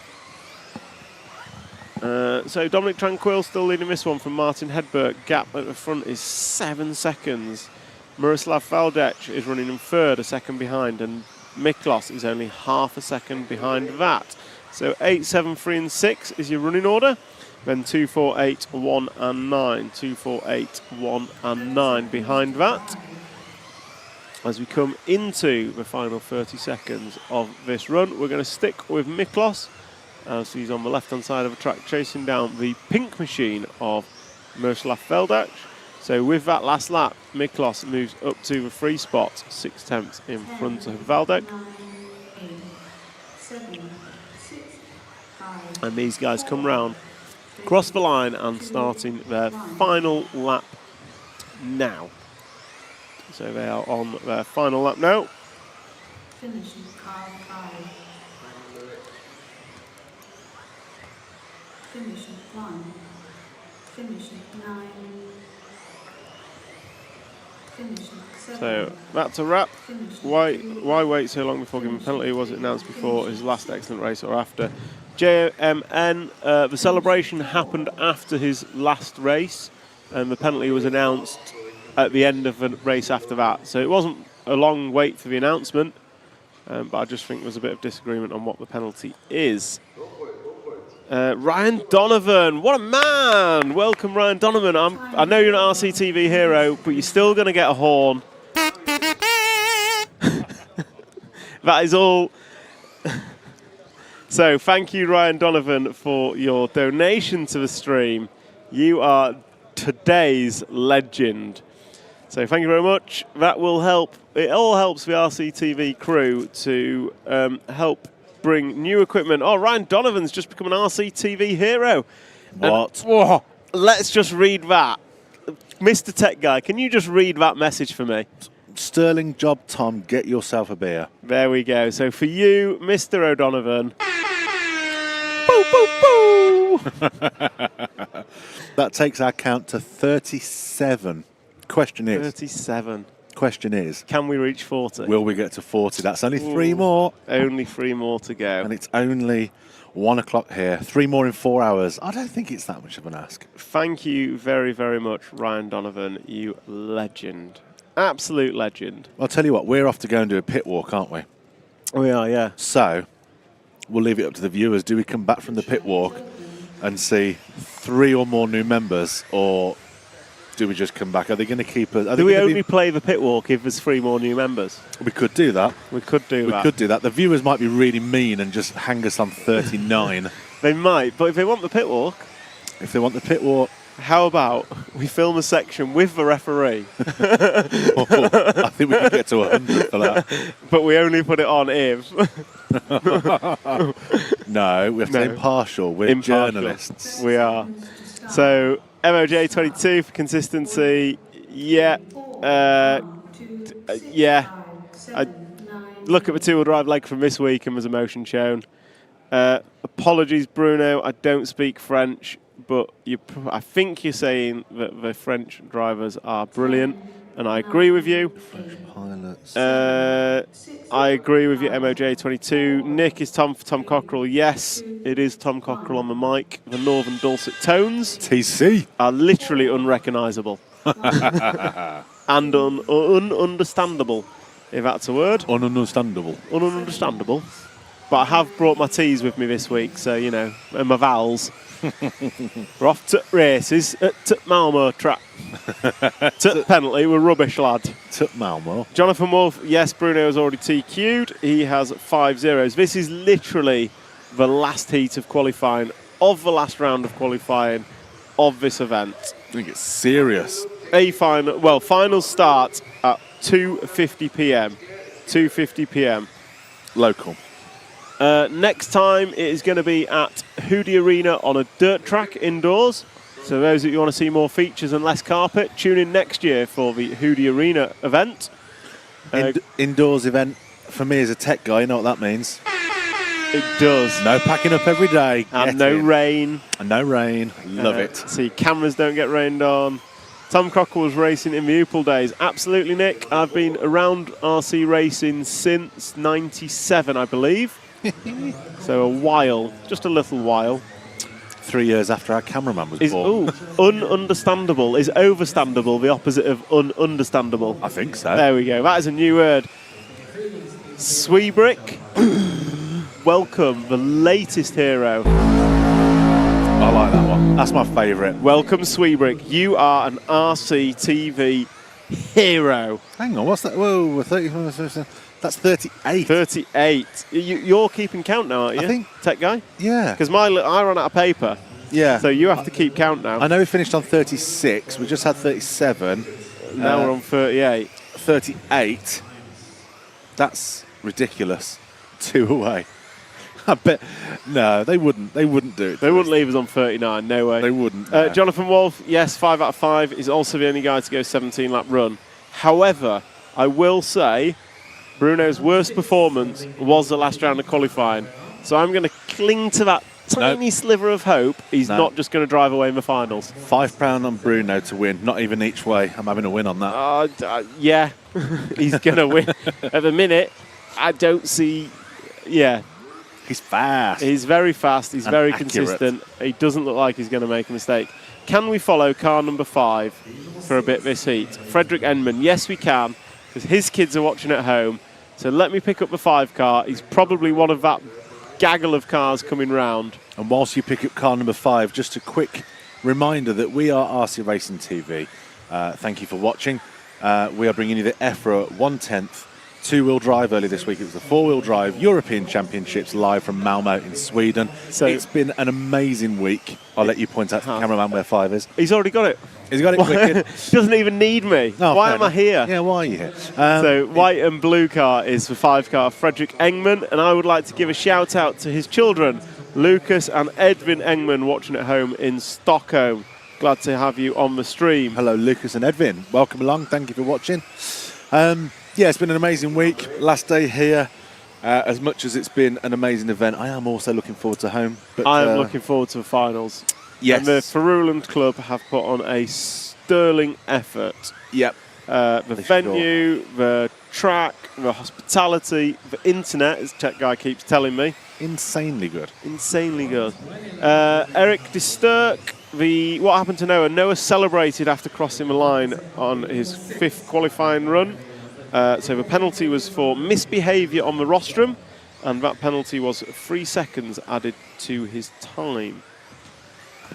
Yeah, I'm not going into that. That's fine. What was I going to say? Oh, yeah. So, yeah, been an amazing week. Thank you to our sponsors who, without their help, would have made it extremely difficult for us to be here. It's not cheap lugging all this kit around Europe to bring you all the live action free as it happens from all these different events. Thank you for T-Works, X-Ray, Mebo Sport, Hobbywing, Schumacher, RCXX Shop and S-Works. And thank you so much to our 38 RCTV heroes that have signed up this week. That's been amazing. To be fair, that was all yesterday, which is even more insane. Will we get to 40 now? If you weren't listening yesterday, you may be thinking, what's this RCTV hero and how do I do it? So if you become an RCTV hero, not only do you get a pack of stickers, you get priority follows on cars, you get live horn when you sign up. Yes, you heard that right, you will get live horn, 1 of 5 possibles, and you'll also get early access to the content that we create as it becomes available, such as RC Autopsy. So to become a hero, have a look at the stream. You have to be on YouTube, RCTV YouTube. Have a look underneath the stream. You'll see our logo where it says RC Racing TV. Just to the right of that's a join button. Hit that join button, and for a couple of schmeckles or whatever your local currency is per month, you will become an RCTV hero. It helps us out massively. it is not. We're not. You know, we never whinge about this, but let's address the truth. It does cost us quite a bit in equipment and broken equipment, for that matter. So those schmeckles don't just line our pockets; they go straight back into the kit to give us better features, better cameras, faster internet. It goes in many More many ways. professional commentators. Professional commentators. That's Tom's nice way of saying he wants a rise for the next 10th. Yeah, so if you do that, great. If not, that's no bother at all. We're just glad that you're watching. So we have wrapped up qualifying. I'm going to address the last couple of comments. We're going to go into VTs because we have to get pit side to get some content made. We're going to go and do a pit walk. So Nick, I think you provided awesome coverage. Thank you very much. Really enjoyed the 8th Worlds last week. Fantastic. Glad that you're tuning in again. How did Neal misbehave? Did he punch another driver? No, he did not. He celebrated on the rostrum. What exactly did he do? I'm not sure. I don't know exactly. An over-exuberant celebration defined as misbehaviour on the rostrum. So we're going to jump to VTs whilst we go and do a four-wheel drive pit walk before the finals. Tech guy's going to have the camera set up ready. And then we will be back so final start at 2:50 p.m. local time. That's an hour and 40 minutes. We'll be back in about an hour and a half, maybe an hour and 20 minutes. So we'll come back 20 minutes before the final start. We'll get our pit walk played, and then we'll be into finals. Helps for the turn my mic on. Yes. Quick, unrelated shout out. Anyone that's watching that's at the track or in Sweden at the minute, Smash XXL. I can only describe them as chocolate covered salty crisps. They're insane. Get some. You need them in your life. However, if you're a Norwegian in the pits and you have milk carton, bring them here and I will guarantee we'll follow your car for the entirety of the final. I don't know if I can make that guarantee, but those milk carton chocolates are the bomb. What's better than a hero subscription? A Norwegian milk carton. Absolutely. Thank you very much for joining us for qualifying all. We'll be back in about an hour and 15, hour and 20 for finals. Toodle pip. See you soon.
So, good morning and welcome to day 4 of the 1/10 Electric Off-Road European Championships here in Malmo, Sweden.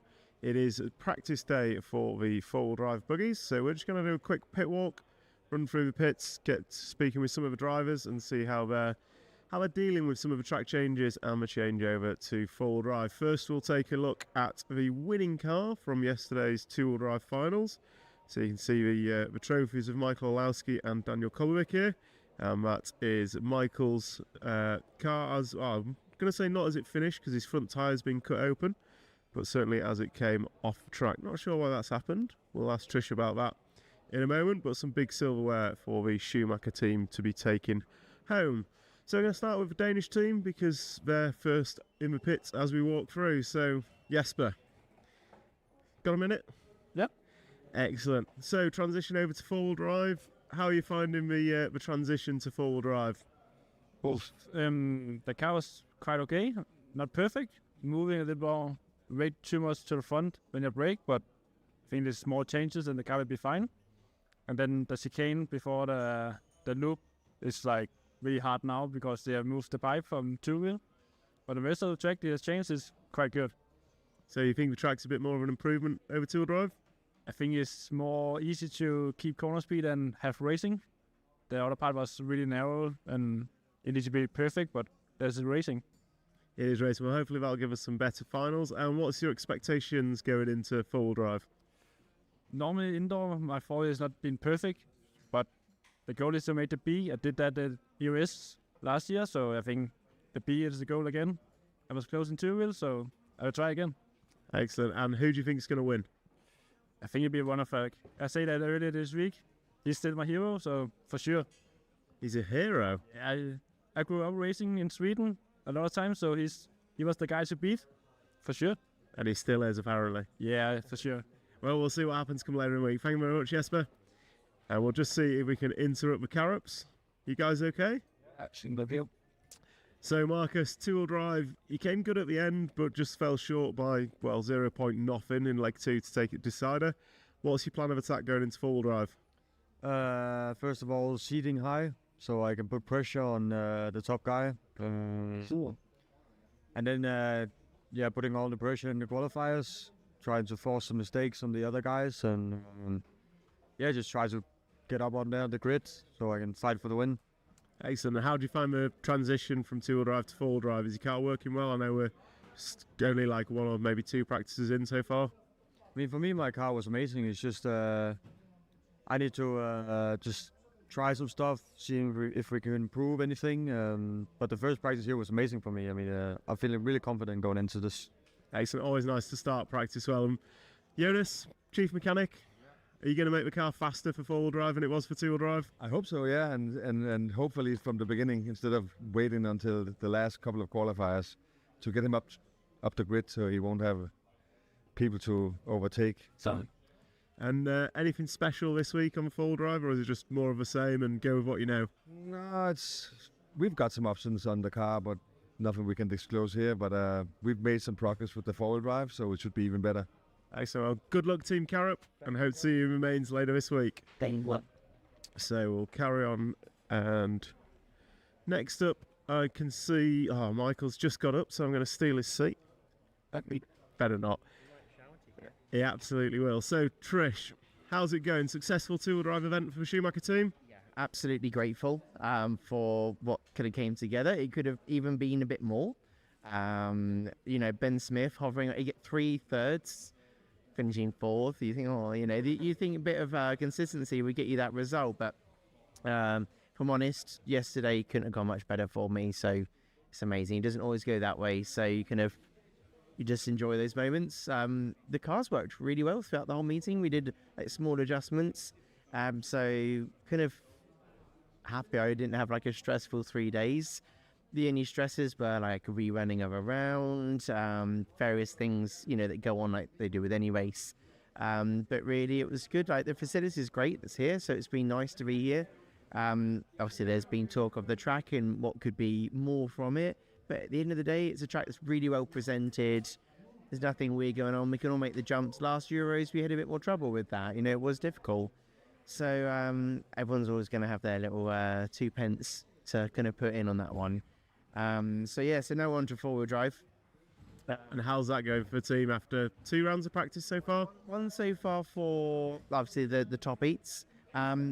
It's a bit more tricky than two-wheel drive. Two-wheel drive, actually, we weren't right at the top at the beginning. Like Landon was right up there before.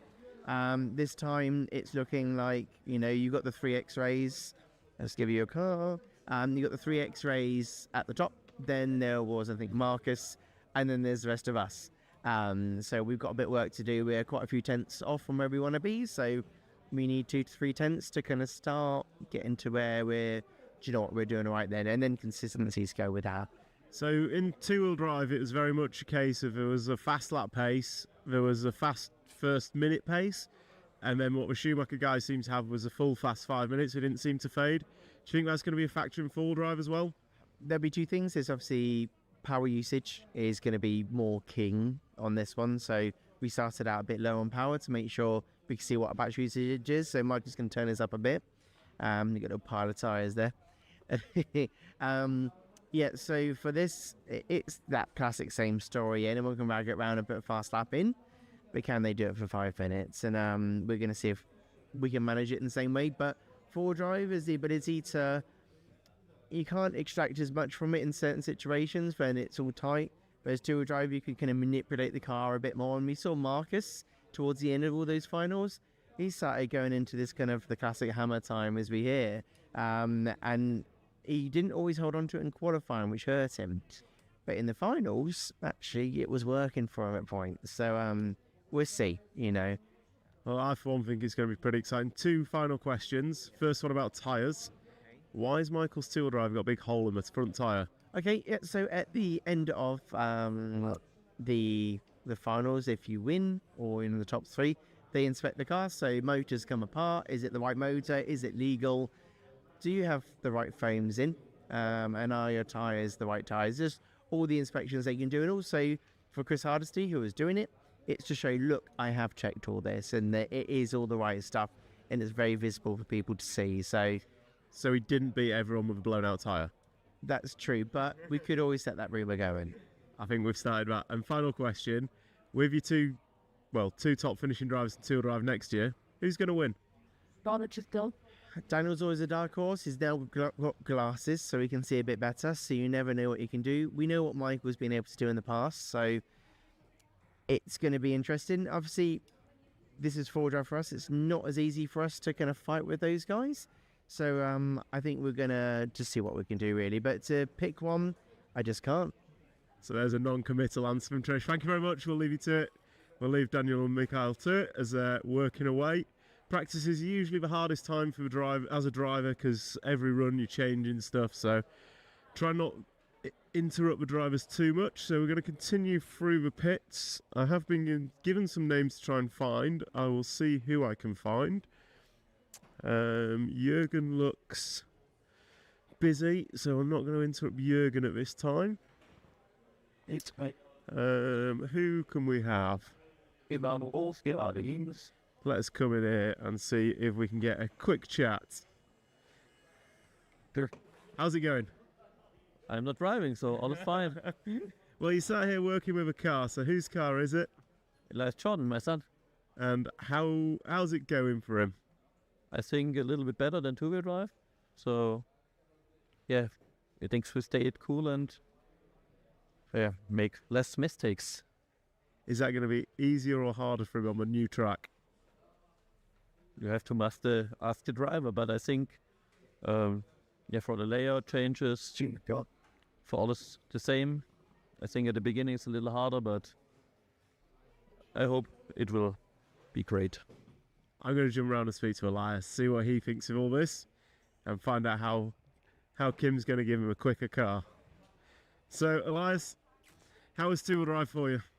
I think two-wheel drive was a little bit hard for me because I didn't have the practice for two-wheel drive. And how do you think four-wheel drive is going to go? I think four-wheel drive is going a little bit better because I have more driving practice with it. What's your expectations? Where do you think you're going to end up? I mean, top 50, it would be cool, but I think realistic is top 60 or something like that. Okay, and how's the mechanic going to give you a better car? I don't know. I mean, he tells me what I have to do, and I try to do it. I think if you don't make top 50, I'm going to blame the mechanic. What about you? No, it's my fault then. I always blame the mechanics. Never the driver's fault. Good luck, Elias. Thank you very much. And now, as Zacharias is here, I'm going to jump in with Zacharias. Camera's coming behind you. So, Zacharias, how's it going? Two-wheel drive was not so good.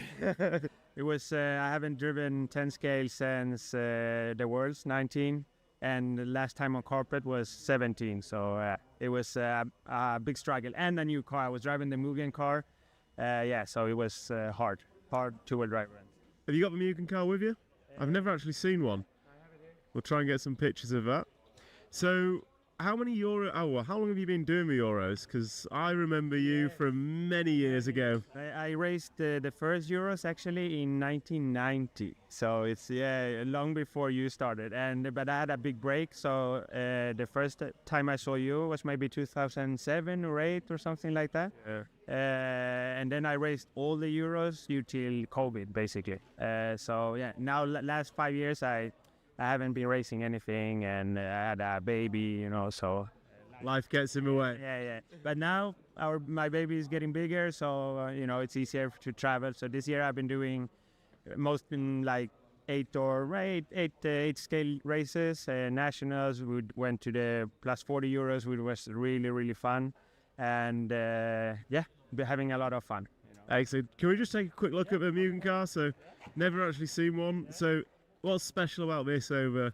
So I've been out of this for a few years now. What? The thing is, I've been on. I'm not. So why the Mugen? Why the Mugen? Because I raced a Mugen in 8 scale, so it was easy. Modelix has it, so it was easy choice really. To be honest, come to Euros without even testing the car. It was completely new when I came. Was hard. I would have needed a few weeks to get it up to speed, and so if it makes you feel any better, even the guys that tested a lot before they came found it hard. Yeah, I know. So but we are having fun, which is important. That's what it's all about. An Attack RC.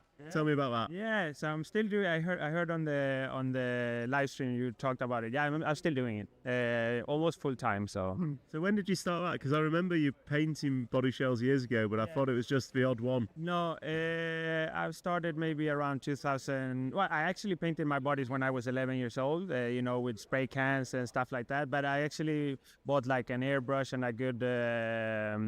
A good equipment around maybe 2007, and then I started for myself, then for people around me. Then I did the Facebook page, and now I have so many requests that I don't post anything, because posting only means that more people write me. So actually at the moment I think I have like 80 bodies waiting at home to get painted. So I should stop promoting Attack RC. Everyone message Zacharias, he'll do you a shell in a week.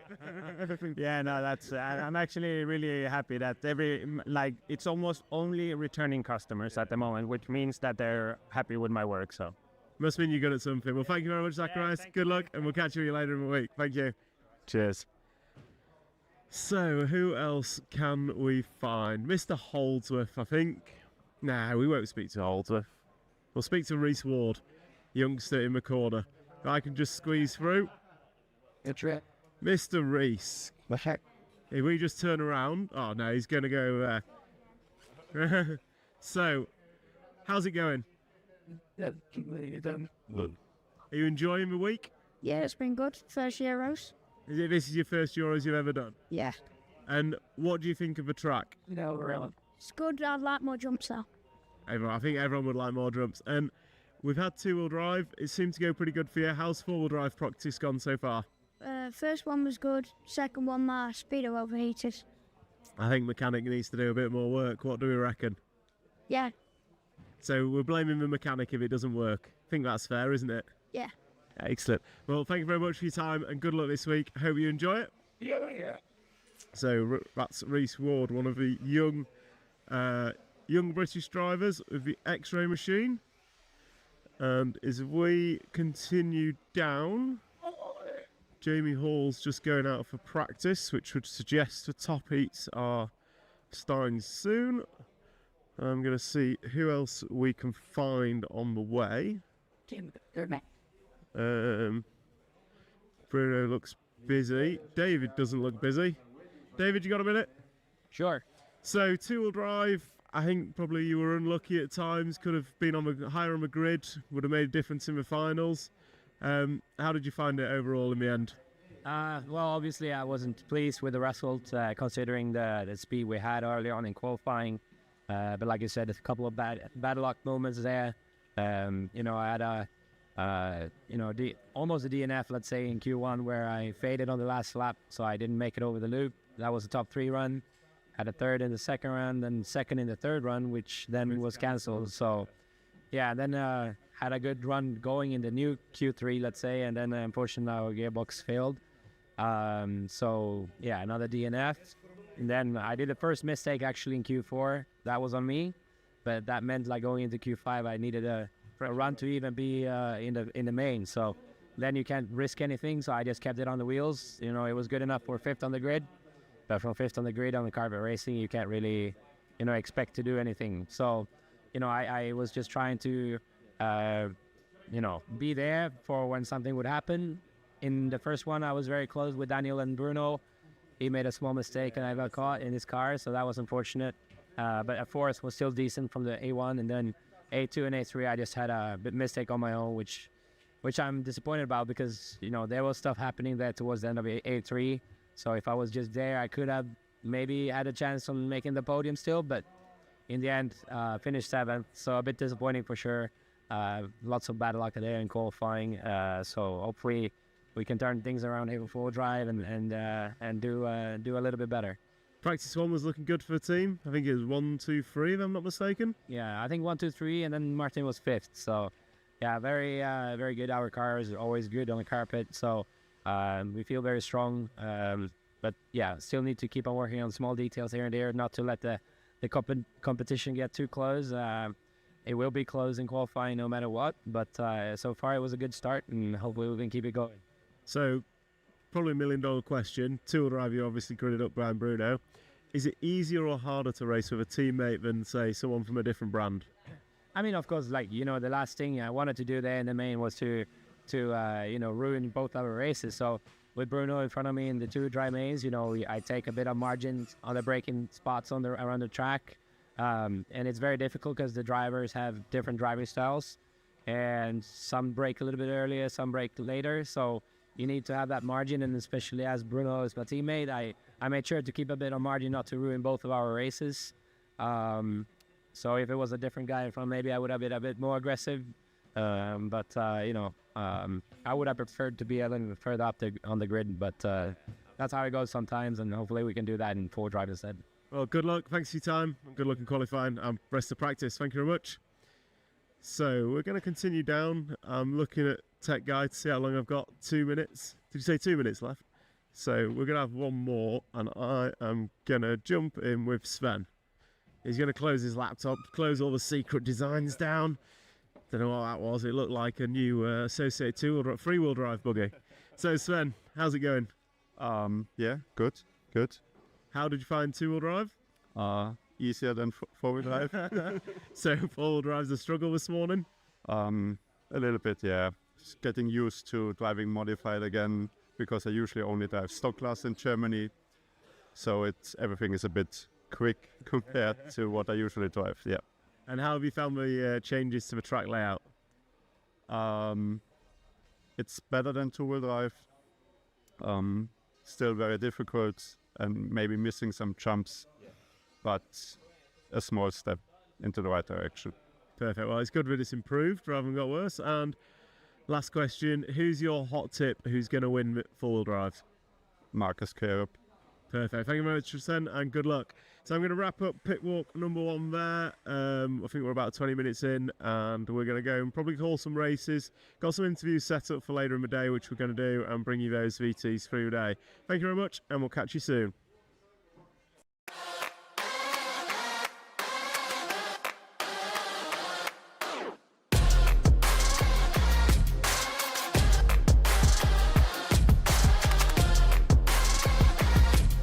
this is mine. Oh, okay, fantastic. Yeah.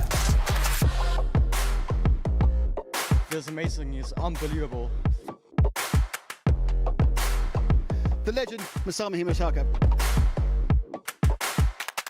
So Michael Olowski's going to cross the line to take the European title. What's it going to be? It's a race to the line and Skidmore takes it. Three-time winner David Ronnefout takes the Euros, European champion.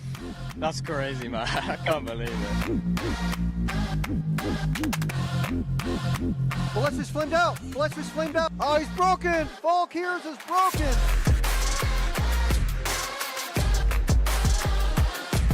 Take a minute to walk through the pits during the practice day here.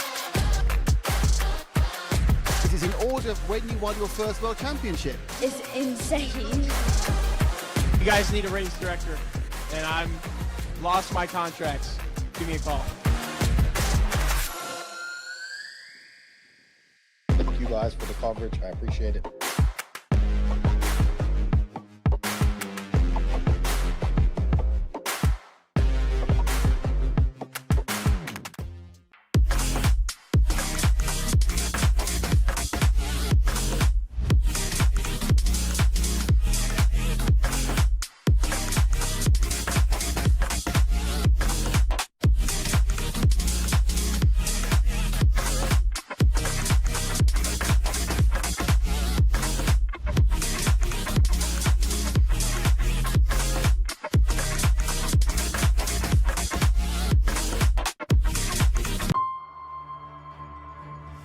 This is my motorsport.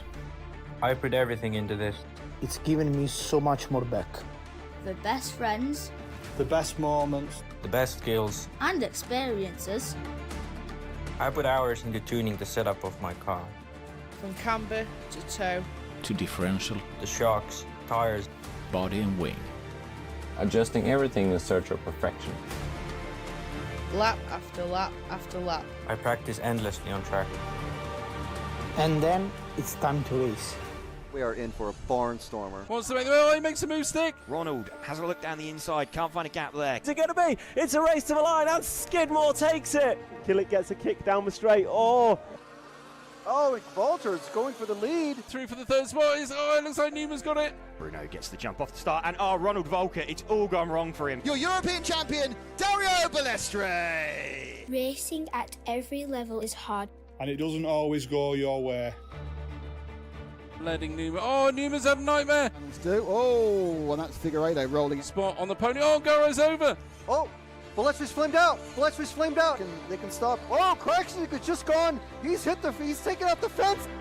Oh, and he's caught the cone of justice.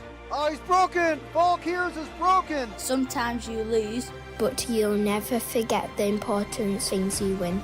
I've made the best friends through RC. I joined a team through RC. I traveled the world through RC. I have a career through RC. I have a business through RC. I have a family through RC. Together we race, and together we win. Whoever you are, You can race with us. RC is the most accessible motorsport on the planet. RC is my motorsport. I put everything in. it's giving me so much more back. Thank you, thank you.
So, good morning and welcome to day 4 of the 1/10th Electric Off-Road European Championships here in Malmo, Sweden. It is practice day for the four-wheel drive buggies, so we're just going to do a quick pit walk, run through the pits, get speaking with some of the drivers and see how they're dealing with some of the track changes and the changeover to four-wheel drive. First, we'll take a look at the winning car from yesterday's two-wheel drive finals. So you can see the trophies of Michael Olowski and Daniel Kolwick here. And that is Michael's car, as I'm going to say not as it finished because his front tyre's been cut open, but certainly as it came off the track. Not sure why that's happened. We'll ask Trish about that in a moment, but some big silverware for the Schumacher team to be taken home. So we're going to start with the Danish team because they're first in the pits as we walk through. So Jesper, got a minute? Yep. Excellent. So transition over to four-wheel drive. How are you finding the transition to four-wheel drive? The car was quite okay, not perfect. Moving a little more, way too much to the front when you brake, but I think there's small changes and the car will be fine. And then the chicane before the loop is like really hard now because they have moved the pipe from two-wheel. But the rest of the track, the change is quite good. So you think the track's a bit more of an improvement over two-wheel drive? I think it's more easy to keep corner speed and have racing. The other part was really narrow and it needs to be perfect, but there's racing. It is racing. Well, hopefully that'll give us some better finals. And what's your expectations going into four-wheel drive? Normally indoor, my four-wheel has not been perfect, but the goal is to make the B. I did that at US last year, so I think the B is the goal again. I was close in two-wheel, so I will try again. Excellent. And who do you think is going to win? I think it'll be one of I say that earlier this week. He's still my hero, so for sure. He's a hero? I grew up racing in Sweden a lot of times, so he was the guy to beat, for sure. And he still is, apparently. Yeah, for sure. Well, we'll see what happens come later in the week. Thank you very much, Jesper. And we'll just see if we can interrupt the Carrops. You guys okay? Absolutely. So, Marcus, two-wheel drive, you came good at the end, but just fell short by, well, 0 point nothing in leg 2 to take it decider. What's your plan of attack going into four-wheel drive? First of all, seating high, so I can put pressure on the top guy. Sure. And then, putting all the pressure in the qualifiers, trying to force some mistakes on the other guys, and just try to get up on there, the grid, so I can fight for the win.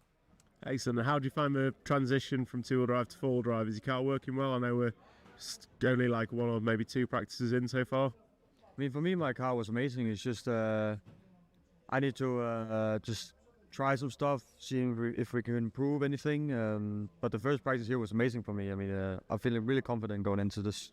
Excellent. Always nice to start practice well. Jonas, chief mechanic, are you going to make the car faster for four-wheel drive than it was for two-wheel drive? I hope so, yeah, and hopefully from the beginning instead of waiting until the last couple of qualifiers to get him up the grid so he won't have people to overtake. And anything special this week on the four-wheel drive, or is it just more of the same and go with what you know?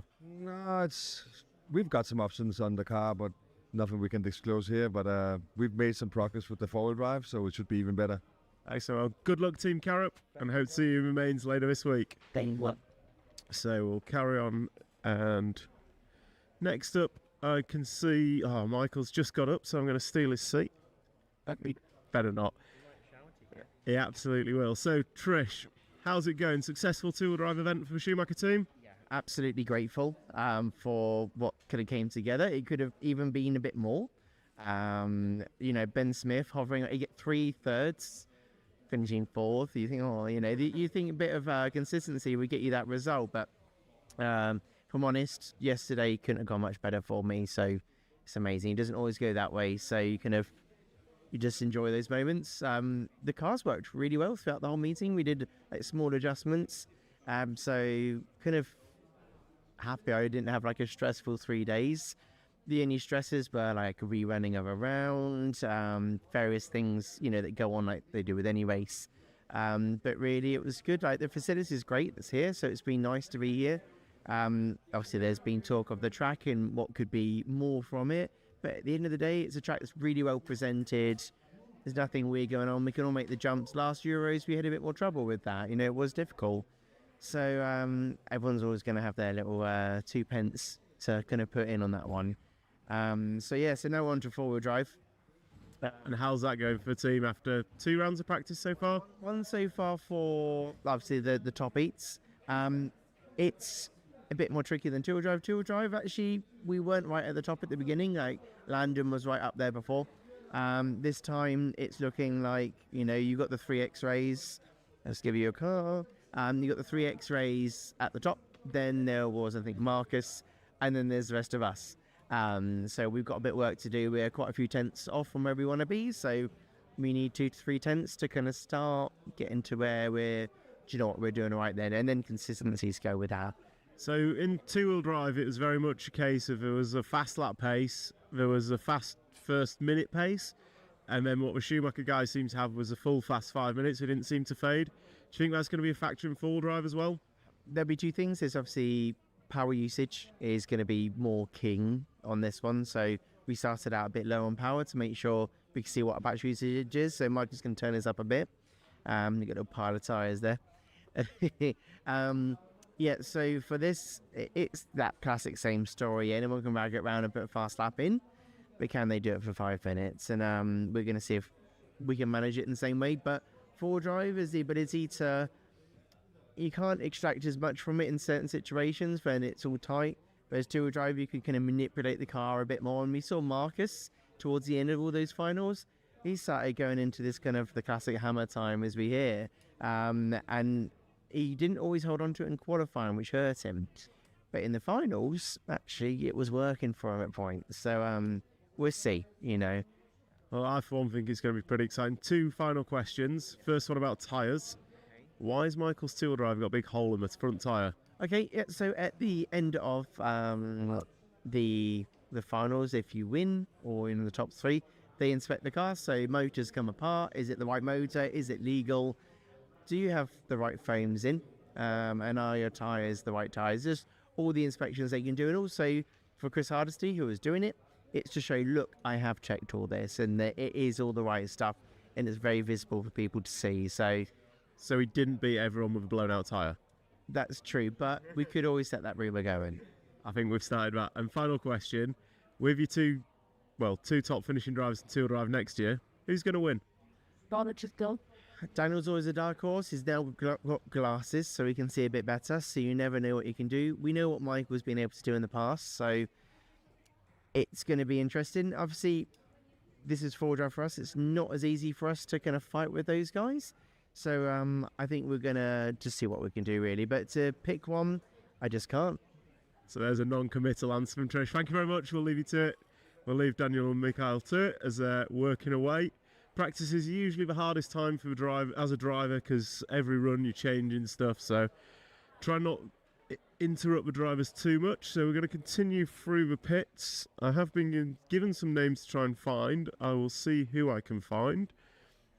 Jürgen looks busy, so I'm not going to interrupt Jürgen at this time. It's great. Who can we have? Let's come in here and see if we can get a quick chat. How's it going? I'm not driving, so all is fine. Well, you sat here working with a car, so whose car is it? Elias Jordan, my son.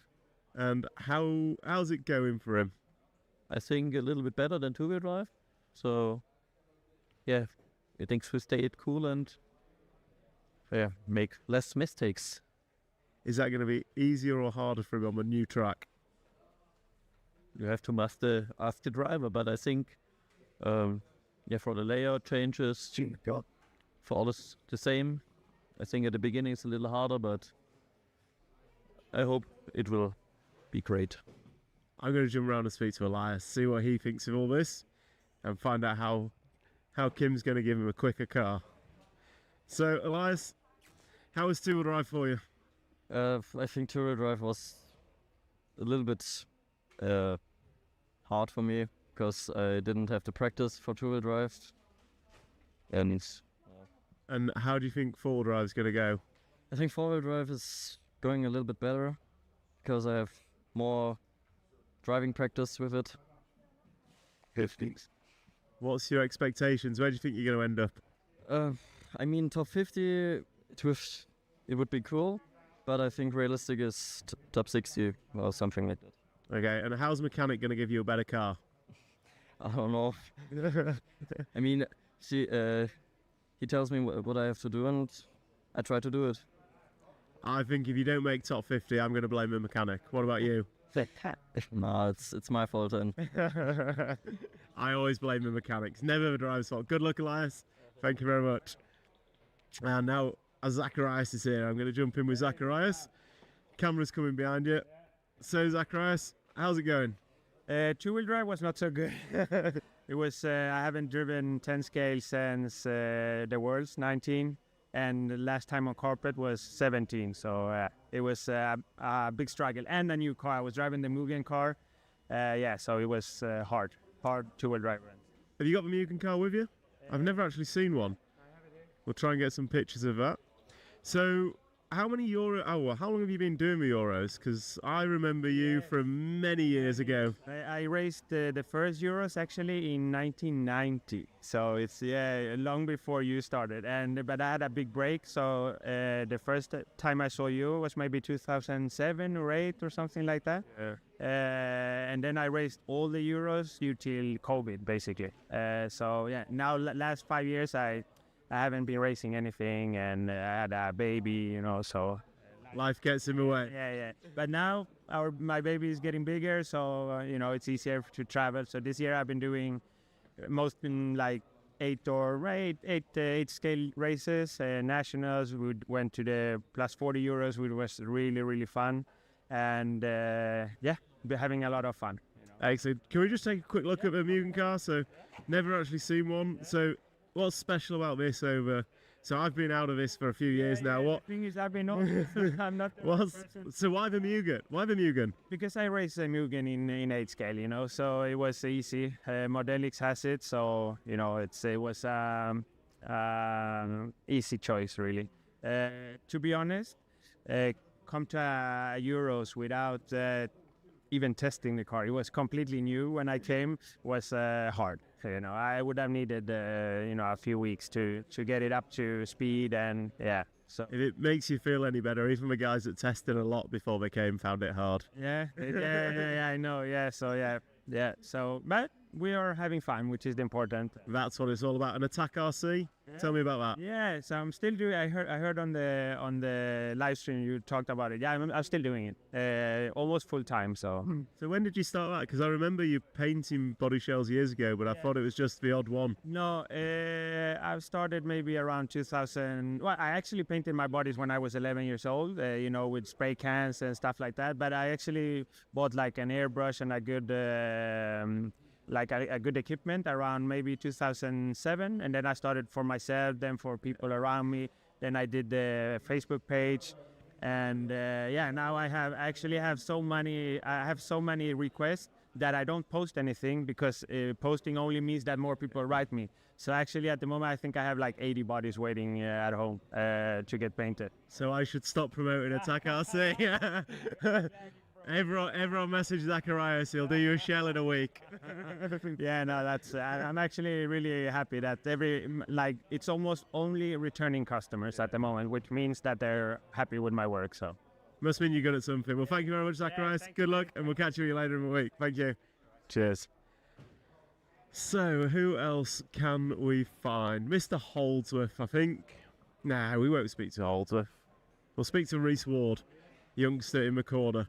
I can just squeeze through. That's right. Mr. Reese. What's that? If we just turn around. Oh no, he's going to go there. So, how's it going? Good. Are you enjoying the week? Yeah, it's been good. First Euros. This is your first Euros you've ever done? Yeah. And what do you think of the track? No, really. It's good. I'd like more jumps though.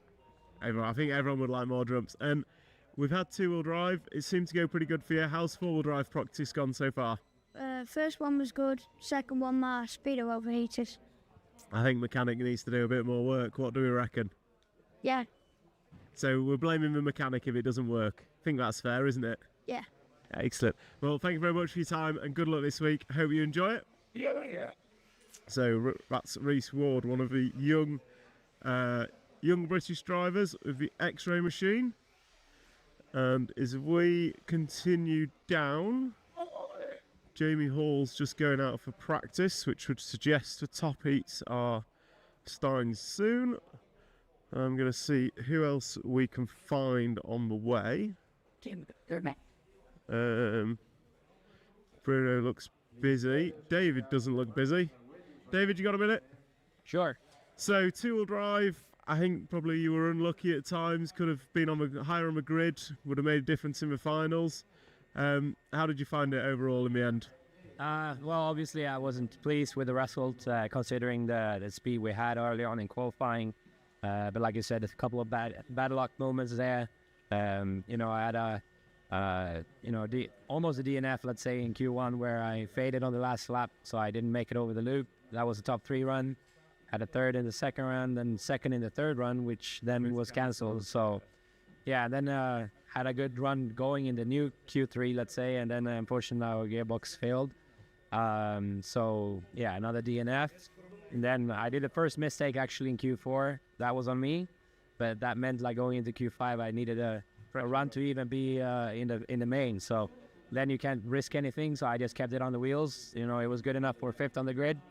But from 5th on the grid on the carpet racing, you can't really, you know, expect to do anything. So, you know, I was just trying to, you know, be there for when something would happen. In the first one, I was very close with Daniel and Bruno. He made a small mistake and I got caught in his car, so that was unfortunate.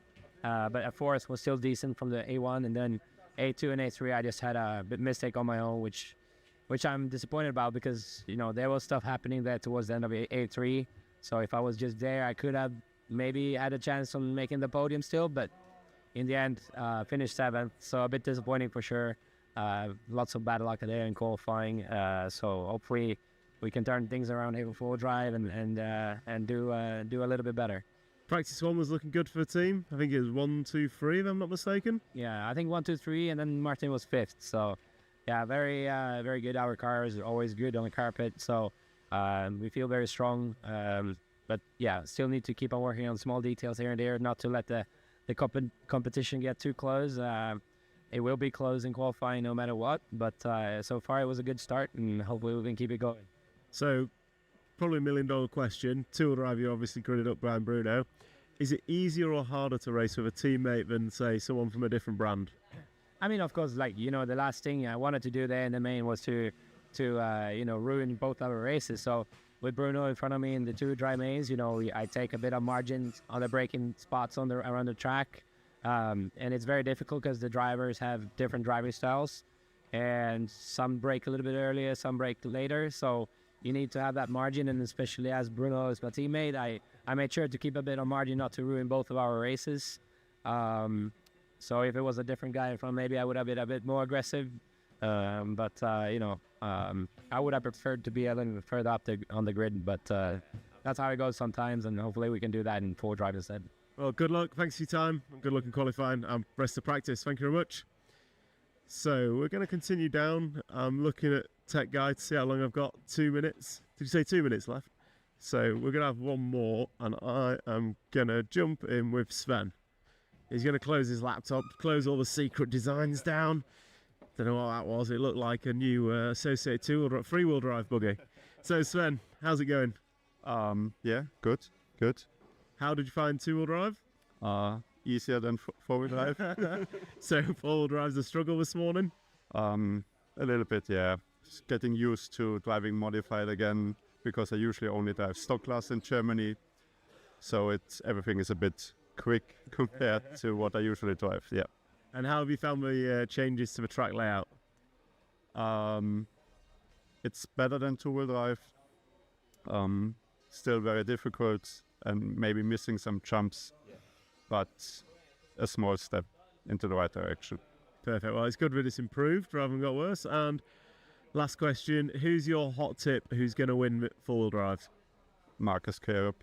Perfect. Thank you very much, Tristan, and good luck. So I'm going to wrap up pit walk number 1 there. I think we're about 20 minutes in, and we're going to go and probably call some races. Got some interviews set up for later in the day, which we're going to do, and bring you those VTs through the day. Thank you very much, and we'll catch you soon.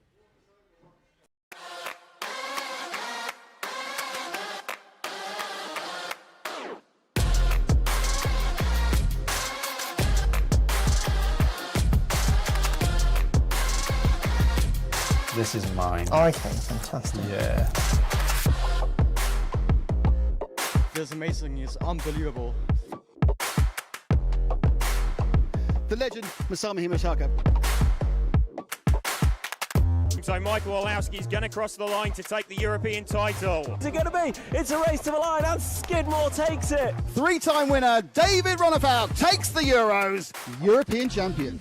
That's crazy, man. I can't believe it. Balestro's flamed out. Balestro's flamed out. Oh, he's broken. Valkyries is broken.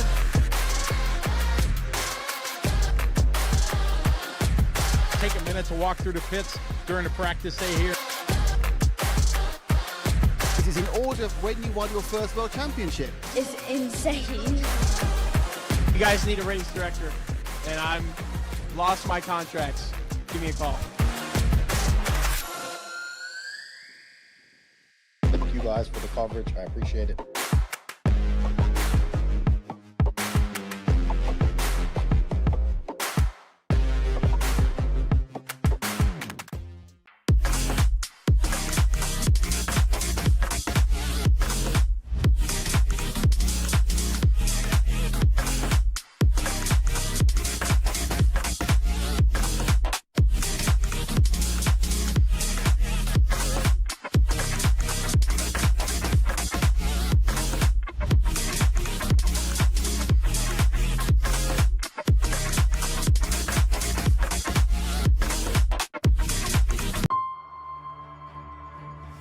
This is my motorsport.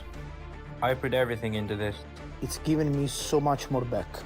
The best friends The best moments. The best skills. and experiences. I put hours into tuning the setup of my car. From camber to toe. To differential, The shocks, tires. body and wing. Adjusting everything in search of perfection. Lap after lap after lap. I practice endlessly on track. And then it's time to race. We are in for a barnstormer. Wants to make the oh, he makes a move stick. Ronald has a look down the inside, can't find a gap there. What's it going to be? It's a race to the line and Skidmore takes it. Killick gets a kick down the straight. Oh, Oh, Walter's going for the lead. Through for the third spot. It looks like Newman's got it. Bruno gets the jump off the start, and Ronald Volker, it's all gone wrong for him. Your European champion, Dario Balestre. Racing at every level is hard. And it doesn't always go your way. Letting Newman. Oh, Newman's had a nightmare. Oh, and that's figure eight, rolling. Spot on the pony. Oh, Garo's over. Oh, Balestro's flamed out. Balestro's flamed out. They can stop. Oh, Craxton is just gone. He's taken out the fence. Oh, and he's got the cone of justice. Oh, he's broken. Valkyries is broken. Sometimes you lose, but you'll never forget the important things you win. I've made the best friends through RC. I joined the team through RC. I traveled the world through RC. I have a career through RC. I have a business through RC. I have a family through RC. Together we race, and together we win. Whoever you are, You can race with us. RC is the most accessible motorsport on the planet. RC is my motorsport. I put everything in. it's giving me so much more back. Thank you, thank you, thank you.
So, good morning and welcome to day 4 of the 1/10th Electric Off-Road European Championships here in Malmo, Sweden.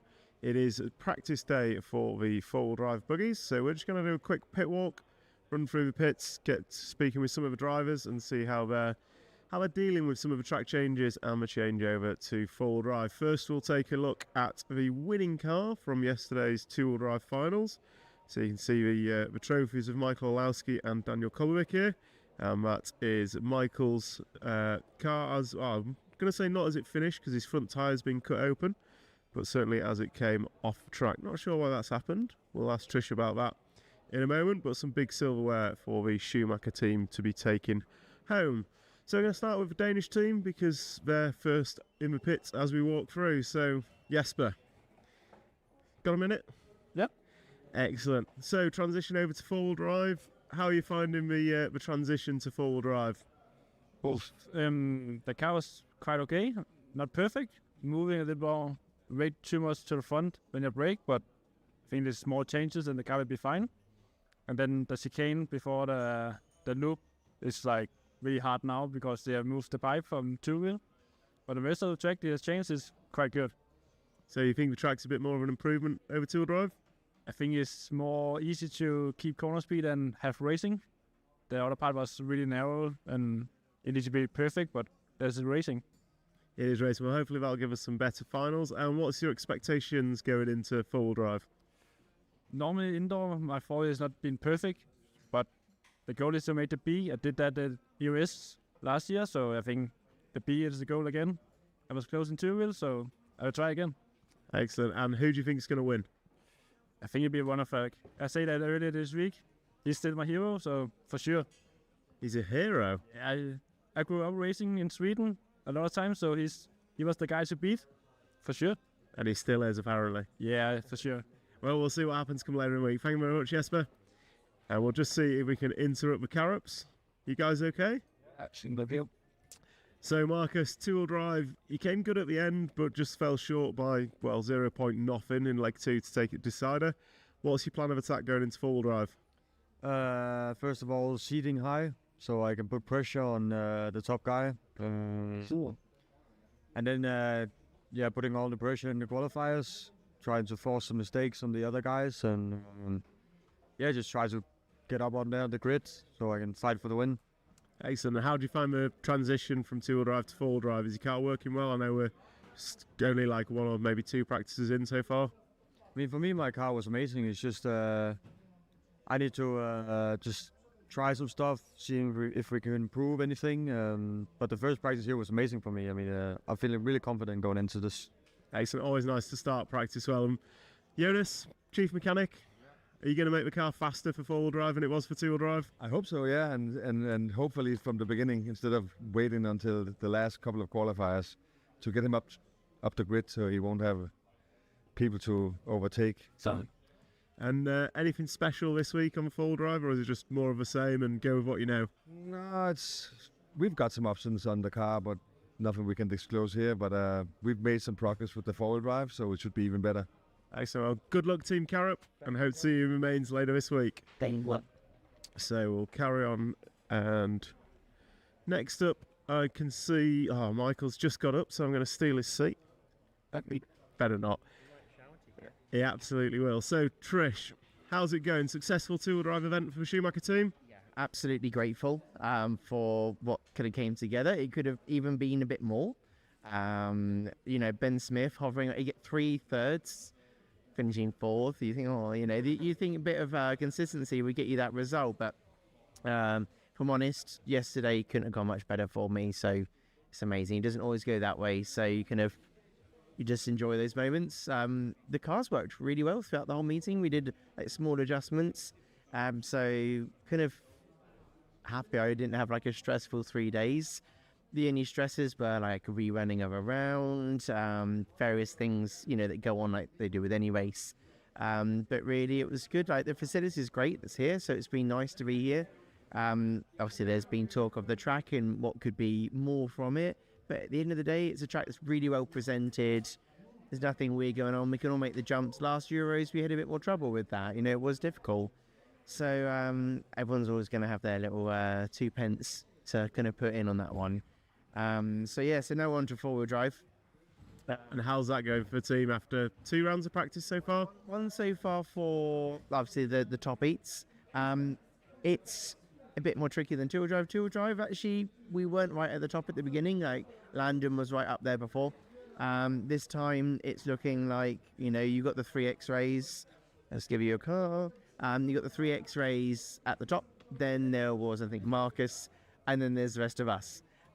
So we've got a bit of work to do. We're quite a few tenths off from where we want to be. So we need 2 to 3 tenths to kind of start getting to where we're doing all right then. And then consistencies go with that. So in two-wheel drive, it was very much a case of there was a fast lap pace, there was a fast first minute pace, and then what the Schumacher guys seemed to have was a full fast 5 minutes. It didn't seem to fade. Do you think that's going to be a factor in four-wheel drive as well? There'll be 2 things. There's obviously power usage is going to be more king on this one. So we started out a bit low on power to make sure we can see what our battery usage is. So Mike is going to turn this up a bit. You got a little pile of tyres there. So for this, it's that classic same story. Anyone can rag it around and put a fast lap in, but can they do it for 5 minutes? And we're going to see if we can manage it in the same way. But four-wheel drive is the ability to, you can't extract as much from it in certain situations when it's all tight. Whereas two-wheel drive, you can kind of manipulate the car a bit more. And we saw Marcus towards the end of all those finals. He started going into this kind of the classic hammer time as we hear. And he didn't always hold on to it in qualifying, which hurt him. But in the finals, actually, it was working for him at points. So we'll see, Well, I for one think it's going to be pretty exciting. 2 final questions. First one about tyres. Why has Michael's two-wheel drive got a big hole in the front tyre? Okay, so at the end of the finals, if you win or in the top 3, they inspect the car. So motors come apart. Is it the right motor? Is it legal? Do you have the right frames in?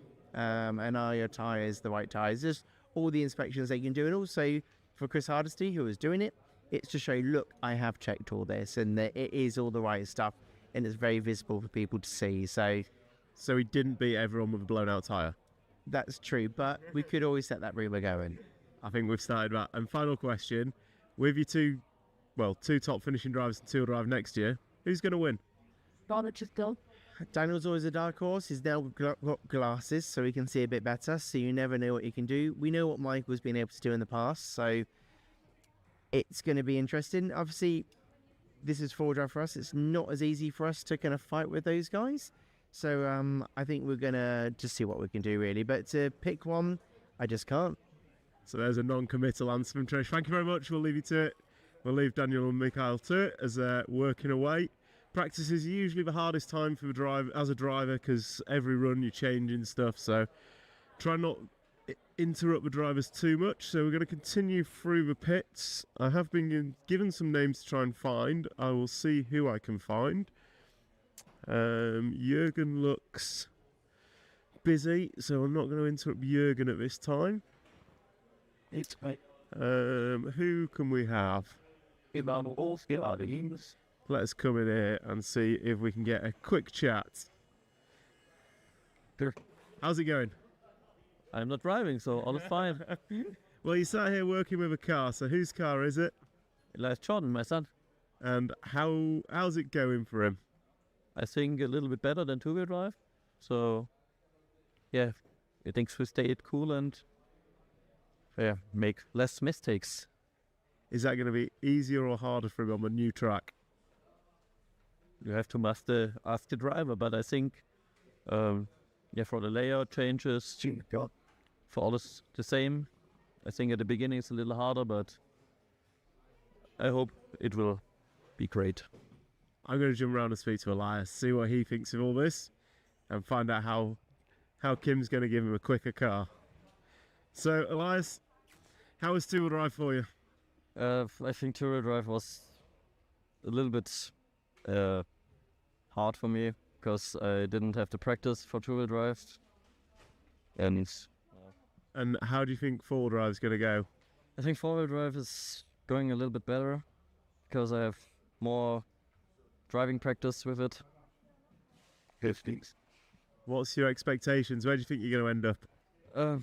I mean, top 50, it would be cool, but I think realistic is top 60 or something like that. Okay, and how's the mechanic going to give you a better car? I don't know. I mean, he tells me what I have to do, and I try to do it. I think if you don't make top 50, I'm going to blame the mechanic. What about you? No, it's my fault then. I always blame the mechanics, never the driver's fault. Good luck, Elias. Thank you very much. And now, as Zacharias is here, I'm going to jump in with Zacharias. Camera's coming behind you. So, Zacharias, how's it going? Two-wheel drive was not so good. It was I haven't driven 10 scale since the Worlds 19, and the last time on carpet was 17. So it was a big struggle, and a new car. I was driving the Mugen car. So it was hard two-wheel drive. Have you got the Mugen car with you? I've never actually seen one. We'll try and get some pictures of that. So, how many how long have you been doing the Euros? Because I remember you from many years ago. I raced the first Euros actually in 1990. So it's long before you started. But I had a big break. So the first time I saw you was maybe 2007 or 8 or something like that. Yeah. And then I raced all the Euros till COVID, basically. Now last 5 years I haven't been racing anything, and I had a baby, so... Life gets in the way. Yeah. But now my baby is getting bigger, so, it's easier to travel. So this year I've been doing most in like 8 scale races, nationals. We went to the plus 40 Euros, which was really, really fun. And, we're having a lot of fun. Excellent. Can we just take a quick look at the Mugen car? So, never actually seen one. So, what's special about this over? So I've been out of this for a few years now. What? The thing is, I've been I'm not. So why the Mugen? Why the Mugen? Because I raced a Mugen in 8 scale, so it was easy. Modelix has it, so it was easy choice really. To be honest, come to Euros without even testing the car. It was completely new when I came. Was hard. I would have needed a few weeks to get it up to speed, and so if it makes you feel any better, even the guys that tested a lot before they came found it hard. Yeah, I know. So but we are having fun, which is important. That's what it's all about. An Attack RC. Tell me about that. Yeah, so I'm still doing. I heard on the live stream you talked about it. Yeah, I'm still doing it, almost full time. So when did you start that? Because I remember you painting body shells years ago, but I thought it was just the odd one. No, I started maybe around 2000. Well, I actually painted my bodies when I was 11 years old. With spray cans and stuff like that. But I actually bought like an airbrush and a good. A good equipment around maybe 2007, and then I started for myself, then for people around me. Then I did the Facebook page, and now I have so many requests that I don't post anything, because posting only means that more people write me. So actually at the moment I think I have like 80 bodies waiting at home to get painted. So I should stop promoting Attack RC. Everyone message Zacharias, he'll do you a shell in a week. That's I'm actually really happy that it's almost only returning customers at the moment, which means that they're happy with my work. So must mean you're good at something. Well, thank you very much, Zacharias. Good luck, and we'll catch you later in the week. Thank you. Cheers. So who else can we find? Mr. Holdsworth, I think. Nah, we won't speak to Holdsworth. We'll speak to Reese Ward, youngster in the corner. I can just squeeze through. That's right. Mr. Reese. What's that? If we just turn around. Oh no, he's going to go there. So, how's it going? Good. Are you enjoying the week? Yeah, it's been good. First Euros. This is your first Euros you've ever done? Yeah. And what do you think of the track? No, really. It's good. I'd like more jumps though. I think everyone would like more jumps. And we've had 2-wheel drive. It seemed to go pretty good for you. How's 4-wheel drive practice gone so far? First one was good. Second one, my speedo overheated. I think mechanic needs to do a bit more work. What do we reckon? Yeah. So we're blaming the mechanic if it doesn't work. I think that's fair, isn't it? Yeah. Excellent. Well, thank you very much for your time, and good luck this week. Hope you enjoy it. Yeah. So that's Reece Ward, one of the young British drivers of the X-Ray machine. And as we continue down, Jamie Hall's just going out for practice, which would suggest the top heats are starting soon. I'm going to see who else we can find on the way. Bruno looks busy. David doesn't look busy. David, you got a minute? Sure. So two-wheel drive, I think probably you were unlucky at times. Could have been higher on the grid. Would have made a difference in the finals. How did you find it overall in the end? Well, obviously I wasn't pleased with the result, considering the speed we had early on in qualifying. But like I said, a couple of bad luck moments there. You know, I had almost a DNF, let's say, in Q1 where I faded on the last lap, so I didn't make it over the loop. That was a top 3 run. Had a third in the second run, then second in the third run, which then was cancelled. So, yeah, then had a good run going in the new Q3, let's say, and then unfortunately our gearbox failed. So, yeah, another DNF. And then I did the first mistake actually in Q4. That was on me, but that meant like going into Q5, I needed a run to even be in the main. So then you can't risk anything. So I just kept it on the wheels. You know, it was good enough for 5th on the grid. But from 5th on the grid on the carpet racing, you can't really, you know, expect to do anything. So, you know, I was just trying to, you know, be there for when something would happen. In the first one, I was very close with Daniel and Bruno. He made a small mistake and I got caught in his car, so that was unfortunate. But at 4th was still decent from the A1, and then A2 and A3, I just had a bit mistake on my own, which I'm disappointed about because, you know, there was stuff happening there towards the end of A3. So if I was just there, I could have maybe had a chance on making the podium still, but in the end, finished 7th. So a bit disappointing for sure. Lots of bad luck there in qualifying. So hopefully we can turn things around here with 4-wheel drive and do a little bit better. Practice 1 was looking good for the team. I think it was 1, 2, 3, if I'm not mistaken. Yeah, I think 1, 2, 3, and then Martin was 5th. So yeah, very good. Our cars are always good on the carpet. So we feel very strong. But yeah, still need to keep on working on small details here and there, not to let the competition get too close. It will be close in qualifying no matter what. But so far it was a good start, and hopefully we can keep it going. So, probably $1 million question. Two-wheel drive, you obviously gridded up Brian Bruno. Is it easier or harder to race with a teammate than, say, someone from a different brand?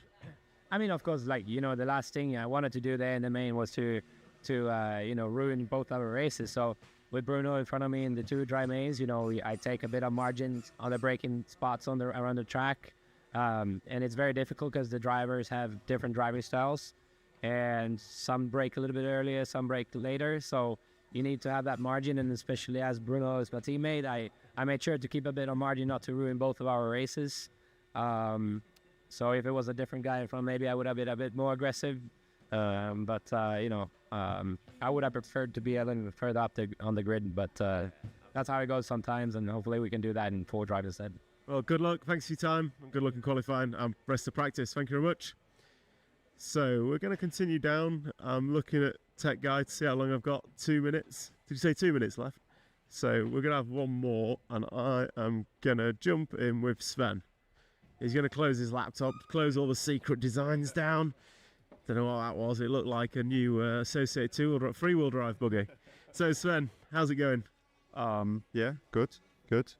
How did you find 2-wheel drive? Easier than 4-wheel drive.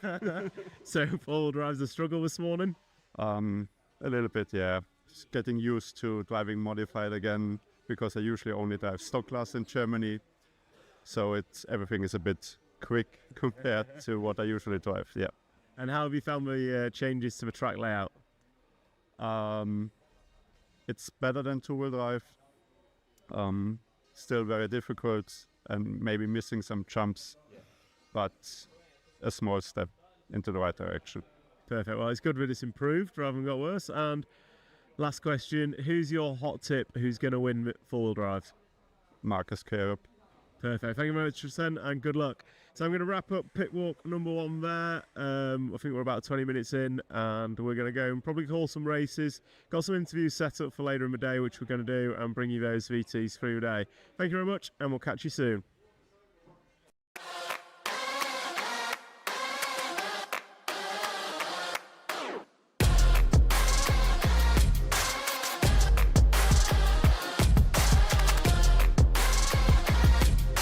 This is mine. Okay, welcome back. And finals are going to get underway in 20 minutes. Before we get into finals, we are going to go through a pit walk we've just done around the... Day 4? So we're going to jump into a pit walk that we've just done before the finals.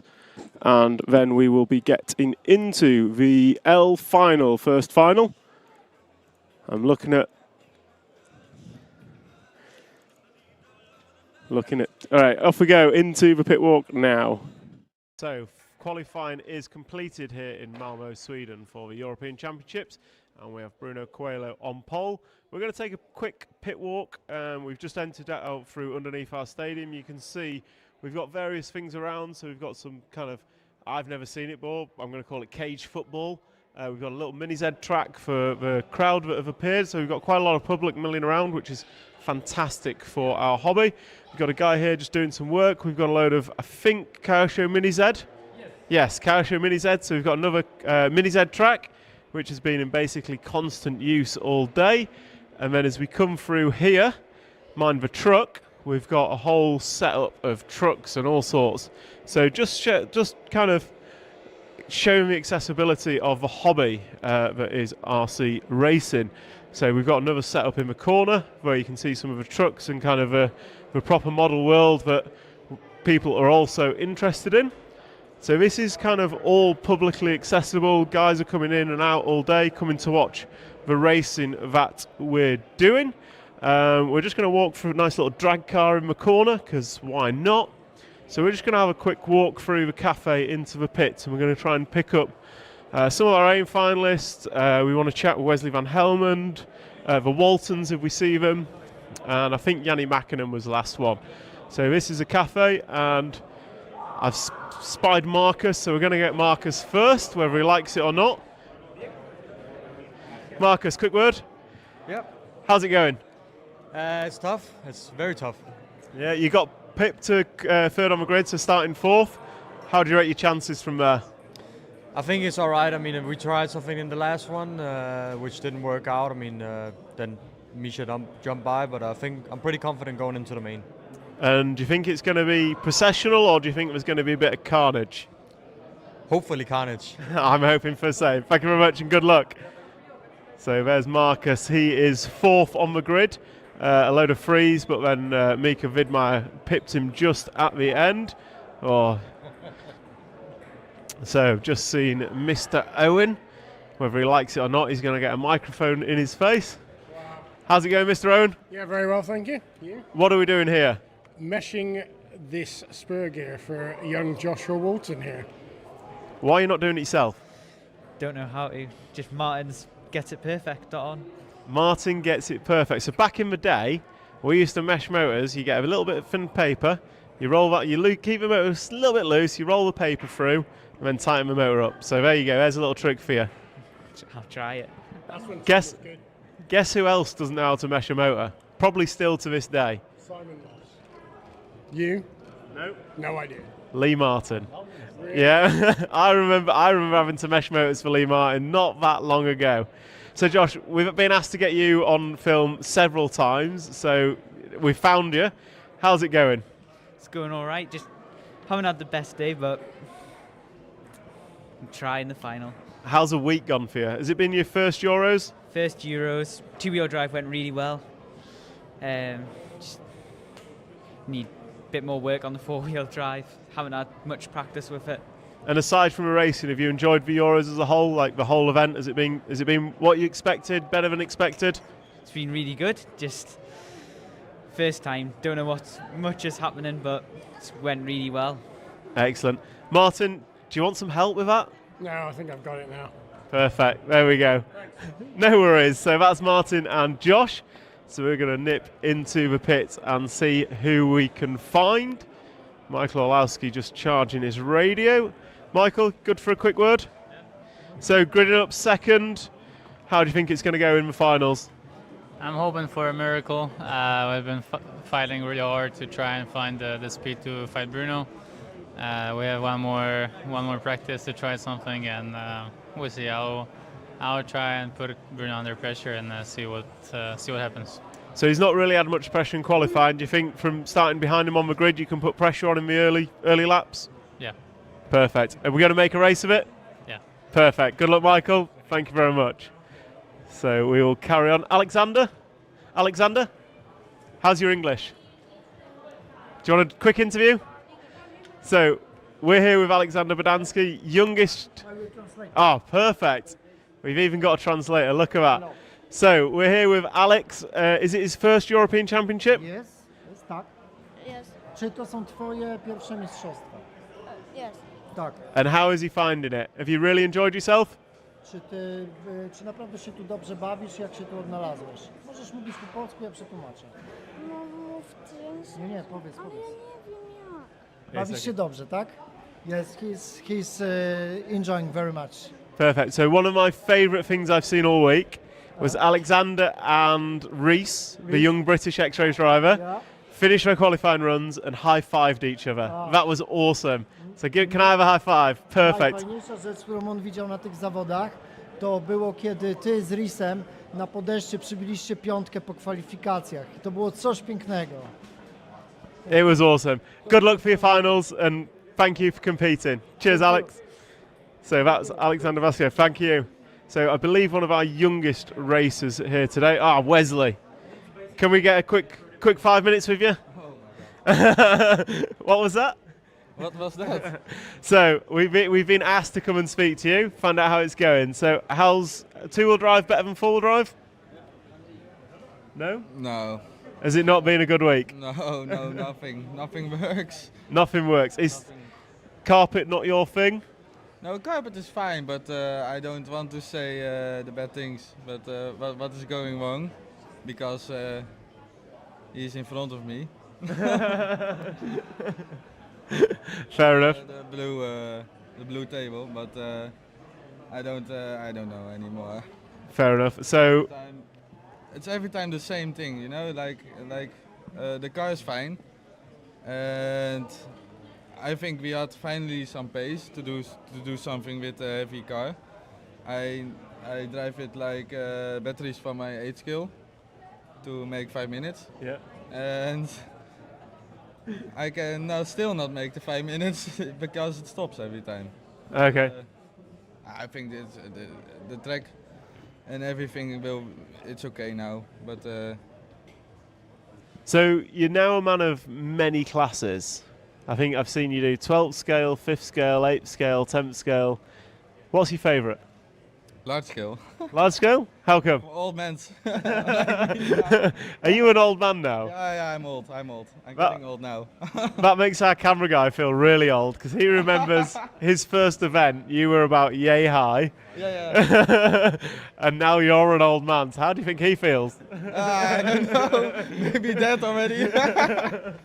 No, but I think now large scale because of the result we make there, but 12 scale is okay, but 12 scale I do because we don't have like tracks in Holland or nearby what I can do indoor, like only in Belgium 2 races a year.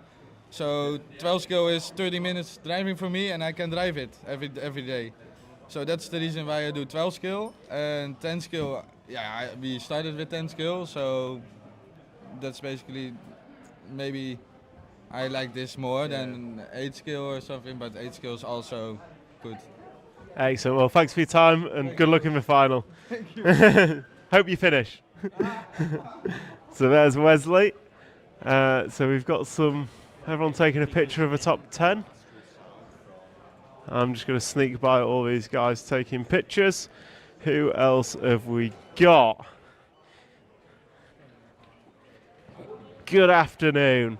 So we caught up with you just before practice. Did Dad make the car quick? Yes, of course. I'm feeling really well with the car now, so. That's pretty good. And are you happy with where you've qualified? Yeah. Excellent. Are you going to win your final? I don't know. From 10 it's a little bit hard, but I have nothing to lose. You'll just have to rampage through the grid, right? I try not, but. Well, we'll be watching no matter what. Good luck for the final. Cheers, Elias. So that's Elias Jordan. We're going to try and find Mika. but I don't know where he is. Mr. Holdsworth. You've been requested on interview, so here we go. Oh, did you hear what happened to Ben Smith's car?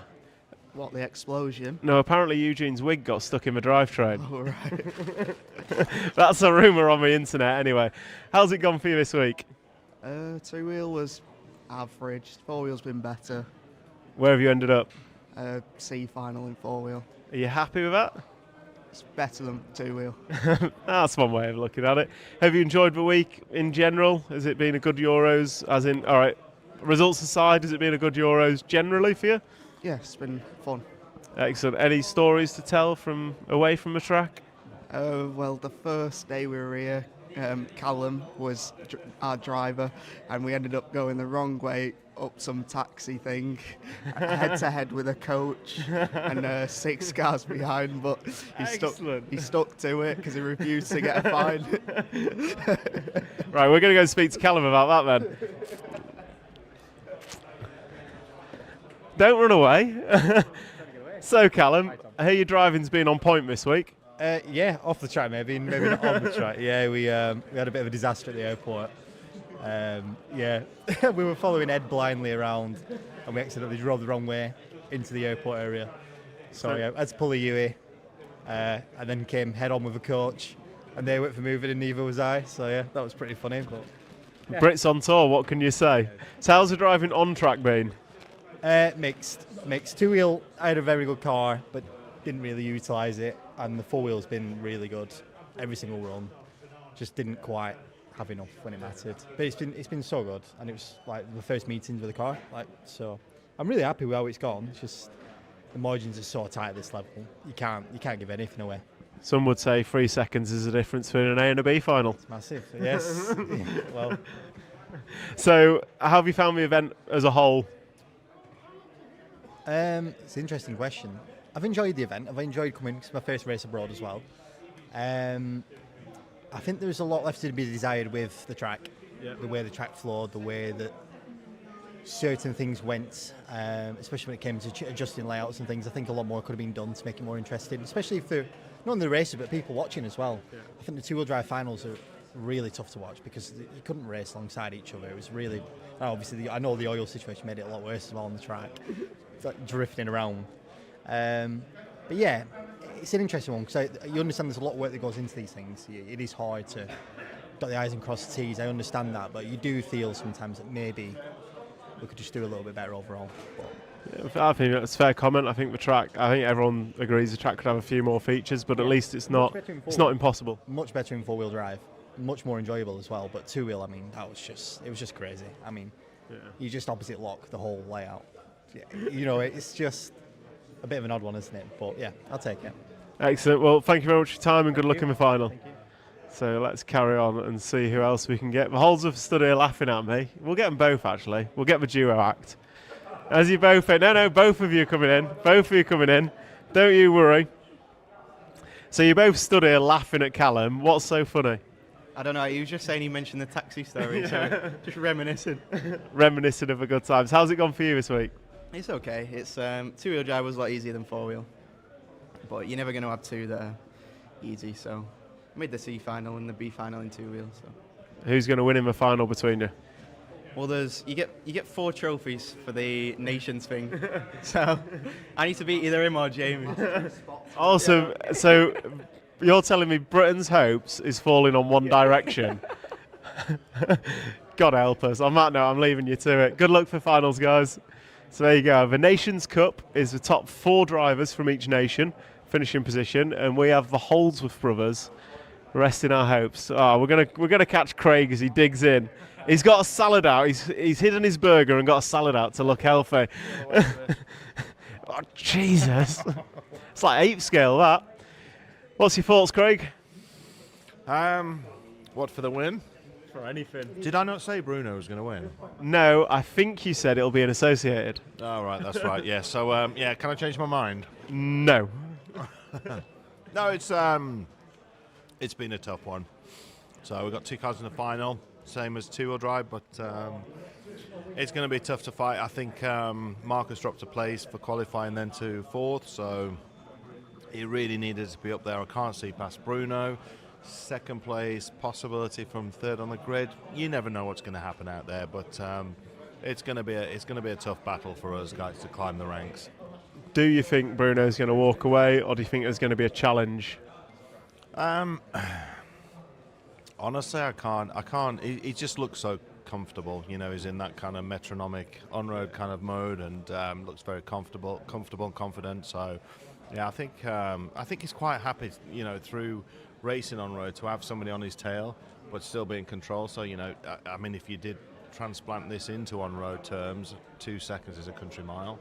Yeah. 3-4 seconds is just it's another race. So His last round, he was only half a second up the road. yeah, but I think he tried a few things and kind of just wanted to kind of get him off his chest, and his pace. We know his pace is better than that. We've seen it. So I think he's got a comfortable buffer if he can hold it together. He has choked occasionally, so you never know if there's a small mistake in there. But the thing is, I think he's been in cruise control, so I think he's got another couple of % left there as well if he has to get into the nuts and bolts of a real tough battle. I think for me, it's a lap one mistake from Bruno, or he's gone. Oh yeah, if he gets caught in the pack on a lap, but he's still got the raw speed, I think, to get through the pack as well. So we'll see. I mean, you know, I'd like to be proved wrong, but I don't think I will be. I just want to see a good race. Yeah. Nothing against the guy, but I want to see a good race. Excellent. Cheers, Greg. Thank you. So we're going to go down. We're going to try and catch Bruno if we can. Doesn't appear to be around. So we'll continue on our way.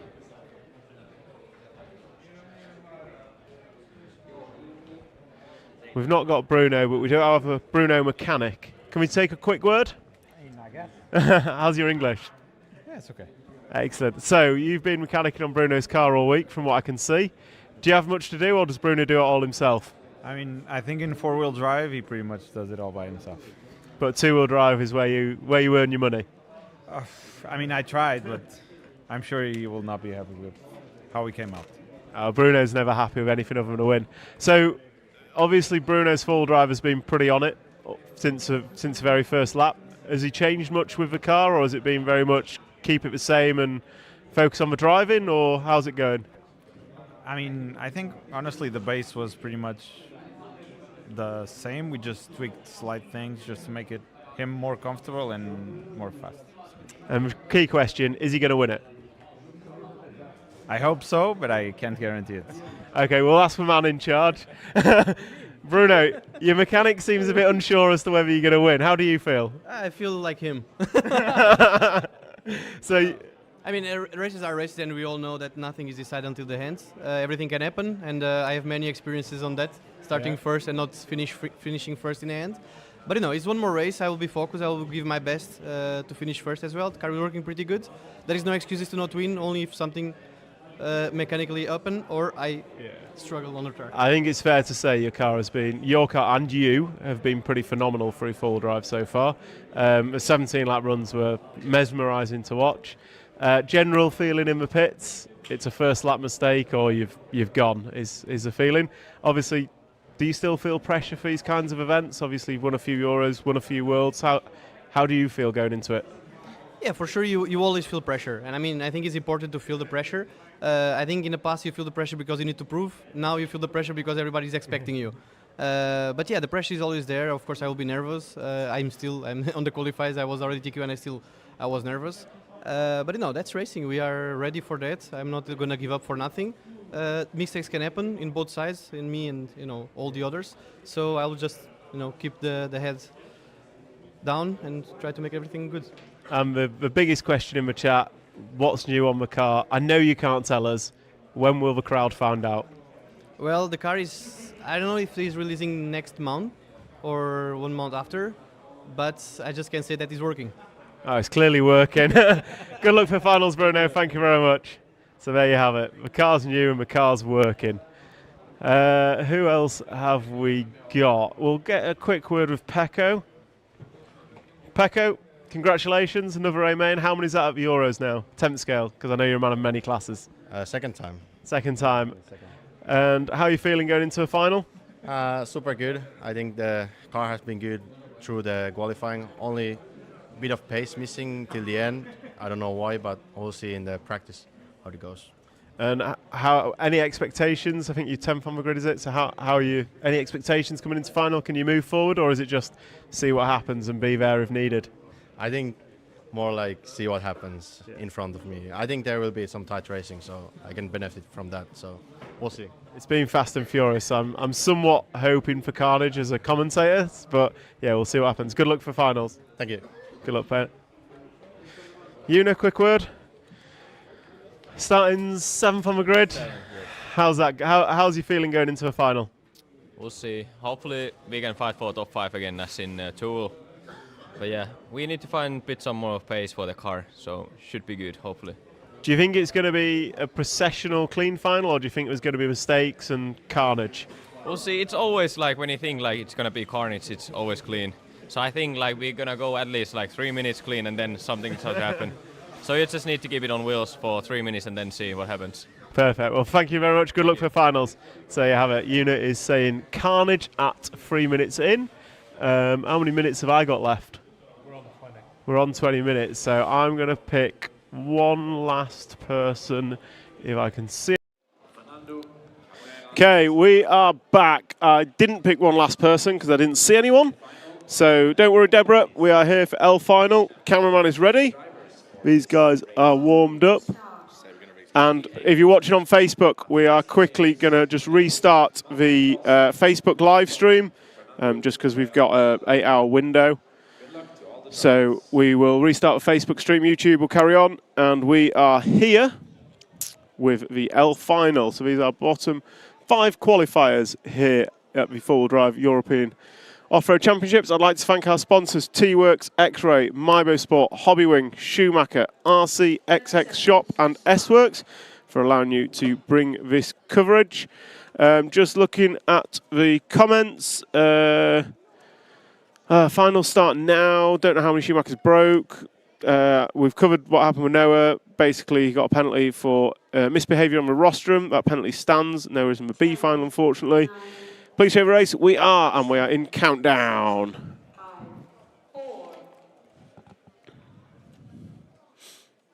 So it is Fernando Salado who leads away from pole. So your pole man leads away, but it looks like the lead has already changed hands. Oh, mistake. So that is carnage. Let's see if I caught that on camera. So we'll just look at that. Just coming round, he ran wide, and they were a incident. So it's going to be a 4-car. No, it's going to be a 5-car side by side down the straightaway. That is Matthias Hedelius and Ricky Ekenlo going at it. Oh, the 5-car's over. Ricky is over, so the 4-car is going to lead from what I believe is a 3-car. Let me check the numbers. Next time round, they cross the line. It is Matthias Hedelius from Martin Larsson, Tim Donk, Ricky Ekenlo, and Fernando Cabrera. So down the straight goes our race leader, Matthias Hedelius from Martin Larsson. Martin runs wide, Tim Donk looking up the inside. Ryan Donovan, thank you very, very much. We're going to get the horn going for you. So we have Matthias Hedelius out in the lead in the 4-car. He has a 1-second lead, but that's all gone. A mistake is going to allow the 3-car to the front. So Martin Larsson is your new leader. Tim Donk is running in 3rd place, I believe. So it's 3 from 4. And then here comes the 5-car, I believe. And your poleman, Fernando Salado, is trying to catch up from that early penalty. Crash on the line, so it's going to be a 3-car race for the lead. It's going to be Larsson, Hedelius and Tim Donk in the 2. 3, 4 and 2 down the straightaway. They go wheel to wheel. Let's have a look at that again. Wheel to wheel coming onto the straightaway as they drag race out of the 180. So it's going to be the 4-car in the lead. So it's going to be the 4-car in the lead this time by as they cross the line. It is Matthias Hedelius. We are 2 minutes down and 3 to go. And coming down the straight, it's now the 2-car from the 3, from the 4, from the 1 and 5. Here comes Fernando. So 2-car of Tim Donk is leading Martin Larsson and Matthias Hedelius. That is your 1, 2, and 3 as they cross the line. Tim Donk pulling out a nice lead that time by 2.5 seconds is his lead. Battle is for second place on the track. It's for 3, 4, and 1 cars. It's Larson, it's Adelius, and it's Salado. Salado recovering from that early penalty for his indiscretion, let's call it. So, coming across the line now, we have a 3-car battle for second place. Tim Donk, meanwhile, is checking out front. So, 3-car is Martin Larson running in the 2 spot, but the back of his trio is Fernando Salado. Here's your pole man, and he's through. Mateus Hedelius catching the bot dot, slamming into the barrier. So, Fernando Salado up to the 2 spot. Can he do anything about the lead Tim Donk has pulled out? But first, he's got to catch and pass Martin Larson. They're on the left-hand side of the track. Larson's over. So let's just get a replay on that. Larson coming into the double jump, and we see him here. He comes in, gets it all kinds of wrong, jumps off the track, and that is going to release Fernando Salado to the 2 spot. We've got a recovering Larson in the 3. Then we've got Mateus Hedelius in the 4. Ricky Ekenlo runs in the 5. But Tim Donk's lead is a huge 7 seconds. Can Fernando do anything about it? Last time by, it was 1 second in the favour of Tim Donk. So Tim Donk out front and pulling away as he crosses the line this time by. It's a 22-1 for Tim Donk. Let's see what Fernando can do as he crosses the line. This time by is a 22.5 from Fernando. Gap remains at 7 and a bit seconds. So let's try and pick up our race leader. So race leader coming into the tabletop now. So race leader, pink wing on his machine as he crosses the line, and he's coming around to put 1 lap on Ricky Ekenlo, and he runs through the fast chicane. He's going to come into the double, and down the straight he goes. I think if Tim Donk can keep this rubber side down for the remaining 40 seconds, he is going to bring home win of the L final. So Tim Donk got 30 seconds to go. As the computer calls it, he crosses the line. So Tim Donk last time by 22.9, just waiting for Fernando to cross the line. There he goes. So Tim Donk's lead is a huge 8 seconds with just 20 seconds on the master clock. Tim Donk is going to get through for this lap and possibly one more. Will he reach the line? He does, so we will follow Tim Donk as he's coming round on his victory lap. No one else has got through for the extra lap. So this is going to be Tim Donk over double. Down the straightaway he goes into turn number 1. Nicely done into the hairpin. And he's going to sweep round away from the rostrum and back towards over roller through the switchbacks. Up and down the front side tabletop, through the switchbacks on himself, through the fast chicane. Tim Donk, your winner of the L final. So that's a wrap of the L final. Tim Donk going to take the win. Fernando Salado second. Mateus Hedelius third. Martin Larson 4. And Ricky Ekenlo in 5th.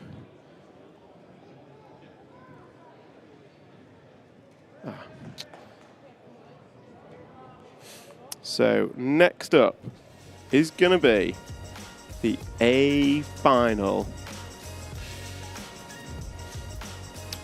So A final drivers will be here shortly.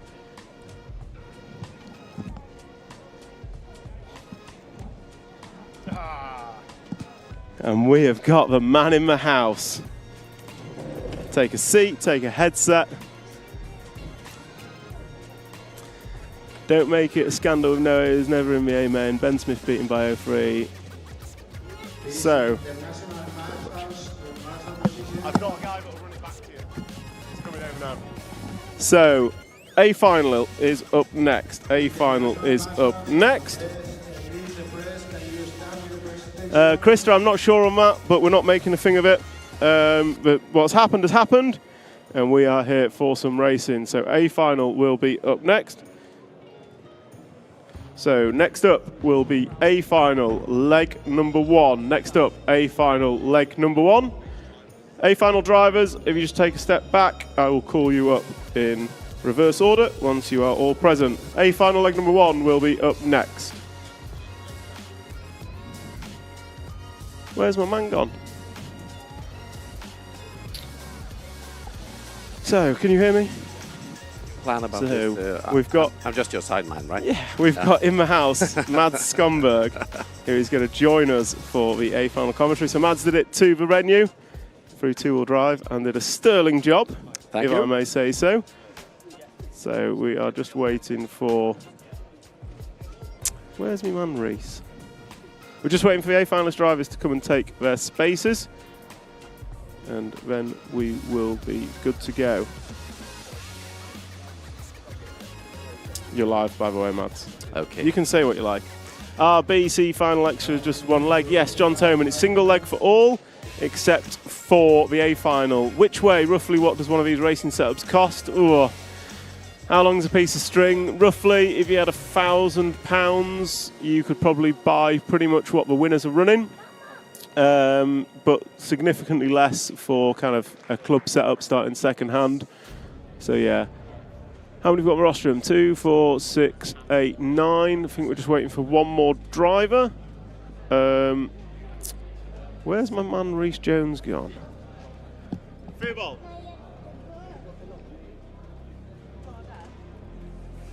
Thank you, Neil Dickens. That's nice. Can I ask a favour? Yeah, once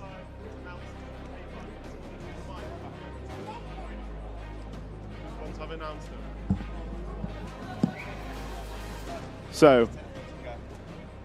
So we're going to get driver announcements done now. So all our drivers are there, I think. 2, 4, 6, 8, 9. Are we missing a driver? No, Marcus is out. Okay, so your A-final drivers who will be competing for the four-wheel drive European Championship title. In 10th position, driving the Schumacher car, sponsored by Schumacher, LRP, Core RC, Invisible Speed, Savox, P-Stickers, Hobby Factory, JC Airbrushing, the No Name RC Podcast, JQ Freds, and thanks to the Schumacher team, Mum and Dad from Finland, Pekko Ivanen. Your 9th place qualifier, driving the Schumacher car, sponsored by Schumacher, Sanwa, Elabet, Netto RC, Mudtex, Sensi Motorsport, Aramax, and XTR from Sweden, Elias Johansson. Your 8th place qualifier, driving the Schumacher car, sponsored by Schumacher, Hobbywing, Nosram, Sanwa, MR33, One Up Racing, Elefun, Fastal, Trish Pitt. A special thanks to Dad, Trish, and all of my sponsors from Norway, Daniel Kobovik.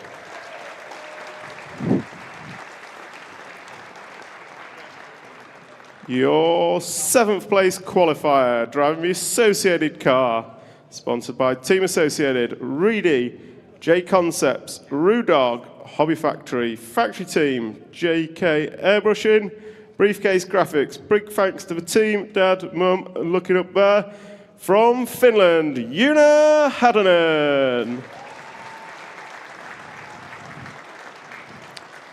Your 6th place qualifier, driving the X-Ray machine, sponsored by X-Ray, Coyote, FX, Hightech, Hoodie, Latera, XTR, Fly Sky, Avid, Doobie Design, and Mal Graphics from Sweden, David Ronnefolk.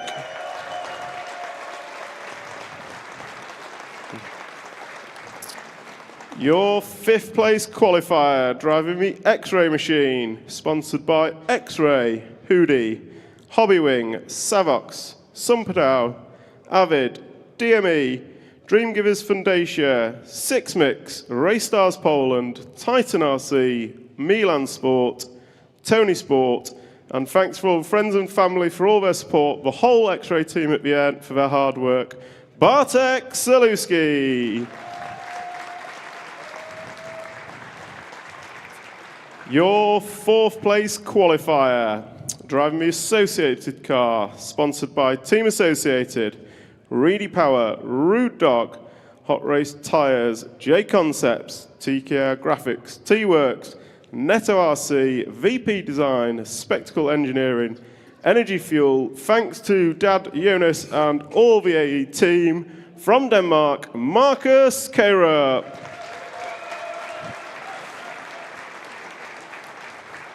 Your third place qualifier, driving the S-Works machine, sponsored by S-Works, MWRC Products, T-Pro, S-Power by CRP, Savox, DW Print, RC Carbon Cavalieri, and VP Design from Austria, Mika Wittmeier. Your second place qualifier and current champion, driving a Schumacher car, sponsored by Schumacher, Hobbywing, J Concepts, Sumperdau, Power HD, ISDT, MR33, Sanwa, Tony Sport, T-Works, Core RC, Trish Pitts, VP Design, 33 Graphics. Thank you to the Schumacher team here, Trish, Martin and Daniel, and all the others. Hailing from Poland, Michał Orlowski. And in pole position, driving the X-Ray machine, sponsored by X-Ray, Hoodie, Hobbywing, Sumperdau, Monaco RC, Efficient RC, Mal Graphics, Doobie Design, BR1, from Portugal, Bruno Coelho. So those are your top 10 qualifiers, and this will be the first leg of the A final, leg number 1.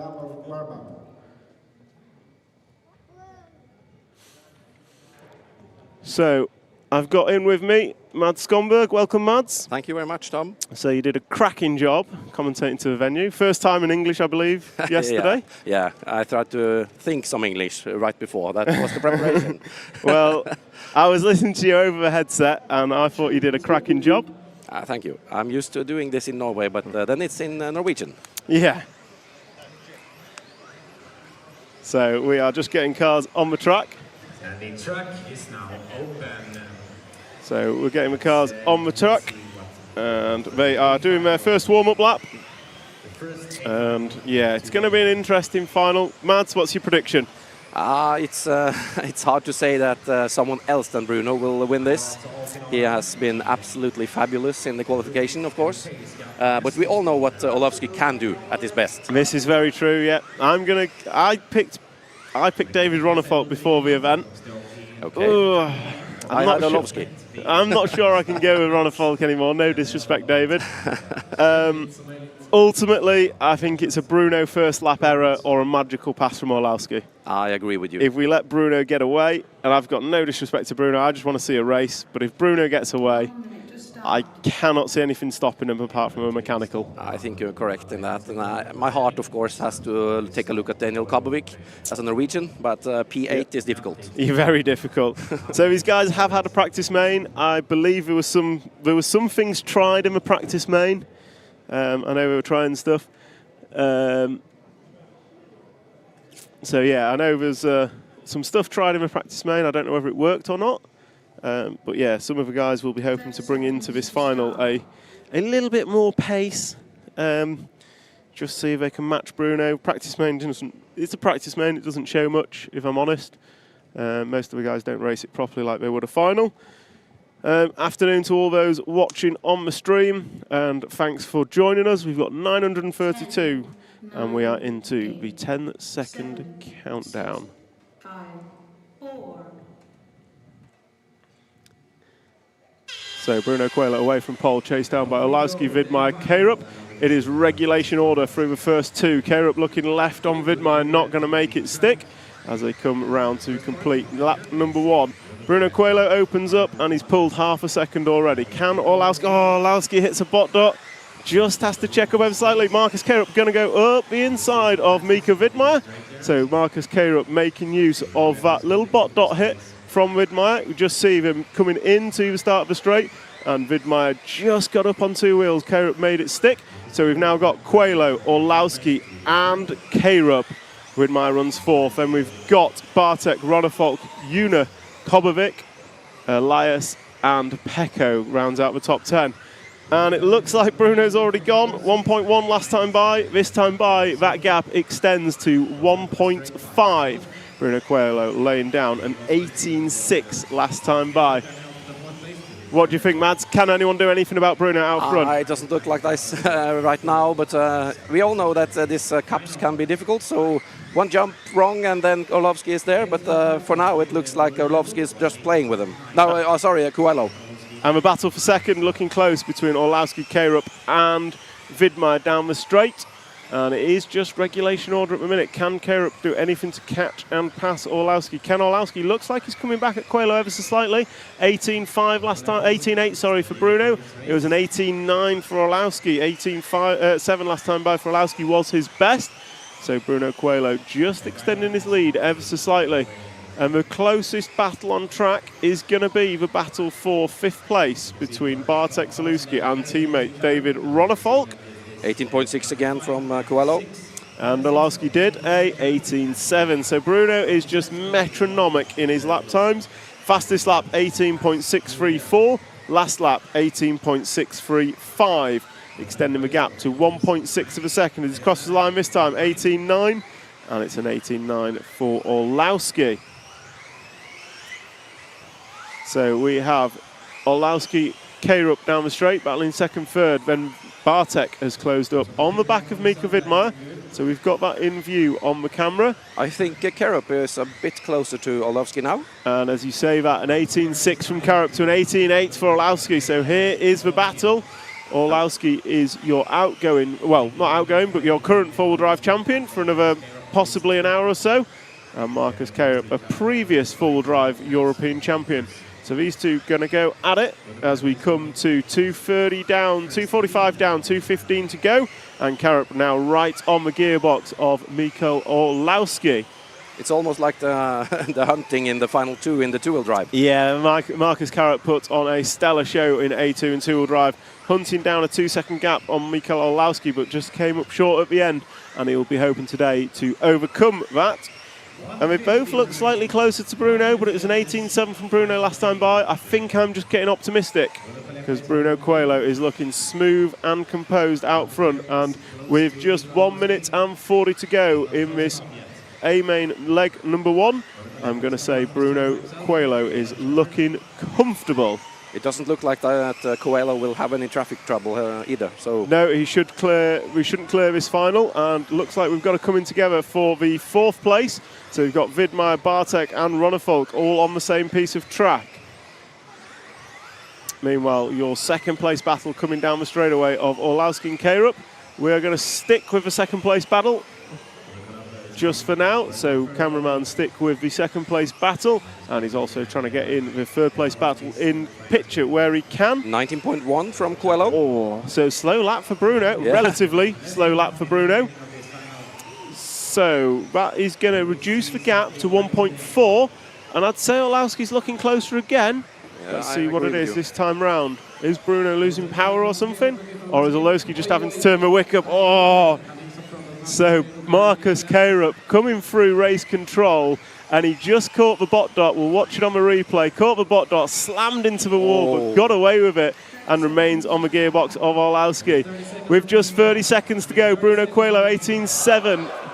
And Zaluski is over. The crowd reacts. That's going to release David Ronnefolk. Let's look at the battle for 3rd place. Mr. Cameraman, bottom left-hand corner of the track. It's 4th place. Mika versus Ronnefolk coming down the straightaway. David Ronnefolk looking up the inside of Vidmar. Can he do anything about it? Will it These be guys one more lap? No, I think they might be racing to the line. Yep. And once they get caught, we will jump to the battle for 2nd. Coming onto the straightaway now. Orlowski and Karup down the straight they go. Karup just touching the back of Orlowski and dropping back ever so slightly. So these 3 are racing to the line. Bruno's 2 corners to go. Just a chicane. Bruno Coelho takes a win. Orlowski going to come through in 2nd. Marcus Karup in 3rd. Mika Vidmar going to hold on for 4th place. David Ronnefolk finished 5th. Una Hattinen 6. Bartek Zaluski 7. Daniel Kobovic 8. And Elias Johansson 9. Pekko Ivanen 10. I'm going to run down and just try and catch a moment with Bruno. Thank you very much for joining me, Mads.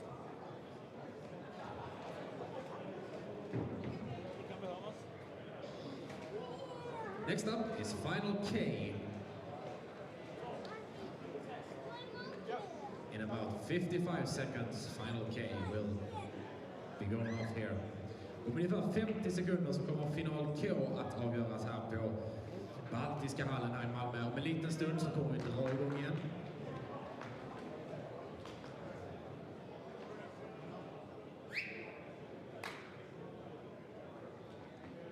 My mechanic changed the setup now because the car was super difficult to drive. Yeah, I was pretty nervous, especially like last 2 minutes. Looks like the round was like 10 minutes. I just wanted it to finish because in the beginning I forced a little bit to pull a little bit away, and then I was keeping the space, but I saw like Orlovsky was catching me a little bit, and I was like, I didn't want to force, but at the same time I didn't want to make any mistake, you know. So yeah. I think Marcus got up on the back of Orlovsky and it just kind of pushed them both on, and you had a bobble on a 19-1. It just seemed to close up, but the clock ran out in time for you. Yeah, it was a good run. It was again another clean run. Of course, I was like very nervous. I just wanted it to finish, so just try to do the same in A2. Excellent. Well, good luck. Thank you very much. Thank you. So that's Bruno Coelho, winner of A leg number 1. Looked quite easy. Didn't feel as quite easy for him, but we'll check in with him on our winner after A number 2. And meanwhile, we'll go back to the remaining finals.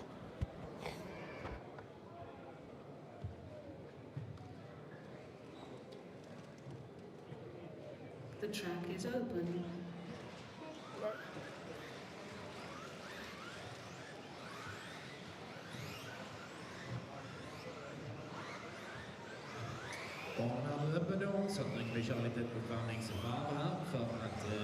So we are back. End final is next. The end final is next. Just going to have a quick look at the comments. Obviously, don't get chance to look through them during the final. Obviously, Bruno X-Ray win the race. Yep. It was slot car racing. It was a bit processional. I agree. No truck final, I'm afraid. This is just four-wheel drive racing. For replays in the final, we'll try and capture the good moments and show them if we can, obviously without interrupting the flow of what's happening. And let's go. Hedberg, Berg, Rauke, Engman and Jolin. Lots of support in this one for the Swedes.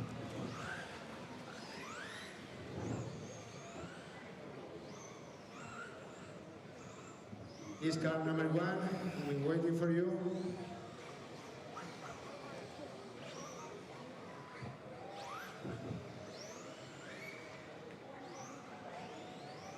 Seconds to start.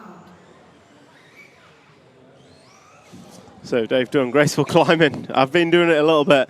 It's the quickest way down to the track from here. Other than that, I have to run halfway around the stadium, and I get out of breath easily in my old days.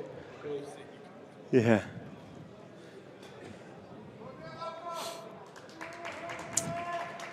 So, quite a crowd here today. You can't really see it on our camera, unfortunately, because it's next to us. But, yeah, quite a crowd here. So you can see both sides of the stadium are filled as we go into countdown. And we, unfortunately, Phil, will watch a race. Hopefully Miklos will be in it. So away in regulation order for the end final. Miklos is going light at the beginning, backing out of what looked to be moves on. So Miklos for a win. A lot of support for Miklos in this one. So Miklos running round in 4th. So race leader is Olaf Stein, followed by Martin Hedberg, Miroslav Valdec and Miklos Zabadas. And then Thomas Berg is your front 5 breakaway. And it is a breakaway group. Just pulling quite a gap back to Jonas Rauke in the 6th spot. So through round in front of race control for the first time. Miklos just hooking a pipe and getting knocked off it by Thomas Berg. Nicely done. So Miklos down the straightaway he goes. And he's going to come into the sweeper. We are watching the battle for the lead. Olaf Stein and Martin Hedberg going at it. Olaf is your leader. Hedberg is trying to find a way through as he come round over the double. And we're going to go through the centre chicane. And over the double. And then down the straightaway they go. So Olaf pulling out quite a gap. And then it closes up. Oh, he's over. So the 2 car of Martin Hedberg is over. So that is going to promote the battle for second. So we'll just look at the battle for second for now. Gerd Zeller, you are a RC TV hero. Boom, boom, boom. So that is number 39. Gerd Zeller is number 39 for RC TV Heroes. Your sticker pack will be in the post. So we are watching Miklos go side by side over the jump with Miroslav Valdec and makes the move stick. So that is Miklos coming down the straightaway now in the 2 spot. Can he catch and pass our race leader, Olaf Stein? So Olaf Stein has a comfortable lead at the minute. So he is coming through the fast chicane near race control, but Miklos is closing. Last time by 7/10 of a second in Miklos's favour. So we're going to stick on this lead battle. Miklos Sabadas and Olaf Stein are on the right-hand side of the track. Miklos just pushing through that corner. Last time by 7/10 in his favour. What's it going to be this time? It's looking closer already. Stein goes across the line. It was a 21.8. Miklos goes by 22.0. Gap has grown by 0.2 of a second. So coming down onto the straightaway now. We are 7 laps down of a predicted 14. So 7 laps down of a predicted 14. Miklos gets it all kinds of wrong. That's going to cost him probably half a second as he comes off the tabletop. Nice and neat through that half of the track. Oh, beautiful through the fast chicane. So he recovers well, but it's still 0.4 in Stein's favour. So Stein has a lead of 1.7. 1.7 is the lead, and Miklos looks to be closing it. Oh, Stein has an error. So it's side by side. Miklos comes together over the double jump we go. Miklos looking up the inside. Doesn't make his stick, backs out to fight, live to fight another day. So through the chicane they go. The gap now is 0.3.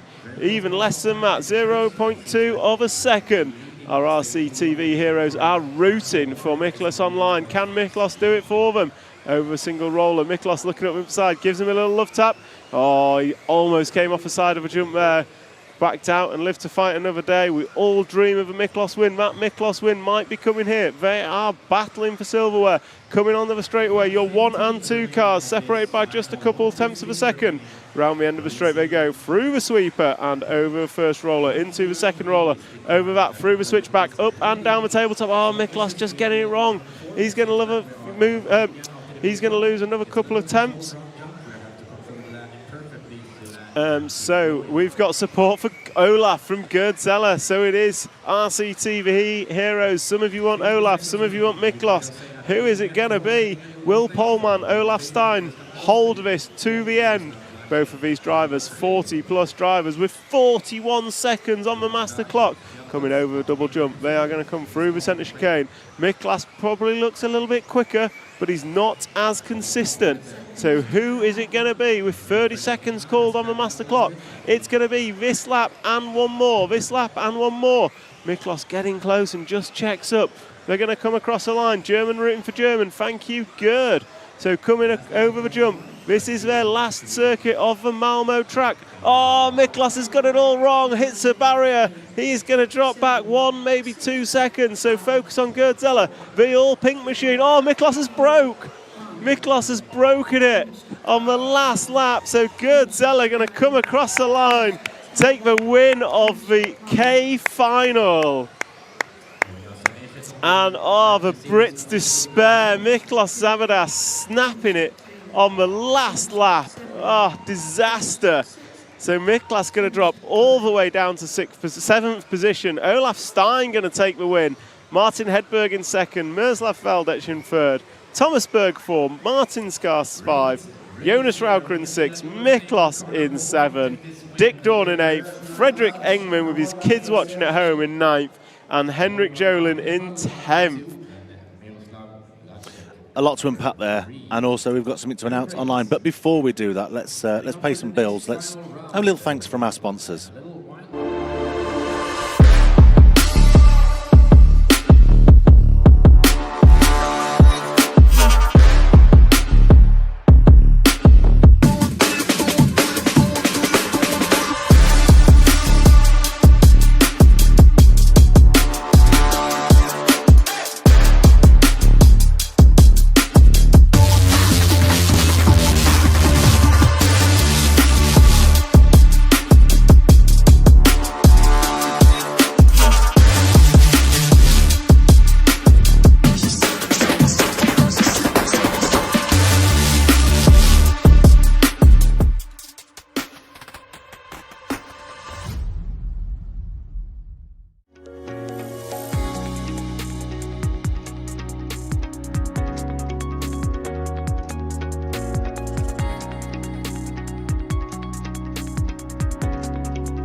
The viewers are going to hate me. I'm so sorry. I'm going to do a formal apology now.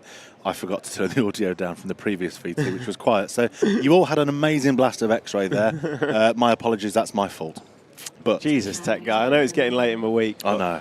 So, Phil Campbell, Miklos, Aiden RC, Miklos.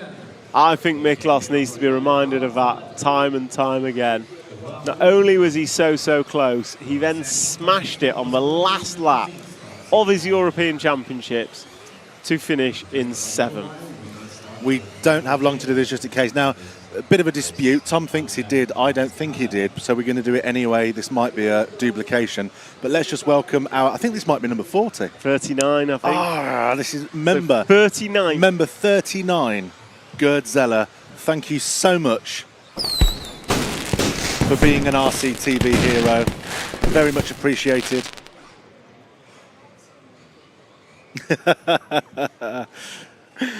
So thank you, Gerd Zeller, for being an RCTV hero. And we need one more to hit the magical number 40. Teabag McPick, I will double check with Tech Guy what his email address is. techguy@racingtv.com has bounced. I'll have to double check the mail server and see what it is. Obviously, if you haven't enjoyed my commentary this week, the solution to that is get in touch with your EFRA rep and tell them to pay RC Racing TV so they can have a professional. Otherwise, you might be stuck with me again. Good Zeller, you're welcome. Good commentary, deserves to get supported. Thank you very much. That's really appreciated. Like, genuinely very appreciated. Every little helps in making these streams better. Better product, better quality, wider reach for RC scale motorsport. So we're into a 10-second countdown for the J final. Dominic Tranquil, Eric Hansen, Martin Johnson, Klaas Bredberg, Patrick Andressi, Bruno Vea, Silvio Pietraboni, Peter Feilingsdorf, Mike Moyes and Michael Ambrose are your drivers. And away they go. Dominic Tranquil, the Brit, away from pole, being chased down by the Swede of Eric Hansen, and that looked like carnage. But out front, it's quite calm with the regulation 1, 2 and 3. So, Tranquil, Hansen and Johnson. Phil Campbell, no, there is no dancing. There's no video, but we are going to sing, unfortunately. We are being reminded of our word from yesterday. Come on, Tranquilizer Tranquil. Tech Guy, can we, like, turn certain RCTV heroes off, or is that not in the rules? It's not in the rules and technically impossible, I think. Damn it. So we have out front Dominic Tranquil, Eric Hansen, Martin Johnson are lining up a beautiful race here. Martin Johnson just popping off the barrier. Still proud of our Miklos from Ashley Patterson? Yes, we are. Proud of all the Brits competing here today, and we're proud of every driver competing here this week because they are doing fantastic, representing their home nations, which is something not many people in the world get to do, no matter the sport. So down the straight goes our front three. It is Tranquil, Hansen and Johnson. Oh, and he's over the 2-car. Eric Hansen is out. Not out, but he's out the battle. So it's going to become a 2-car battle at the front between Dominic Tranquil and Martin Johnson. So Dominic Tranquil coming down the straight. Oh, Johnson's over as well. So Johnson is going to fall all the way to 9th position. Disaster for Johnson. So this leaves us with a very boring lead. We're going to jump on the battle for second. And we have James Eves. Thank you very much, James Eves. You are going to get a horn. The first super chat from James Eves. Tech Guy needs to tell me what a super chat is, but honestly, James, really appreciate the comments, and thank you for the feedback and the contribution. That is incredible. So we have the battle for the lead now on camera. So the 2-car has closed right back up to Dom again. So down the straight they go. It is Dominic Tranquil and Eric Hansen are back in battle. Eric recovering from a previous error and Dominic trying to get away. The top 3 leading cars is the same, stays the same. It's Dominic Tranquil with car number 1, Eric Hansen with car number 2, and So the race is around the end of the straight. It is Dominic Tranquil Awesome coverage, folks. I just want to find that button to become a hero. I'm watching via YouTube. If you see next to the RCT Racing TV logo in the bottom left-hand corner of your stream, you should see a button that says join. If you hit that join button, that is how you become an RCTV hero. So our race leader has checked out. We are watching the battle for third. So Patrick Andressi is jumped up to the 2 spot. Then we have Hansen and Bredberg. Is it Hansen? He's not. It's Peter Boney and Bredberg battling for the 3rd spot. So they come across the line now. Gap between them just 0.4 of a second last time by. Meanwhile, race leader is round the end of the straight already. There goes 2nd, and then comes a battle for 3rd and 4th. Peter Boney and Klasberg. Your support for this event has been amazing. Actually, oh, that's us. Sorry. That's Tech Guy writing comments, and I'm reading them out. Thank you, Tech Guy. Appreciate the support. Thank you for your kind comments. So, race leader. Oh, disaster at the end of the straight. Driver gets out of the way, thankfully. So, battle for 2nd now, hotting up. Patrick Andressi has dropped into the clutches of Klas Bredberg and Silvio Pietraboni. So these 3 are on the left-hand side of the track. 1 minute remaining, and this is your battle for 2nd and 3rd. Coming down the straightaway now. Patrick Andressi in the orange car. Oh, great move up the inside. Let's have a look at that again.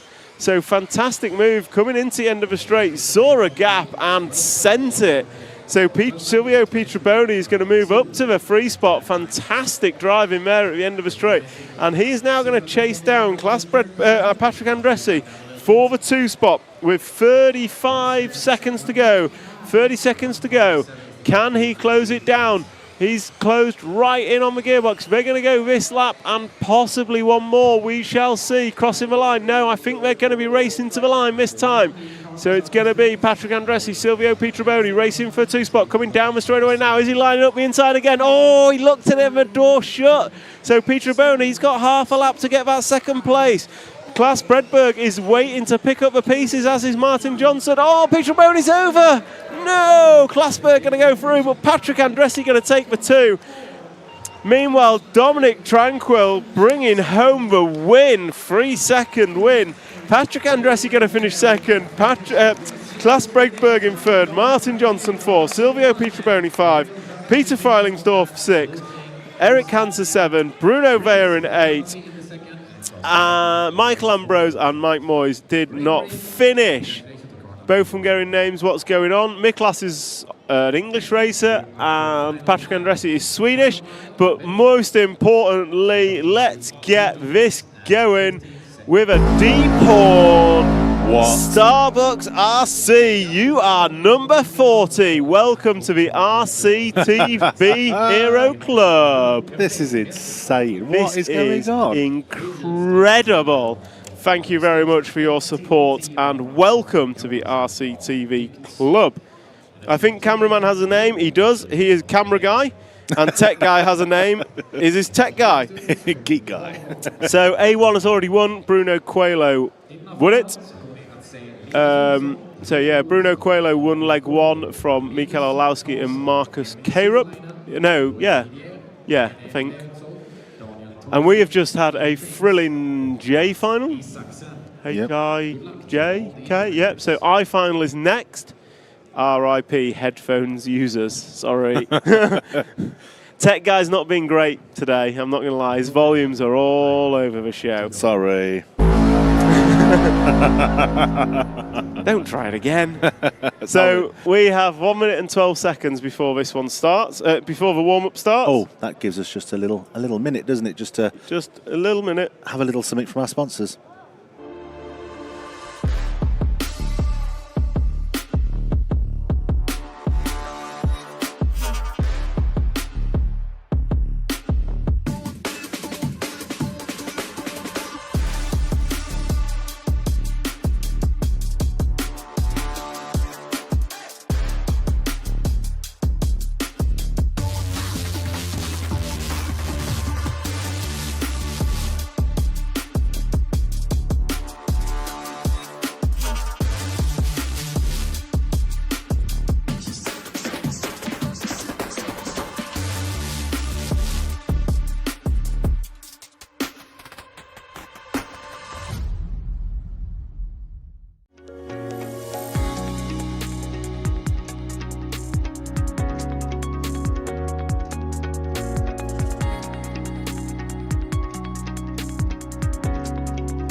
And there we have them. Thank you to our sponsors for the event: T-Works, X-Ray, Meebo Sport, Hobbywing, Schumacher, RCXX Shop, and S-Works. And of course, thank you to EFRA, the governing body for all of these races across Europe. Thank you for inviting us along. And I just want to say, I'll probably say it again later, but thank you so much to Furland FRCK, the organisers of this specific event here in Sweden. As far as running an event, it has been second to none. I think this is my #1 for the whole of my RC TV. Hoopo's done €25 and gave it an 8 or a 9. Yeah. That's pretty good work. It's a big accolade.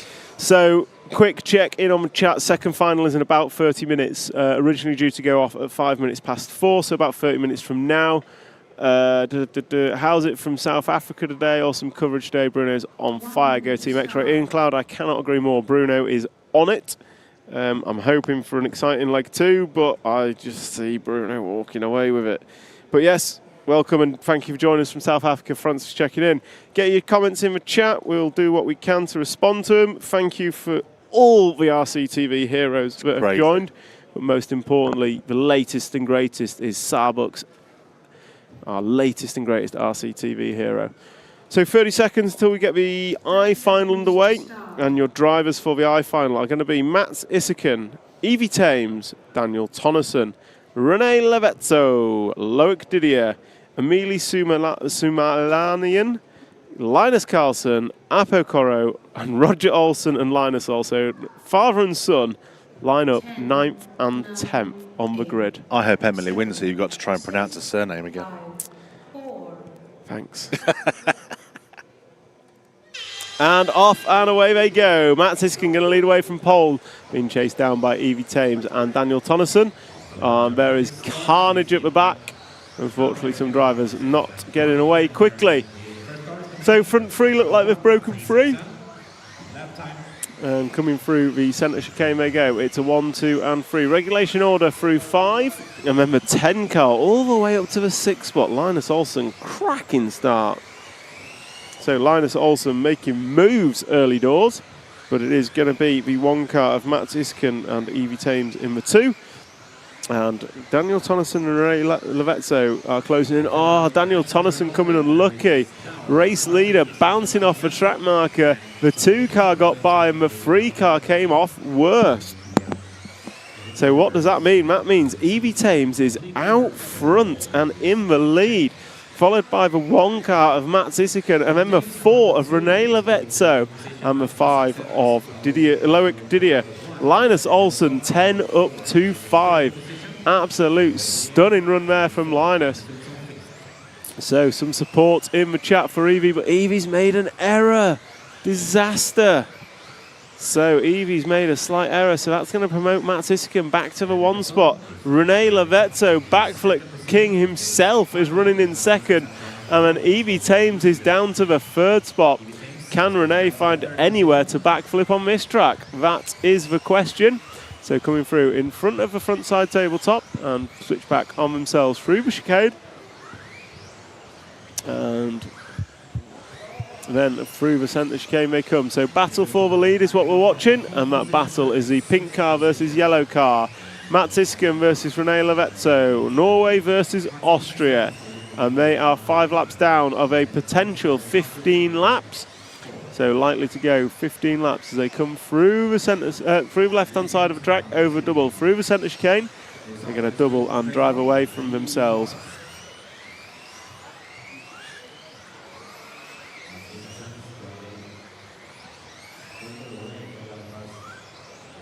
Excuse me. So Mats Isken still leading, and he's pulled his lead out to 0.9 of a second. As I say that, René Levezzo taking 0.2 out of him that time by.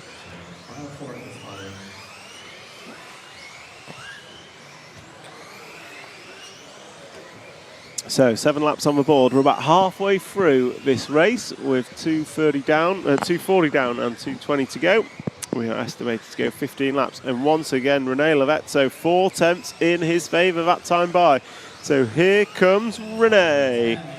Round the end of the straight they go, and we're going to drive towards our commentary booth and sweep away from it over a roller. René just jumping it a little bit long, coming into a tabletop. Going to switch back on themselves and through the fast chicane.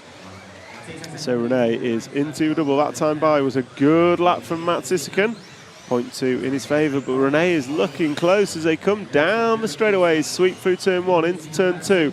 And a sweep back towards us and away over roller jump. And Rene Lovetto is on his rear bumper now. So Rene Lovetto is on the bumper of Matt Sissekin. They're going to cross the line. Matt just catches a pipe. Rene cannot find a way through, bounces back into his path. That's what happens. And the Donovator has joined as RCTV hero number 41. Woohoo! So, thank you, Donovator. You are RCTV hero number 41, the latest and greatest. So, down the straight they go. You have Matt Sissekin, who's pulled out quite a lead now. And then you've got Rene Lovetto behind. And then Evie Thames is running an isolated third position, looking to catch onto the back of this lead. Ryan Donovan tried to be number 40, but the internet is as good as yours there. Ryan, have you joined? You are Donovator. So Ryan, yep. We've got Starbucks in, but you are number 41, and number 41 is as good as number 40. So do not worry. We appreciate all the support and help that you guys are giving the stream. We really, really appreciate it. And your stickers are in the post. So race lead coming down the straight. You've got 30 seconds remaining. Matt Sissekin, Rene Lovetto coming up on a back marker. Rene is looking racy as they come into the front side tabletop. Back marker moves out of the way. These guys are going to cross the line now. 10 seconds to go. This is the final lap. They are racing for the win. And Evie Thames is not far behind if there's any error. Can Rene do anything about it? Looks at the inside. Can't make it stick over a jump. Half a lap to go for Rene. Can he do anything? Half a lap for Matt Sissekin to hold on. Oh, Rene's made an error. Evie Thames is going to come through. Evie Thames is going to come through and take the win. Can she hold it to the line? Rene's over once again. Evie Thames going to take the win. Rene Lovetto going to come home in second. Matt Sissekin going to come home in second. Linus Carlson in third. Let's have another look at that replay. Evie Thames taking the win. So let's have a look at that replay coming into the single jump. Rene went for it, just tagged the back of our leader. Evie Thames split them both straight through the middle and brought it home for the win. Absolutely fantastic. Go Evie. Ashley Patterson, I've just seen your message. I will speak to Sticker Guy and make sure that your stickers are in the post. And apologies for getting excited. We all know I'm not a quiet commentator. So congratulations, Evie Thames. Fantastic win of the I final. So next up is going to be the H. I mean, I think, is A final after the H? I don't know why I'm looking at camera guy. He's not schedule guy. So we think we've got H, then one more. I know we might be behind schedule because some idiot took too long doing driver announcements. We have RC TV hero numero 41. Woohoo! Pontus Magnusson. Emil is in the house. What, 41? 41, the Donovator. That's ridiculous. We do also have Ashley Patterson saying he's not received stickers from 3 weeks ago. So Sticker Guy back at the office needs to pull his finger out. Okay. You can hear me send Matt. Matt is Sticker Guy. Ashley Patterson on the stream hasn't received his stickers yet. Please, can you look into it? Many thank you. Bye. There you go. So, enjoying the coverage. Keep up the good work. Thank you, Franz. I wonder if that's referee Franz from on the rostrum. Could be. Could well be. Go on, Evie. Nice, Evie. Fantastic, Evie. Last time now, brother. Come on from Emil Magnusson. Pontus has got the support. Pontus is the Viking. Let's see if we can get a zoom in on Pontus on the rostrum. The Viking.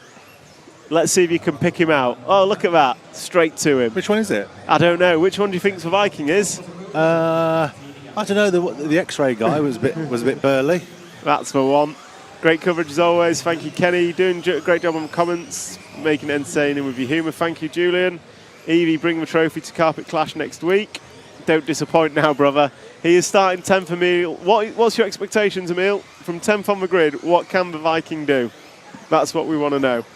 We're just on a warm-up lap. We're going to take literally a 20-second VT because I need a sip of water.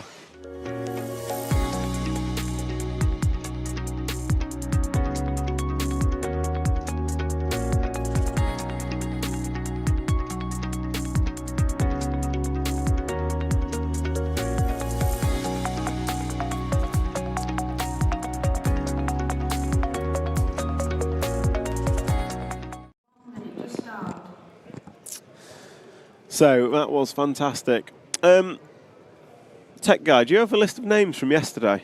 Because we're going to have to give a shout out to all our RCTV heroes. Well, you wrote down. I've got up to 30 and point. 37 to 41. And then I've got RC Mafia, RC Misfits. Perfect. David. Oh, I was scribbling. David A. And then I'm going to sneeze. 30 seconds to start. Excuse me, very quickly. Alan O'Brien gave. Yep. Terra MYK one. Oh, and then Chris James. There you go. That's your lot. How organised are we? Fantastic. 3 sheets of paper to do it. 10. So 10-second countdown for the 7, H final. 6, 5, 4.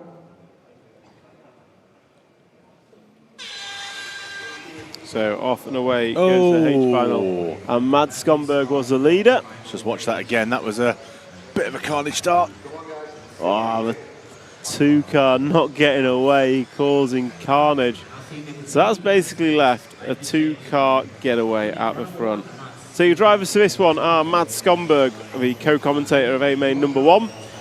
Roy Gemble, Joshua Walton, Nicholas Burr, Marcus Veyer, Pontus Magnussen, Cyril Castaldo, Sven Rudig, Alexander Badansky and Victor Horsfield are all your drivers. How much does one of these cars cost? Just a ready-to-go car, nothing high-end race ready. I think about, you're going to have to excuse me, but £350, I think, in English, for a brand new ready-to-run, maybe 400. That's not bad. If you go to a local club, you could pick up second-hand for cheaper than that, and it would be really good quality.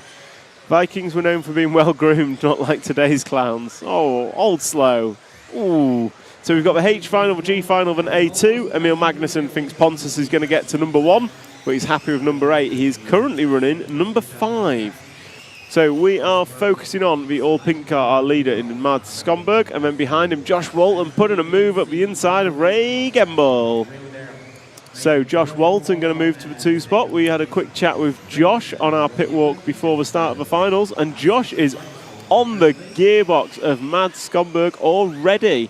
So those that haven't heard it, check out SoundCloud and search for Goodbye Malmo, Euros 24. Josh Walton sticks a move up the inside. Absolutely beautiful move. So Josh Walton moving up the inside of Mads Skomberg over the tabletop. Absolutely superb. So Mads Skomberg is now down to the 3 spot. Josh Walton is our leader, and Josh Walton is laying Victor Horsfield pick, not Forcefield. So Josh Walton is laying down some lap time, 20.1 last time by. Dare I say he is underqualified slightly. So Josh Walton being chased down by Roy Gemble, and then top commentary team, thank you very much, Penny Racer. Really appreciate the kind comments. So Josh Walton driving away from Roy Gemble last time by, 20.4 from both. Mads Skomberg is running in the 3 spot. Then we've got Marcus Veyer and Pontus Magnussen. So where is Pontus? Pontus is a 10 car. So we'll try and, I think Pontus might have just had an error. Let's hope Martin's mesh lasts 5 minutes. Oh, Brian Peddy, now that would be funny. Not that I would call out Martin Owen live on the air for not being able to mesh a motor, but if Josh Walton's car fails, we all know why. He did drop the screwdriver whilst he was doing it. He did, yeah. I did offer him help, but he didn't want any. So Pontus has dropped down to the 7th spot. Is he going to keep the top 8 that Emil hoped from him? Meanwhile, Josh Walton is 8th up to 1st. 8th up to 1st. Not only that, he's got the quickest lap of the final by quite a way, and he is driving away. 1.5 seconds is his lead as he comes across the line to put 10 laps on the board with 1 minute and 30 seconds to go. 3:30 down, 1:30 to go. What kind of pace is he on now? Josh Walton he's going to go through 15 laps 5:02. Pace doesn't really relate to earlier in the day because we start halfway around the track. So it's a bit of an odd one. Because he just seems to be laying down some really nice laying driving down at the some minute. lap I wonder times. where that would put him. Had he have had a bit more luck, where would that, have got him I up think, into higher? judging by his pace, he could have been a final or two higher had he qualified as best he could. He did say he had struggled when we interviewed him, but watching him run now, he is driving brilliantly, to be fair, as he comes off a double jump through the centre chicane. And for the last minute, we're just going to pick up the 4-car battle left-hand side of the track, coming through the centre chicane and onto the straight. So this 4-car battle, you've got the Sven Rudig, you've got the 1 car of Mads, you've got the 7 car of Badansky, and then at the back of it, you've got the all-orange of Pontas. Lachlan Pearson, A2, is in about 10 minutes. We have the H final to finish, and then we have the G final, and then we will have A final numero 2. Numero 2. Numero de? Duo de Zwei. Zwei? Number Zwei. So we are, where is our leader? Pick up our leader. Josh Walton is right hand side of the track. Has he lost the lead? No, he's nowhere near lost the lead. I think he's just in White wing, will he get through? No, he won't. Oh, he's gone! No. He's failed at the last corner! No way! Go, he's gone, he's flat! No. Oh, Josh Walton falling foul at the last minute. Oh, disaster for Josh. Let's have a look at Josh. He was 2 foot from the line. White top. Luckily, he looks like he's laughing. He laughed about it. Oh, Josh Walton. Disaster. Literally 2 foot from the line. And his car has failed him once more. If you ask me, that sounded like the spur gear stripped. It definitely sounded like the spur gear stripped. So Martin Owen. Is that anything to do with the setup I think of the that's mesh? entirely what Martin Owen's fault. Martin Owen has just destroyed young Josh Walton's H final win at the death. I hate it when that happens. Fair play to him. Martin Owen. He did laugh it off. So Josh Walton failing to finish at the death. Unfortunate for him. So what that meant was a win for Roy Gemble. And sorry, I've lost the results because I can't tell you if where Pontus finished. So Lachlan Pearson, we have the G final to go, and then we will be eyeing up for leg number 2. Should we just have one quick word from the sponsor? Absolutely.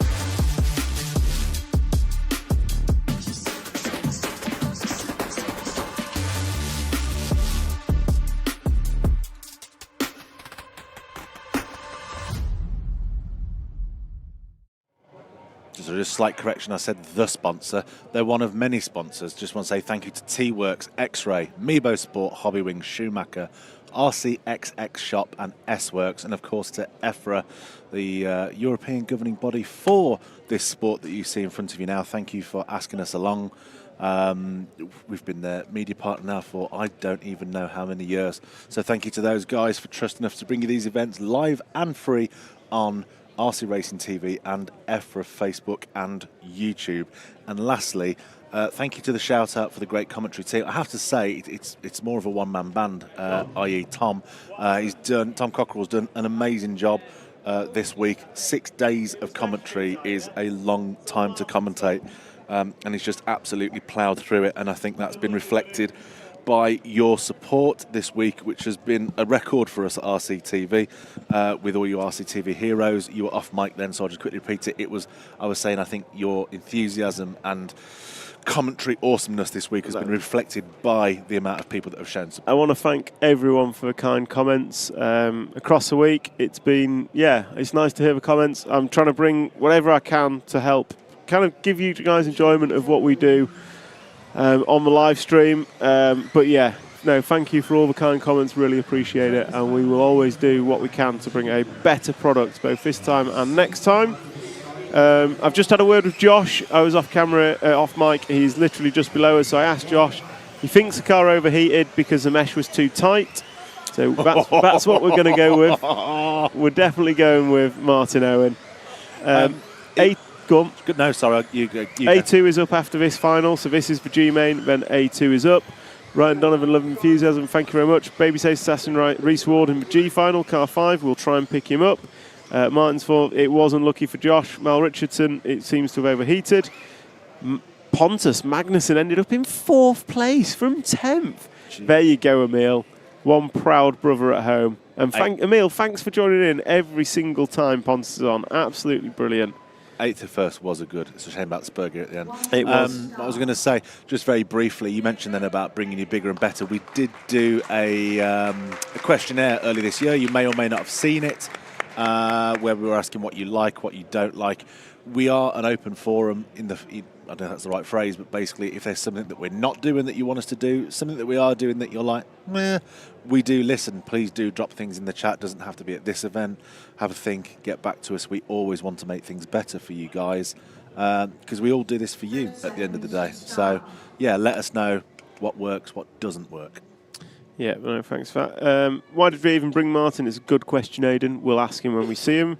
Andrew Selvaggi, thanks for the love from down under. Who wins A2? My money would be on Bruno. I think any sensible money would be. Any 8th buggies today? No, it's just for 10th electric off-road Euros. And we're into countdown for the G final.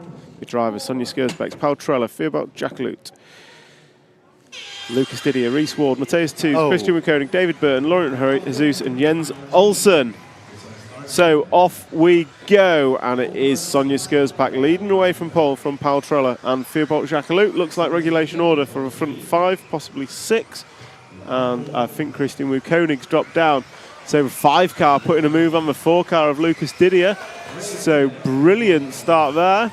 So front 3 are away in regulation order. Then we've got Reese Ward, the young X-Ray driver, who is running in 4th, gets a whip over the tabletop. So we'll jump to the front 3 if we can. I think Reese Ward is going to catch up that battle and make it a 4-car battle. Reese Ward is looking fast. So Reese Ward already on the back of the 3 car. So great driving from young Reese as he comes over the tabletop. This is going to be a 4-car battle for the lead. Come on, French guys. Martin Owen currently board and playing. Good job, guys. Thank you, Phil Craddock. Carnage! And Reese Ward going to go round the outside of that into the 2 spot. Should we take a look? He's through into the lead. Reese Ward goes Forster first in 3 corners. So let's take a look at that first one from Reese Ward. Carnage coming off the double jump. And Reese Ward just went round the outside of it all and then pulled into second. First came a corner later. Fantastic. Go on, Reese, hold it together. So, can Reese hold it together? We're going to focus on the battle for second. And there's a long stop-go for the yellow car, so that makes it a 2-car battle out front. Sonia Skursbeck and Fearbalt Jackalute coming down the straightaway. Are they going to catch up to Reese Ward out front? Reese, the baby-faced assassin, as he's known. What Reese seems to have nailed really well, which we'll see, hopefully, if I've timed this about... He's not timed it right. Marshall's there. Do we want a replay of that? Reese Ward coming into the chicane, hit the pack marking, and round he went. Literally commentator's curse. I was about to compliment him on something, and he crashed. That's my bad. So we are back to the battle at the front. 3-car battle. Fearbalt Jackalute, your pole sitter, Sonia Skursbeck, and your 5th place car, Reese Ward, coming down the straightaway together. They have 2 minutes 30 down, 2:30 to go, half race distance. I need to stop doing that. Nick used to tell me off for that, reacting to things off camera. I give it the, and the, ooh, I should stop doing that. So what do we have? We have Reese Ward trying to chase down Sonia Skursbæk. Sonia Skursbæk trying to chase down Firbolt Jackalute to regain her #1 position in this final. Coming through up and over the tabletop. The leader, Firbolt, is coming through, and a nice lap from Firbolt, 20.0, 20.2 from Sonia, and a 20.2 from Reese Ward, his fastest lap. So these guys are running at their limits. They're running PB laps as they come round. And Josh Ward's fastest lap was a 20.0, so Josh Ward would have comfortably run at the front of this, although he can only run for 4 minutes and 59 seconds apparently. So coming off the double through the centre chicane. Oh, Sonia's through! So Sonia making the move. Firbolt Jackalute just catching the pipe. We're going to watch them come through once more. Firbolt runs wide, catches a pipe. Sonia Skursbæk goes straight through to the lead. And that gives us a tighter three-way battle for the lead of this G-Main. Watch coming through once more. Go on. Watch Reese on this bit now. This is my... Oh, no. I'm again commentating. Commentator's curse. What I was going to say on that straight... Oh, he's over. So Reese goes from being watched for being superb to running wide and rolling it. Thank you, tech guy. I'm not mentioning him again because every time I've gone to talk about him, something bad's happened. So we'll jump back to the front. Down the straight we go. Firbolt versus Sonia coming through turn 2. Sweep back towards us. 180 sweep away over the little roller jump. Firbolt looks quicker. Sonia looks safer. What's going to win? Tortoise or the hare as they come across the line. It's going to be Jesus has holy water in his shock. Stop the replays. Come on, Reese. Oh, battle for the front. That was a clear takeout by second car, but without celebrating, it will not be penalised, right? So it is a battle over the tabletop. And, oh, Firbolt looking at the inside. Can't make it stick. Coming over a double jump and into the centre chicane. The crowd goes wild next to me. Oh, Firbolt just gives Sonia a little love tap up on 2 wheels, gets away with it. This is the final lap, and here comes Reese Ward. What's it going to be? 3 of them in the air together. Oh, Sonia goes wide, racing to the line. Firbolt going to send it. Oh! No, Sonia takes the win. Firbolt is going to finish in 4th position. Reese Ward finishing 2nd.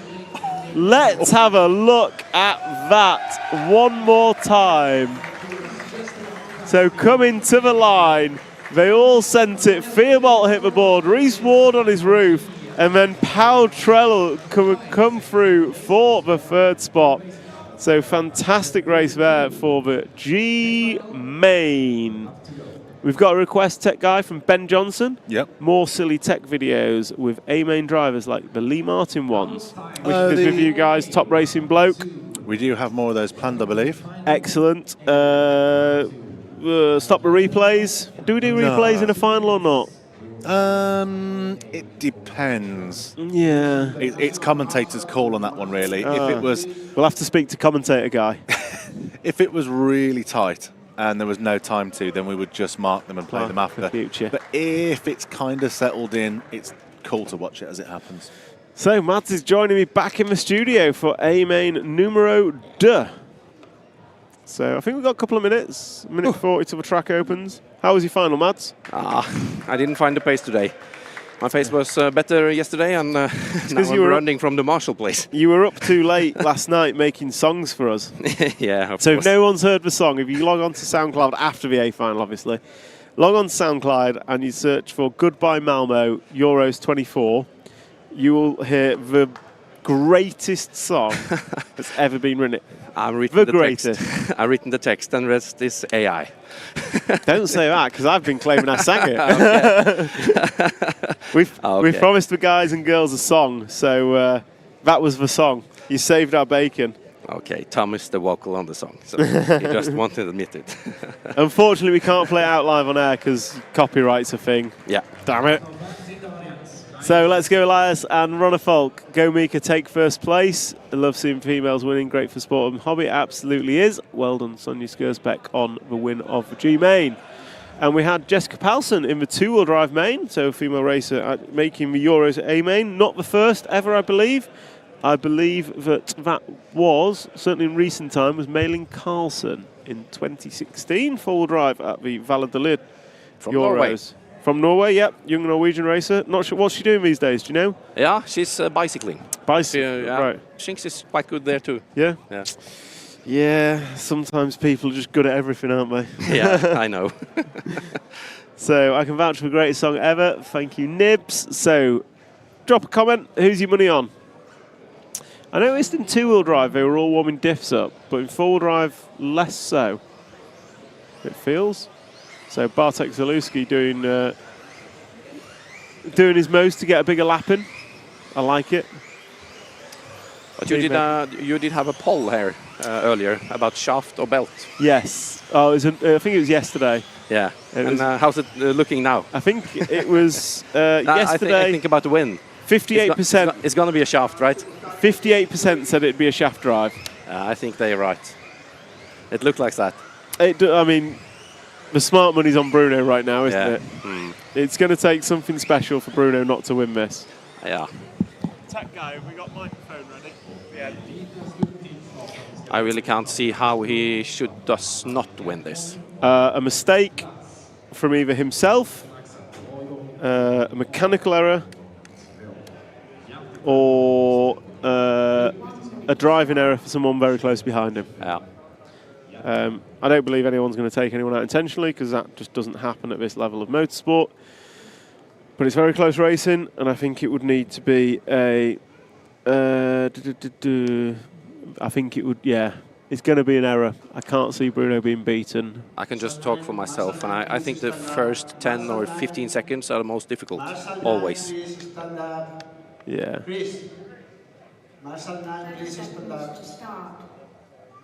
So poor Josh Walton, not only did his car fail a metre before the line, he's also been told he has to stand up whilst he's marshalling. Ironically, it was the EFRA chairman, representative, who was talking to him. Love you, Chris, if you listen. Chris is a nice guy. So we're into countdown. Bruno Coelho going to lead away from pole and looking to take the win and the championship.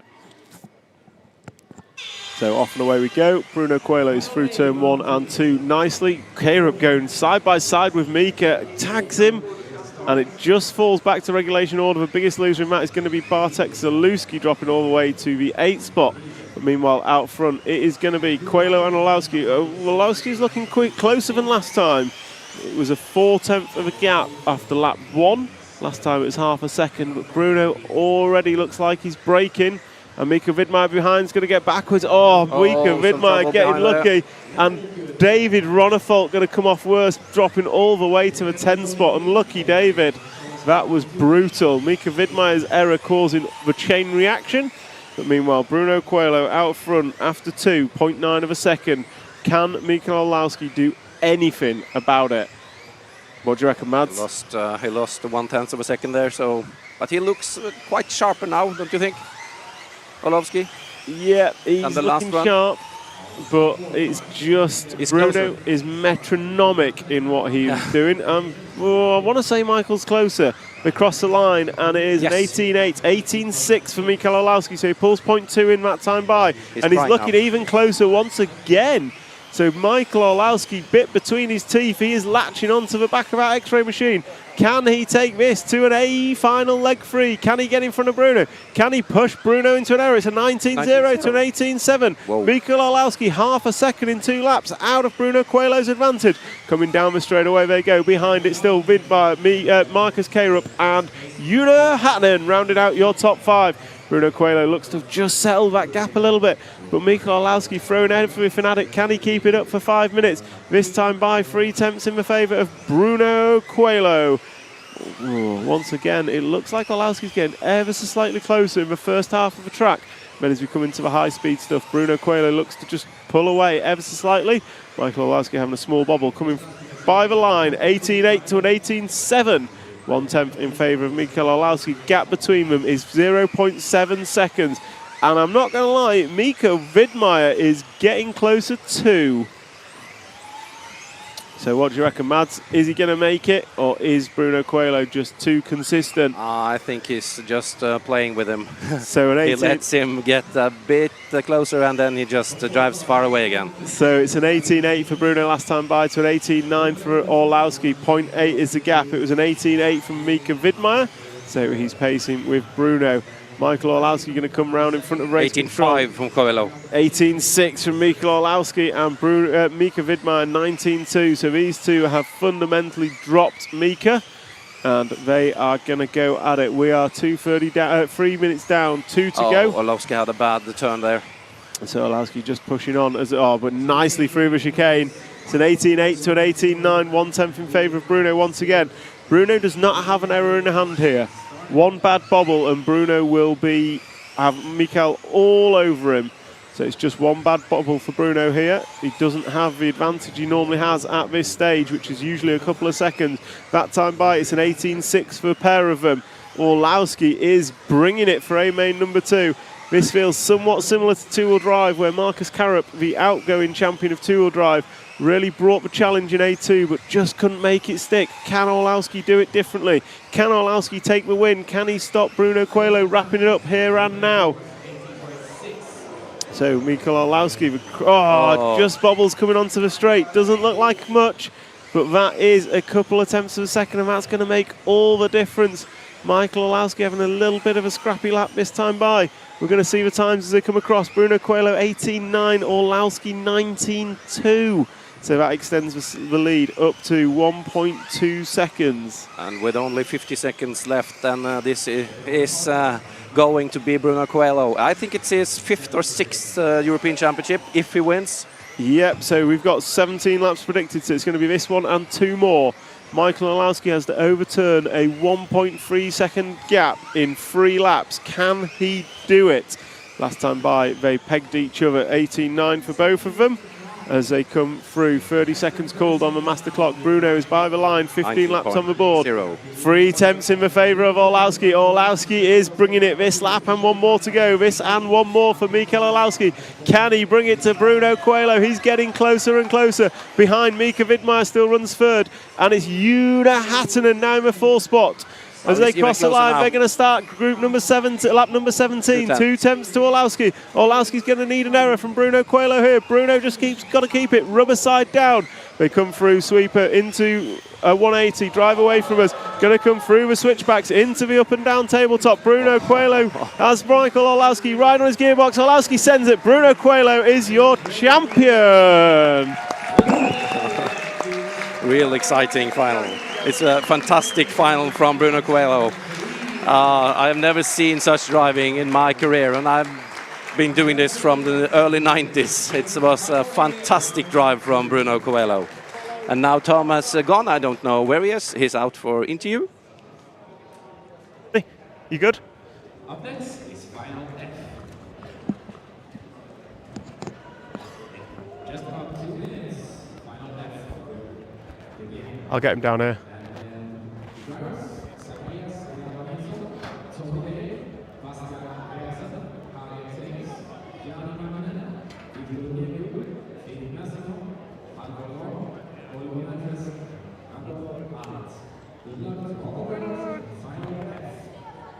So just wait for Bruno 1 second.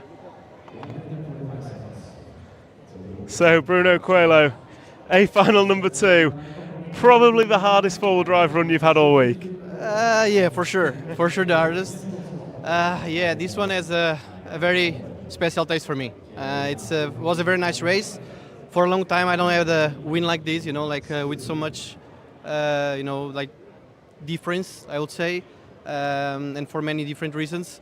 I'm super happy. It made me remember Japan 10, 11 years ago. 2015. Yes. I remember it well. Where I dominated from the beginning to the end. And it made me remember, bring the memories back.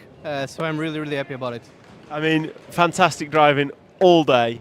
You were putting stellar runs in qualifying on your own, come to the finals, and I'd say a bit more pressure. Maybe the car wasn't as comfortable, but you've driven it to the win in first 2 legs, and now you can sit comfortably. Yeah, I mean, it was a lot of pressure on me because, as everybody could see, the car was on rails. So the only thing that could fail was me. So, and when it's like this, it's even more pressure on me because I'm the only one that cannot fail.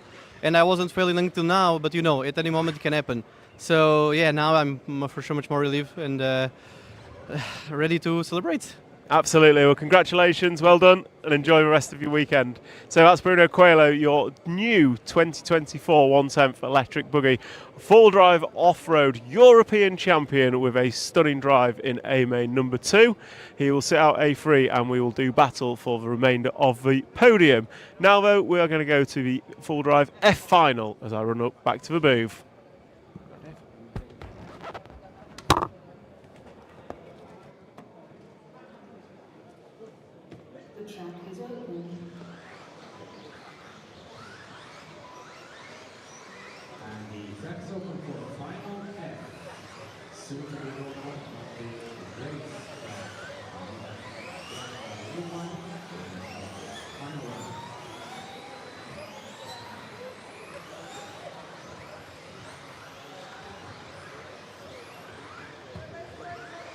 So there we have words from Bruno Coelho. I think a very relieved Bruno at bringing home a win in A number 2. As he said, pressure's on when the car's on rails. There's only you that can let it down. But Bruno not letting it down, and a sterling drive to take home yet another European Championship. I thought it would be apt to actually play the X-Ray advert, but we haven't got time because we were speaking to Bruno. We will... I'm going to disagree and say we do because we've got 1 minute and 3 seconds. Is it lined up?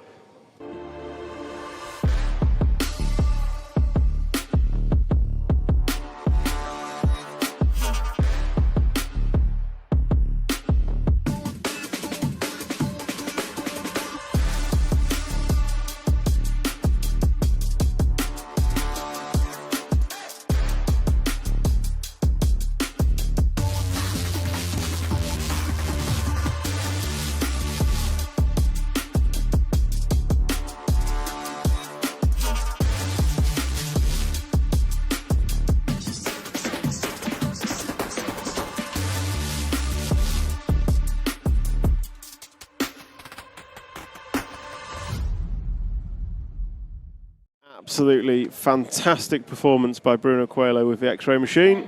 From start to finish of qualifying, he has not put a foot wrong all day, despite tremendous pressure from Orlowski in that remaining leg. So the full drive F final is off and away. So full drive F final off and away.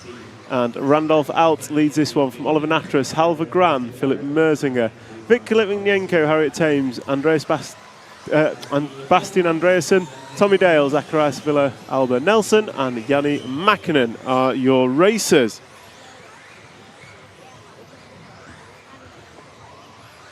So we have race leader and poleman Randolph Alt being chased down by Oliver Natras. And they are through the centre of the track, up and down the centre tabletop. And then they're going to cross the line. And Oliver Natras is throwing everything at it to try and make this move stick.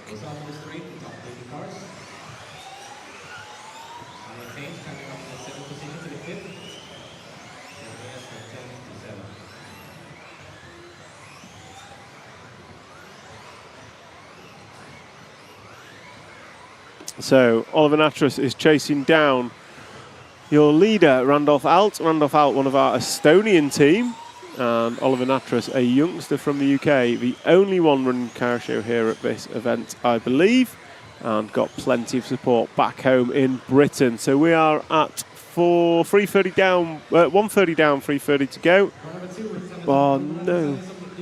So Oliver Natras having a slight error, and that's going to allow Halvar Gran up to the 2 spot, but most importantly going to give Randolph Alt some breathing room out front. So that lead for Randolph now going to be about 1.3 seconds as the 2 and 3 cars running, second and third cars, 3 and 2 respectively, come across the line. Then you've got the 4 car, Philip Marzinger, and then you've got Harriet Thames in the 7 up to 5. So Oliver Natras is now looking for a way through once again, but this time it is a way through to the second position he had rather than the first position he was looking for. Leaders over. Oh, that was beautiful. Absolutely beautiful driving from Oliver Natras. That was parting of the sea. So we're just going to keep that on stock. We will replay it at the end of the race. So the cars came together. Oliver Nattrass through the middle of the gap. And that leaves Oliver Nattrass out front from Halvor Gran, Randolph out, and Philip Marzinger. Absolutely beautiful. And these three fighting out for second, third and fourth, just allowing Oliver Nattrass to disappear. Bruno is the best all-round RC driver in the world. Oh, it's a bold statement, but he's certainly one of the best. There is no doubt about that. No one is questioning Bruno's talents. And sterling driving by Bruno all week long. Bit unlucky in two-wheel drive, but stunning driving four-wheel drive to take home a well-deserved title. So Oliver Nattrass going to come through the chicane, and we are at 3:15 down, 1:45 to go. And we're just going to look at the replay of how Oliver took the lead. So we see the cars come over the double jump. The leader has an error. Second and third come over. They bang wheels coming out the corner, and Oliver just straight through the middle. That was beautiful. So race leaders now back together on track. Oliver Nattrass and the one car of Randolph out being chased down by the three of Halvor Gran. So this is a good battle building for the F final win. Oh, Oliver Nattrass just getting tagged and tagged again. Halvor Gran looking around the outside, can't make it stick. So these three going 1, 2 and 3. Oliver Nattrass through the centre chicane, over the double jump, and down the straightaway they go. Maybe the second best, he has never beaten me. I like your style in the comments, but I think Bruno might beat you. You pick the car on track, give him an hour, and I reckon he'd beat most of us. So we have left-hand side of the track, Oliver Nattrass, Randolph Alt and Halvor Gran. The British racer, Estonian racer and Norwegian racer are racing it out for the win in the F final. And with 30 seconds to go, I reckon you've got this lap and two more. This lap and two more. Can it stay this close all the way to the end? Coming over the double. Randolph just touches Oliver. That's going to allow Halvor through to the 2 spot. So Halvor up to the 2 spot for Halvor Gran. Randolph out, drops to the 3rd spot. They're going to go this lap and one more. This lap and one more. The countdown is on. 4, 3, 2, 1. They're across the line. Randolph caught the line, so it's a 2-horse battle. You are racing to the line for Oliver Nattrass and Halvor Gran. Halvor's not led this one yet. Can he move himself to the lead when it matters on the last lap? Can Ollie Nattrass hold on to it? Coming over the tabletop, he's got 3 corners to go. Oh, Halvor going to throw it. No, he's not. Ollie Nattrass going to take the win. Halvor Gran going to finish in 2nd. Randolph out in 3rd. Philip Marzinger 4. And Bastian Andreasen in 5, Harriet Thames going to be 6, Victor Litvinenko going to be 7, Zacharias Nilsson Villalba going to be in 8th, Yanni Mäkinen in 9, and Tommy Dale did not finish. Oh, that's a wrap. I'm going to dash. I'll be back in a minute. I don't know how much of this I can take. Whilst we have a quick bathroom break. How long have we got? Oh, not quite long enough for that video. 5 minutes? Oh, we have then. Let's take a look at why RC is our motorsport. This is my motorsport. I put everything into this. It's given me so much more back. The best friends. The best moments. The best skills. And experiences. I put hours into tuning the setup of my car. From camber to tow. To differential. The shocks, tires. Body and wing. Adjusting everything in search of perfection. Lap after lap after lap. I practice endlessly on track. And then it's time to race. We are in for a barnstormer. Wants to make the move, he makes a move stick. Ronald has a look down the inside, can't find a gap there. What's it going to be? It's a race to the line, and Skidmore takes it. Killick gets a kick down the straight. Oh, Walters going for the lead. Through for the 3rd spot. It looks like Newman's got it. Bruno gets the jump off the start, and Ronald Volker, it's all gone wrong for him. Your European champion, Dario Balestre. Racing at every level is hard. And it doesn't always go your way. Letting Newman. Oh, Newman's had a nightmare. Oh, and that's Figueiredo rolling. Spot on the pony. Oh, Garo's over. Oh, Ballestri's flamed out. Ballestri's flamed out. They can stop. Oh, Cracksnick is just gone. He's taken out the fence. Oh, and he's got the cone of justice. Oh, he's broken. Valkyries is broken. Sometimes you lose, but you'll never forget the important things you win. I've made the best friends through RC. I joined a team through RC. I traveled the world through RC. I have a career through RC. I have a business through RC. I have a family through RC. Together we race, and together we win. Whoever you are, You can race with us. RC is the most accessible motorsport on the planet. RC is my motorsport. I put everything in. it's giving me so much more back. Thank you, thank you, thank you.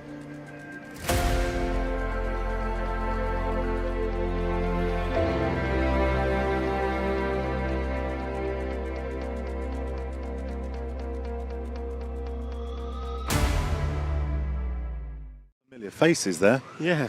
One of Bruno. I don't know which class it was, but Bruno doing a champagne spray in there. I noticed for a short little bit of clip. And my favourite comment I've had on my chat all week. Yeah. Discussing Bruno being the best driver ever. Daniel Santo, maybe the second best. He has never beaten me. You said give him any car, any track in an hour. I reckon he would. But he's never beaten him. He wouldn't even need an hour. I don't know, there's some good local drivers about. True. And if you've never done oval racing, it can take a while to learn it. So we are gridding up the E-final, and your drivers for the E-final are going to be Vincent Ruger, Oiver Metzola, Wesley Van Helmond, Martin Scar, Callum Ackroyd Bench, Alexander Gemble, Lynn Blatter, Oliver Coos, Ewan Tumulty, and Elias Jordan. There they are. Those are drivers, and we've got 30 seconds till we start.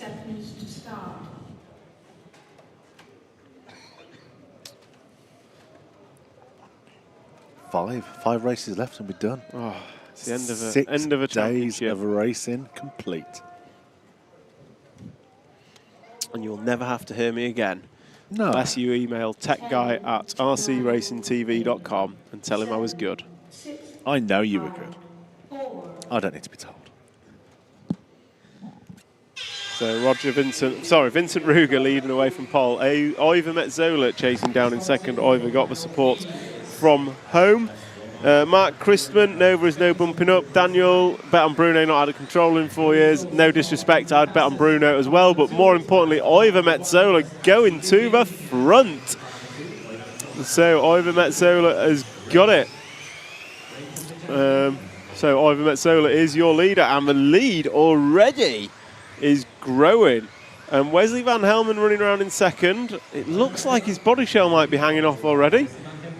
So Wesley Van Helmond going to come round in second. No, it's not a body shell hanging off, it's just chrome stickers. So Oiver Metzola, when does the singing start from Brian Preddy? That is before A main number 3. So before A3 will be the singing. There are no bump-ups. Can't believe there is hardly anyone using stick radios now. No, unfortunately, their availability is not great, so most new starters use wheel radios.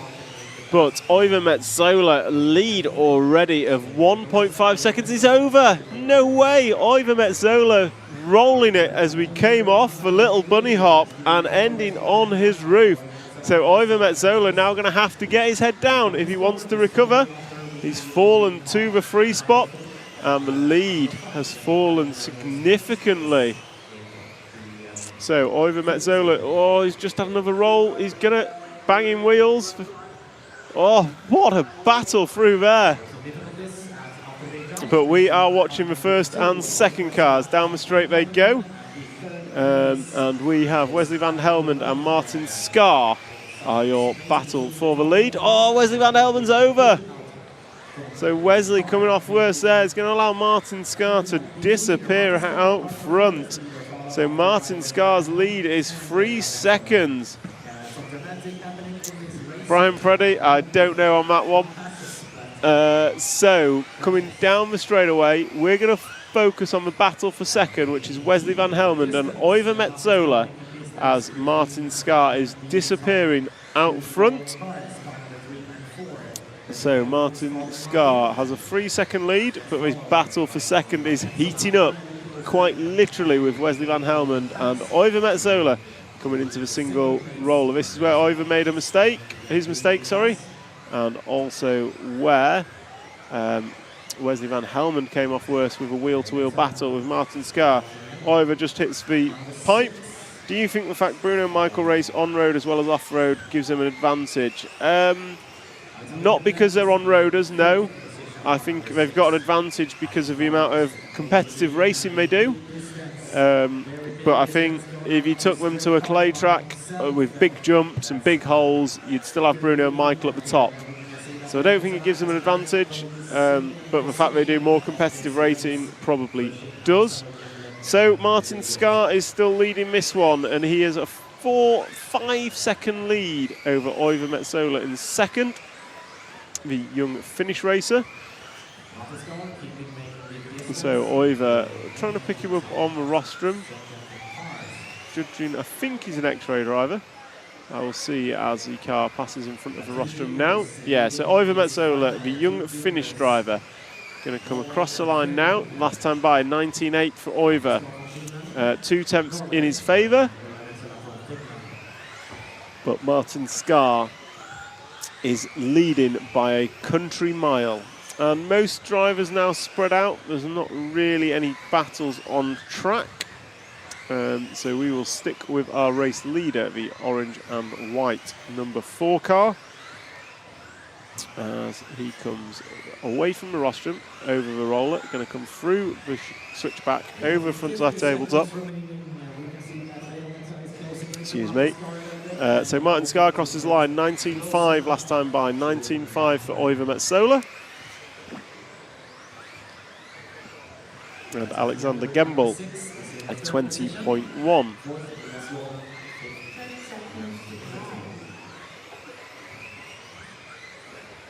So Elias Jordan running in 4th, Ewan Tumulty in 5th, Lynn Blatter 6th, Callum Ackroyd bench 7th, Vincent Ruger in 8th, Oliver Koos in 9, and Wesley van Helmond has pulled off.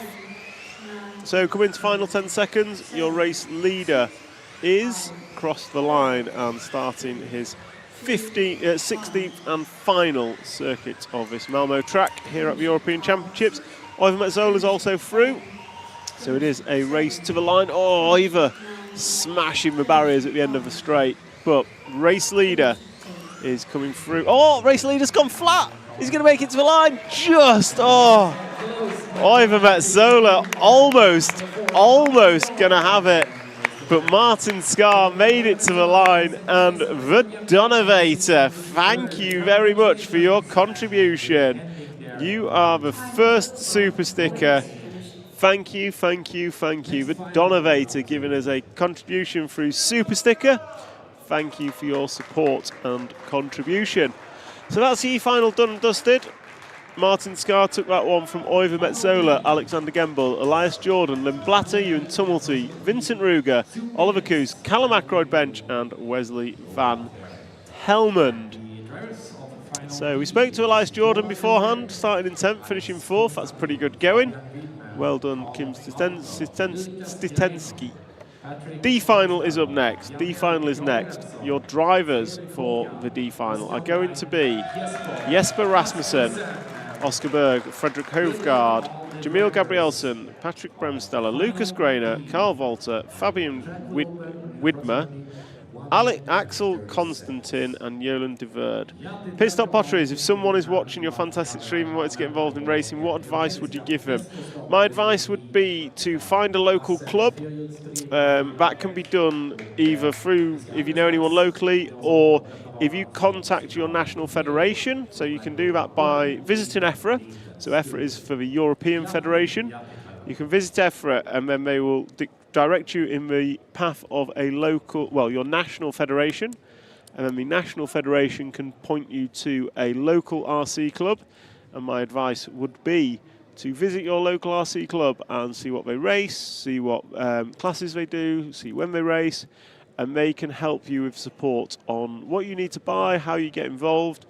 Most local clubs have some form of try before you buy, so they can have a go. And you can get involved in this great sport.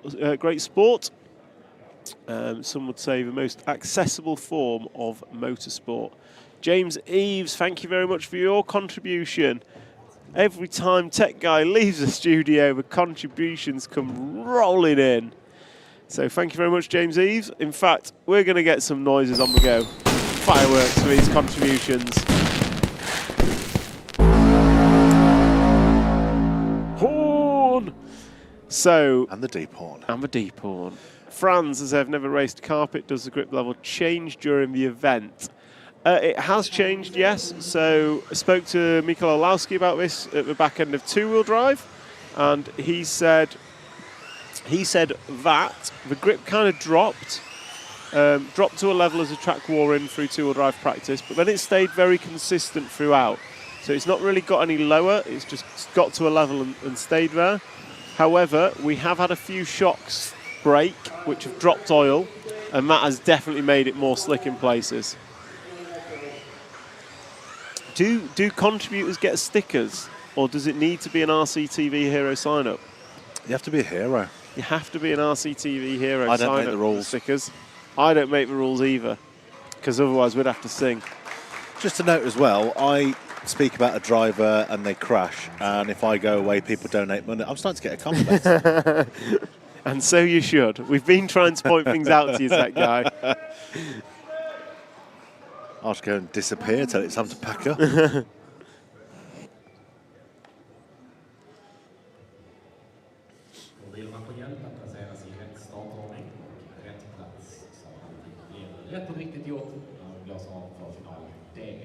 So, no Brits in this one.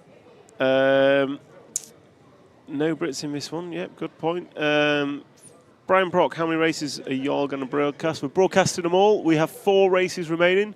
We have D, C, B final, and then A final, leg number 3. He might actually mean... If you mean across the calendar... Events, yeah. Lots. Lots. I think this is the last EFRA one. Yeah, but we've got Buggy Land next week. The Royal We, I'm not involved. Buggy Land is next week. So RC Racing TV is probably live most weekends. We've got 2 on today. We are in the summer. Yeah. Yeah, we're doing the Hearts Enduro Memorial Race today. That's also live on our YouTube. Frank and Jude are covering that one for us. So we are away with the D final. Jasper Rasmussen leading away from pole, from Oscar Berg, and a bit of love tapping going on behind between the 3, 4 and 5 cars. So we have Jesper Rasmussen. Oh no, Oscar Berg bouncing off the barrier, coming off worse and dropping all the way to the 9 spot. So Jamil Gabrielsen has been fast and inconsistent. So I'm going to say he's going to win this or he's going to break it. That is the Tom Cockrell opinion. Who's that? 35 seconds into this race. No, Jamil Gabrielsen in the 4 car, running second, all blue. I'm going win or break is my prediction. But it is Jesper Rasmussen, the pink, white and blue car, coming across the line. And last time by was a 20.0 to Gabrielsen's 19.7. So 19.7 for Gabrielsen. And he is coming. Oh, no, disaster. Yep, that's what happens. He does wait, but he's also got a penalty for it. So Jamil Gabrielsen has just... And he's trying to slow down and let Jesper back through, but I don't think that's going to be enough to avoid the penalty. We'll see what happens. So, does he come in? He does come in. He's stopped, and then he goes. So we'll jump back to the front, and it is going to be the 6 car from the 5 car. So we've got Franz Hertz's local track, so he is doing both. So can Jamil do anything from last? I'm going to say he's got the pace to. I think Jamil could still win this because he is rapid over a single lap. But out front, Lucas Grainer, Patrick Bremsteller and Frederick Hovgaard. The orange car versus the orange car versus the orange car. How easy is that? My theory is you can tell a fast driver how they take the straight and that left. If they can make complete use of that room and just keep gunning it all the way around, Without hitting the barrier. Without hitting the barrier. Oh, Frederick's over at the start of the straight, so it's going to be a two-horse race for the lead between Bremsteller in second and Greiner in first. So it is first and second, Greiner and Bremsteller. And we will see what they can do coming down the straight. And into turn one they go. And Bremsteller looking fast, having to get on the brakes early to avoid running into the back of Greiner. And Jamil Gabrielsen is coming. He's working his way back up. So 6 and 5 cars going to come onto the straightaway now. Patrick Bremsteller. Can he send it up the inside? No, he can't. Not yet. Anyway, is that Martin on the mic? No, Donovator. That is Tech Guy. Tech Guy is on the mic, and we've had Mads Skomberg in for guest in the A-finals. So Mads was a venue commentator for the A-finals on two-wheel drive and did a sterling job. So race lead, Lucas Greiner has pulled out ever so slightly, but here comes Jesper. So Jesper Rasmussen getting, well, let's fairly say peeled on lap number 2 and falling down the order. He is now working his way back up to the point that he is going to be in this battle for the lead ever so shortly. Last time by it was a 19.6 for Jesper and a 19.7 for Bremsteller and Greiner. Up and down the front tabletop they go. Jesper Rasmussen just needs a touch before he gets onto the back of these three as the 10 car of Jylland de Word rejoins. So coming down the straightaway they go. Just managed to pass the crashing car. So these three are now in a 3-horse race for the lead. Last time by 19.7s for all three. This time by 19.4 for Jesper Rasmussen, 19.6 for Bremsteller, and a 19.5 for Lucas Greiner. So these three are on it. And we have 35 seconds to go. It's going to be this lap and 2 more. This and 2 more for our leaders. Can Jesper do anything about the 2 cars in front of him? Can Patrick do anything about the 1 car in front of him? Can Lucas Greiner hold on? It's this lap and 1 more. Coming down the straightaway through turn 1 they go. Through the hairpin, drive towards the rostrum, sweep away from it, over a roller, through the switchbacks, up and down the front side tabletop, come back on themselves, cross the line with 8 to go. These three are racing to the line. Lucas Greiner, you have 1 lap to hold on. Patrick Bremsteller, 1 lap to do something about it. Jesper Rasmussen's there to pick up the pieces. Possibly the best place to be. Patrick Bremsteller looking at the inside. Jesper's up inside, can't make it stick. Coming through the switchbacks, Jesper's going to go for it to the line. They're all through the chicane and send it, and it's regulation order. Lucas Greiner taking the win. Patrick Bremsteller going to take second. Jesper Rasmussen third. Oscar Berg in fourth. Fabian Widmer in 5, Fredrik Hofgaard 6, Jamil Gabrielsen 7, Carl Volter 8, Jolyn de Word and Axel Constantin do not finish. Here's a question for you. Here's a question for you. Go on. We recognise the voice of Tech Guy. Who is it? It's me. Tech Guy. Go on, what's your question? James. It's James. I've been the Tech Guy on RCTV for donkey's years. It's James Parry with an A. With an A. With an A. I've been on camera a few times. I went through a phase of co-commentating, kind of like I'm doing now, and then went away from it, and then felt like doing it today. I don't know. When there's 2 headsets, someone generally picks up the second one. Yeah. Well, it's if it's exciting racing, I get a bit kind of into it. I'm not an RC racer. I used to work for an RC manufacturer. In fact, 3 of us did at RC Racing TV for the same manufacturer. Many moons ago. Do you know Ryan Donovan? No, I don't think so. I know the name, but I think only through chats, I think. Yes, Donovator, it is James. James Parry with an A. Go on, you had a question. Cars breaking down mid-race. Obviously, smashing them into a wall, that's self-explanatory. How difficult is it to stop a car breaking down, whether it's a spur gear problem? Obviously, if a battery runs out, that doesn't count, but do you know what I mean? Like, I'm trying to gauge. Very unlikely that you have any control over it. If it's heat related, you can start lift and coast like we do in F1, save fuel, and not brake as hard. So that'll stop the heat generating as much. Yeah. So you do have some level of control over that. In terms of other stuff, like if a spur gear is going, you can be a bit more gentle on the throttle. But fundamentally, if it's going, it's going. Like we saw in two-wheel drive with the gearboxes. Yeah. The time between hearing a click and not going anywhere is not very long. The gearbox is serviceable. Do they take them apart and actually work on them? It's just the gears inside of it. Right. But is it pot luck, or is there a skill to building a car reliably? I think in 10th off-road, no. It's pretty much anyone should be able to build a car reliably. In 8th Nitro, there's a skill in building a car and the prep. Because you last in an hour and it's that's totally different. So I think in 5-minute off-road, reliability is either going to work or it's not. I could quite get into 10th, actually. I'd have to do 4-wheel drive. So, look out, One Direction reunited. Where's the nearest track in, let's say, Tamworth, without giving away the village I live in? I think Pottery's pit stop is Stoke. Okay, that's not far. Pottery's. Yeah. But I'm not sure, to be honest. Donovator, thank you very much for kind comments. He's saying superb commentary, tech guy. No, thank you very much. It's not really commentary. It's waffle. It's filling the gaps waffle. So, what have we got? We have Nico Schmidt, Ludwig Alberts, Valentin Puziat, Luke Holdsworth, Florian Schmidt, Zolt Bezos, Jessica Palson, Jamie Hall, Dominic Blashek and Josh Holdsworth. So just a note for all the Brits out there, they are doing a team competition where the top 4 drivers' scores are counted.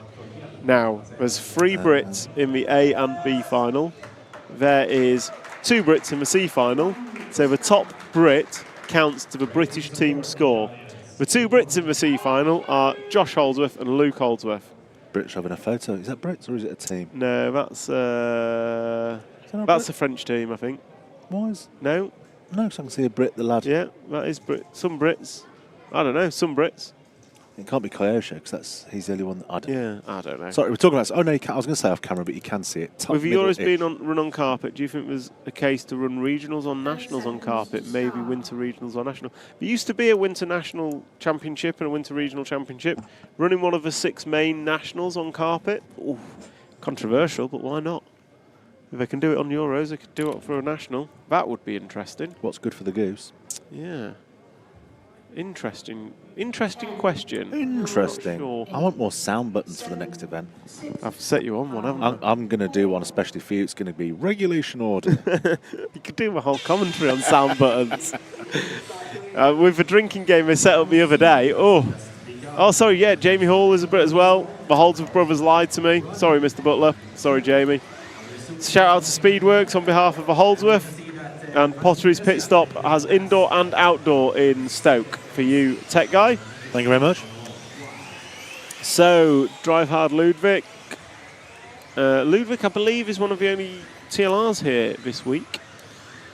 So, what do we have? Nico Schmidt leading round from Valentin Puziat and Luke Holdsworth. So, Luke Holdsworth holding that Brit position in 23rd.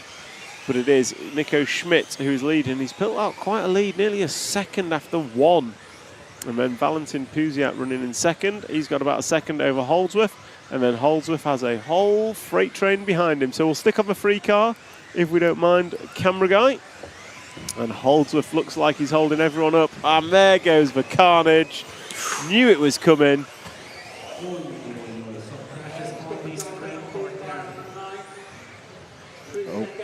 Who's that? So, Josh, 6 lost his back left wheel. If we stick on the Josh Holdsworth car, because I think this is the closest battle on track, as Jessica Palson comes in and serves a penalty for whatever went on down the straightaway. Oh.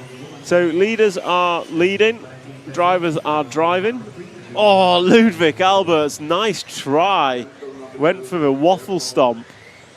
So waffle stomping Luke Holdsworth off the single roller. So that is Ludwig Alberts in the TLR machine. We've not seen many of them this week. And he's looking fast. He's chasing down the Holdsworth like he stood still. Meanwhile, out front, Nico Schmidt is pulling away from Valentin Puziat, who in turn is pulling away from Luke Holdsworth, who's been chased down by Ludwig Alberts. So Alberts, he's just going to come up short. Let's just take another look at that waffle stomp off the single roller. So they come out here, they sweep round, and bam, right on him. Stomp. where you just land right on top. Bosh. New sound button. Waffle stomp. I think I'm going to do some pre-recording through winter, and then I won't need to turn up next year. So we have Nico Schmidt out front, Valentin Puziak running a clear second, and then the freight train's rebuilding for third. So we're going to stick with Luke Holdsworth. Josh Holdsworth is nowhere to be seen. He's only beaten the one that's had a penalty. So we have Holdsworth and Alberts running 3 and 4. Then we've got Florian Schmidt, Dominik Vlašek, a finalist in two-wheel drive. Josh just rolled in front of Jessica, letting her through. Oh, Josh Holdsworth falling all the way to the back. He's beating the free-wheeled wagon of old Del Boy. But no, we're focusing on the quicker Holdsworth brother, quicker half of One Direction. And Ludwig Alberts, he's throwing everything at it. So comment in the chat, drive hard Ludwig's from today's RCTV hero, Sweebrick. And Sweebrick, he is absolutely driving hard. Or is it S. Sweebrick? I don't know. These names are challenging. So we're watching Ludwig Alberts with 1 minute and 30 seconds to go. 3:30 down, 1:30 to go. Ludwig Alberts coming over the double, going to be chasing down Luke Holdsworth. Through the centre section, he's got side by side, down the straightaway, can't make it stick. So Ludwig Alberts is actually pulling gaps out of nowhere to try and get round Luke Holdsworth. I think it's going to be too late in the day for him to get higher than third, but the race for third is most definitely on here. Last time by 19 fours across the board. These guys are running some serious pace out there. So have I missed the singing? No, Iceman Mike, you haven't missed the singing. We will be singing later, don't worry. I'm going to actually have to get something set up because it's a B final next. You ready to sing, Tech Guy? Oh, Luke Holdsworth, Ludwig Alberts coming off worst there. So Luke Holdsworth got it wide. Alberts came in, and that's going to mean the battle for third is now picked up by Florian Schmidt. And this is this lap and one more. We've got this lap and one more. And it is still Nico Schmidt out front. The gap at the front has closed, but it's still not close enough for a race. So we'll stick with the battle for third as these guys start their final lap. So this is the final lap of the Malmo circuit for these guys here at the 2024 European Championships. Nico Schmidt leading, Valentin Puziak, followed by Luke Holdsworth and Florian Schmidt. Can Florian do anything? Nico Schmidt takes a win. Valentin Puziak second. Luke Holdsworth going to come home in third. And Florian Schmidt in fourth. Race to the line for fifth going to be taken by Dominik Vlašek. Jessica Palsen sixth, Josh Holdsworth seventh, Ludwig Alberts falls to eighth, and Jamie Hall in ninth. So we're going to thank our sponsors, just cut to a VT, and we will be back for the B main shortly. I have a question, but it will wait.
If there's not time to sing, then I will have to promise to do it at the Christmas quiz. Oh, which you're not aware of.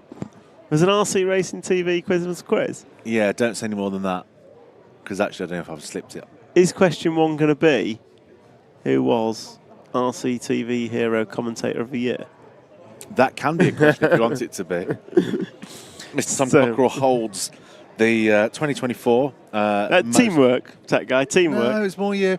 RCTV Hero. Most RCTV Hero sign-ups for a commentator 2024. We announced that live last night on yesterday's stream. After this stream, if you want to go and see that, fast forward right the way to the end, and we get Nick live on air and dethrone him. No, my question is, why are there not bump ups in electric? Historically, it took an hour to charge a set of cells. Yeah, but you can just change a pack, can't you? You can now, yeah. But before, you used to have to skim motors. As we've said a few times through the week, I think there's questions around the format of 10-scale racing. Could it be better? I just think it's so exciting to see someone bump up. We do bump ups at some club races and special events. It's not fed its way through into the official events, so to speak. But I do think it could be done. Some comments. Have I missed singing? No. Sweebrick comes from interest in Volvo 240 to 740s, racing 10th for Schumacher, known as Peter Sand. It's Peter. Nice to have you on board, Peter. Did not finish last in the Euros, which is my goal. Yep. Well done for not finishing last, and well done for coming in and enjoying yourself. Awesome job this week, Tom and team. It's team and Tom, really. Nowadays, you still have a voice, me neither. Looking forward to next year's Euros already. Next year's Euros are going to be held on dirt. So all the track talk can stop, and it's going to be at the Hoody Arena in Slovakia, who put on fantastic events. So I have no doubt that next year's event will be as good as this. If we ask Hupo next year what he rates a Hoody Arena Euros, it's got to be a 10, hasn't it? Of course. But rating this one an 8 or a 9 after 25 years of Euros for Hupo Honigel was pretty good. And we are going to have, how many bump up? There are no bump ups. We were just discussing that. This is a 10-car race and 10 people will finish it. After this, we will have a quick sing-along, and then we have the A final, leg number 3. And for the question earlier in the week, who's going to be BQ? I didn't see anyone say Ben Smith, but Ben Smith has BQ'd after a stellar round number 5 of qualifying, unfortunately not making it to the main. We've got Alexander Landon gridding up second, and unlucky Noah Ben Mohammed will grid up third and race with pride. Good luck, Noah. I hope he wins. Tommy Hall 4th, Martin Bayer 5th, Max Goetzel in 6th, Hupo Honigel in 7th, your 40-plus champion. 8th is your Neumann, 9th is Clement Boda, and Hampus Berg in 10th. We don't have a date for the 2025 Hoody event. That'll be determined at the EFRA AGM in November. As we go into countdown, we will follow Ben Smith as he leads away from pole. So off we go, Ben Smith away from pole, Alexander Landon and Noah Ben Mohammed regulation order with Tommy Hall. So the front 4 all had chance of making the A final going into the last round. Unfortunately, none of them did it. So, Ben Smith up on 2 wheels, and it is a 3-car getaway. Absolute carnage at the back. So the 4-car of Tommy Hall is falling down the order, unfortunately. But it has promoted Jorn Neumann and Martin Bayer to the 4 and 5 spots, respectively. But it is going to be the front 3 that we follow. You've got Smith, Landon, and Ben Mohammed. So Noah Ben Mohammed wants to make amends for his... Alexander Landon, what a beautiful pass. Ben Smith gave him a car and a half's width, and he sent it up the inside. So Ben Smith letting Alexander Landon through. Landon to the front, pouncing on the opportunity. Now it's, can Smith become the hunter? Noah Ben Mohammed is looking fast. So Noah Ben Mohammed is trying to find any way he can around the Schumacher machine of Ben Smith. Noah Ben Mohammed coming through the centre chicane. 180 onto the straightaway. Down the straight he goes, looking up the inside of Ben, not going to make it stick there. Alexander Landon, meanwhile, is checking out front. So what have we got? It's nose to tail between Smith and Ben Mohammed. We'll focus in on that battle for second. And Ben Smith looking at... no. Unfortunate. Noah Ben Mohammed saw the gap but hit the bot dot. They both recover and maintain order. And Noah Ben Mohammed getting up the inside. That's carnage for all of them. So Noah Ben Mohammed, seeing Ben Smith from a little bit wide, stuck his nose up the inside. And the referee's on his microphone. Let's see if Noah Ben Mohammed's going to have a penalty here. So Noah Ben Mohammed going to come over the roller. through the chicane, up and down the front side tabletop, and continues on. Meanwhile, Alexander Landon out front is 5-second lead. So it's a 5-second lead for Landon.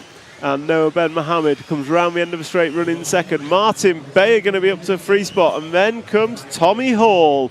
Hupo Honigall's running next. Then Ben Smith, Jorn Neumann. So Ben Mohammed has taken his stop and comes out right in front of Hupo Honigall.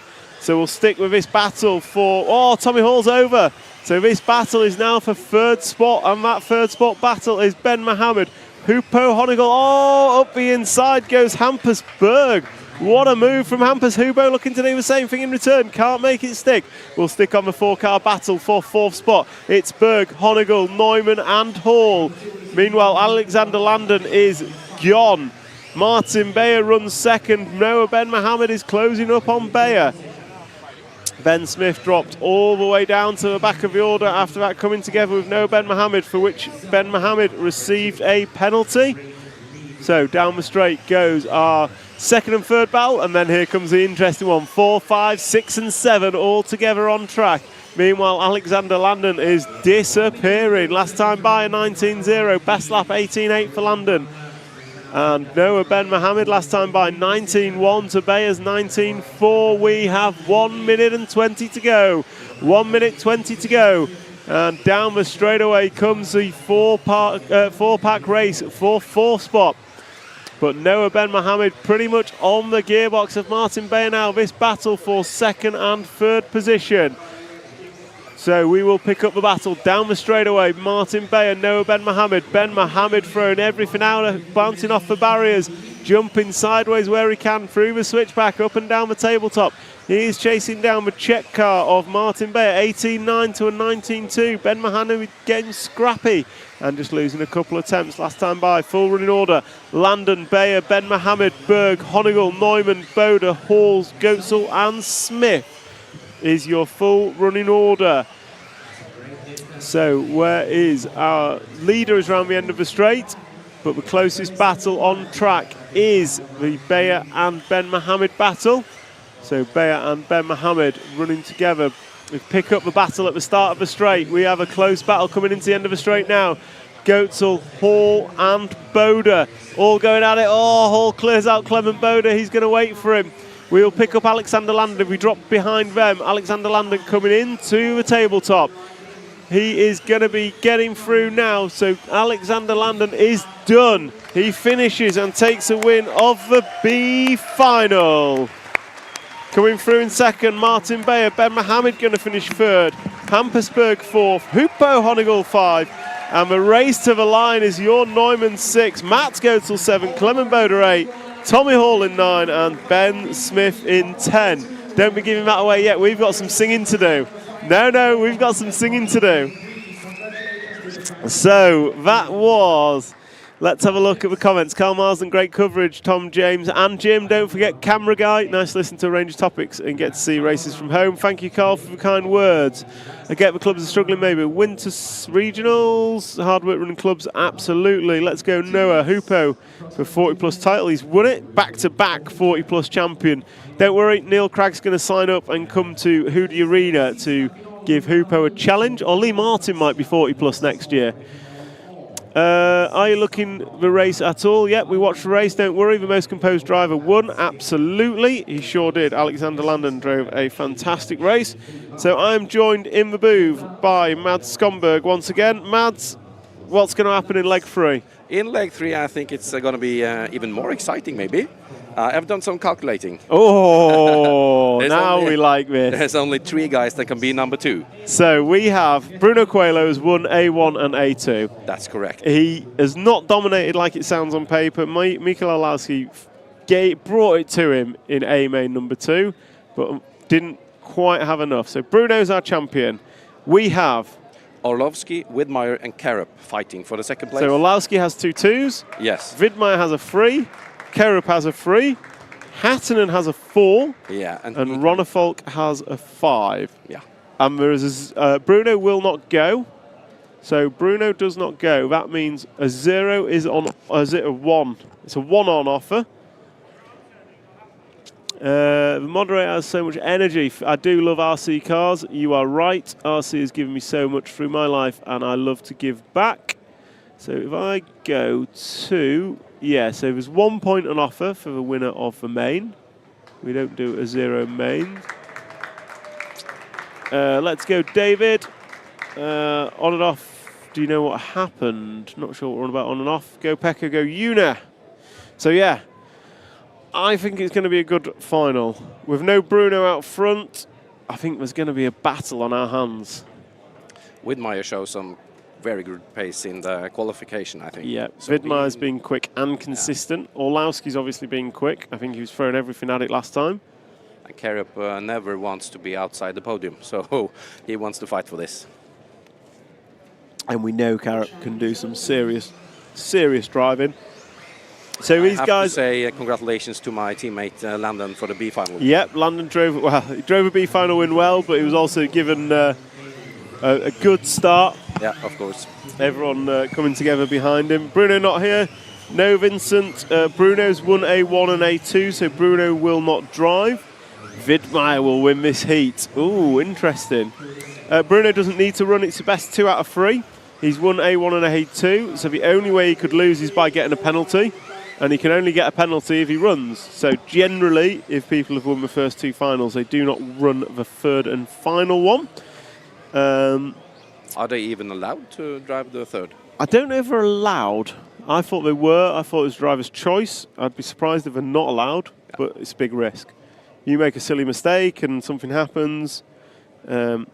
Is there a list of time dates on the streams? No, Brian Brock, but there will be when RC Racing TV upload them. Camera guy's going to spend all Monday watching the stream and tagging them. So we should be able to timestamp them within a few days, maybe a week or so. So we've got 47 seconds before the start of A main numero 3. And Bruno Coelho won't go, so it'll be Michael Orlowski leading away from 2nd, Mika Widmeyer, Marcus Karup, Bartek Zalewski, David Ronnefolk, Una Hatton and Daniel Kobovic, Elias Johansson and Pekko Ivanen are your drivers. Before we start, I want to throw out a massive thanks to the Faruland Club for the fantastic event that they have put on, to EFRA for inviting RC Racing TV along to present this live stream, and to our sponsors, Tony Sport, X-Ray, Mybo Sport, Hobbywing, Schumacher, RCXX, Shop, S-Works, Mybo Sport and T-Works. So away they go for Michael Orlowski, Mika Widmeyer and Marcus Karup. Your 1, 2 and 3 lead them away. Bartek going to be looking for a good result. He's not really had anything yet. And David Ronnefolk will be looking to move his way forward. Can Mika keep up with Orlowski? Can Marcus Karup do anything about the 2 in front of him as they drive away? Oh, Michael Orlowski running wide. Mika Widmeyer choosing to check up rather than put his nose in. It's real close now between Orlowski and Widmeyer. Yeah, one. Karup is number 2 now. Karup is number 2. So Marcus Karup finding his way through. We got that on the replay. If we want to go to a replay, tech guy, hit the button. But Michael Orlowski now got a little gap. It was a small bobble for Michael that closed the pack up. And then it just allowed Marcus Karup the opportunity to capitalise and found his way through. Karup versus Orlowski is something we've seen quite a few times at the Euros, and they will be battling out for 2nd and 3rd on the podium. This time by, it's a 19-0 Orlowski. It's a 18-8 for Marcus Karup. He is closing as Michael Orlowski just gets it a little bit sideways, and here comes Marcus. Bartek, yes, over 3:30 to hunt him down now. Yeah, so this we saw very exciting. A2 in 2-wheel drive. Marcus Karup overturned closed the 2-second deficit over a minute and a half. This time, however, Karup is already on the gearbox of Orlowski. These two are going to be racing hard for 3 minutes and 30 seconds that remain. Bartek Zalewski not far behind, so we've got Schumacher, Associated, X-Ray, and then it's David Ronnefolk looking to pick up the pieces. Then comes Mika Widmeyer in the S-Works machine. Karup up the inside. Karup just... Karup absolutely getting up the inside with Zalewski. So Marcus Karup is putting his elbows out in a hunt for this podium position. And then David Ronnefolk is picking up the pieces. So that's Zalewski and Widmeyer. Oh, Ronnefolk just tapping the barrier. So Michael Orlowski is out front, and he has a couple of second lead now over Marcus Karup. So the lead is 2 seconds, no, 1.4 in favour of Michael Orlowski. So let's see what happens. Last time by it was 19-0 for Karup, 18-9 for Orlowski, and Karup having to defend from Ronnefolk. Ronnefolk will probably get the podium with this. Ronnefolk is real close to Karup now. He will probably get podium if he can find a way through Karup. Orlowski is tying up second overall as it sits. So down the straight they come. Battle is for second, but we're watching Ronnefolk and Karup coming through. Karup's just tensed up a little bit. You can see the freight train forming behind him. So the freight train forming behind Marcus. Meanwhile, Michael Orlowski has gone. So down the straight, 1, 2, 3, 4, 5 of them all at the same time, all looking for a way past Karup, and he's off. Karup making an error, so David Ronnefolk, the home driver, the crowd goes wild. So David Ronnefolk now looking to cement a podium place. If he could catch and pass Michael Orlowski in the remaining 1 minute and 27 seconds, David Ronnefolk would finish second overall, making an X-ray 1-2. James Evans, thank you very much for your contribution. If Ronnefolk managed to keep this second place, he will have 5 plus 2, right? 3 plus 7. Oh, 7, sorry, so it's not podium for him. 5 plus 2. Karup would have a 3 plus 3. Oh, crash at the end of a straight. Una Hattunen. Oh, Una Hattunen, Elias Johansson, Daniel Koblovic, and Mika Widmeyer all coming together. So it is going to be, I think, Karup stays where he is. A pair of threes will get him third overall. That would beat Ronnefolk's 2 and a 5. So it is Ronnefolk he's not doing enough for a podium. He would need to pass Orlowski, or he needs Bartek to get past Karup. So who's it going to be? Marcus Karup coming through the chicane. We have 30 seconds to go. 3-0 on the mass clock. Bartek looking at the inside of Karup. So we're watching the battle between Marcus Karup and Bartek Zalewski. This affects the podium. Will it be Ronnefolk on the podium if Bartek can get through, or Marcus Karup if he can hold it? Who's it going to be? Coming down the straight they go. Coming into the final 10 seconds. Orlowski is going to get through for one more. Zalewski's Zalewski gets up the inside. Mika Widmeyer is going to go through. Mika Widmeyer is going to drive himself to a podium with a pair of threes. But Michael Orlowski at the end of the straight, we're going to watch Michael come home. He is going to bring home and cement second overall. Mika Widmeyer, he is 3 plus. So Michael Orlowski finishing second overall. What a fantastic result. I'm going to run down and try and grab Michael as he comes off the rostrum. That was drama, I guess. Let's check who is number 3 just to confirm it.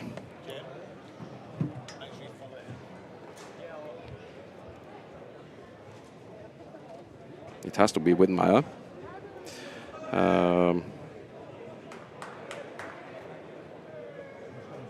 Yes, it's Mika Widmeyer in the third, Orlowski second, Ronnefolk 4, Karup 5.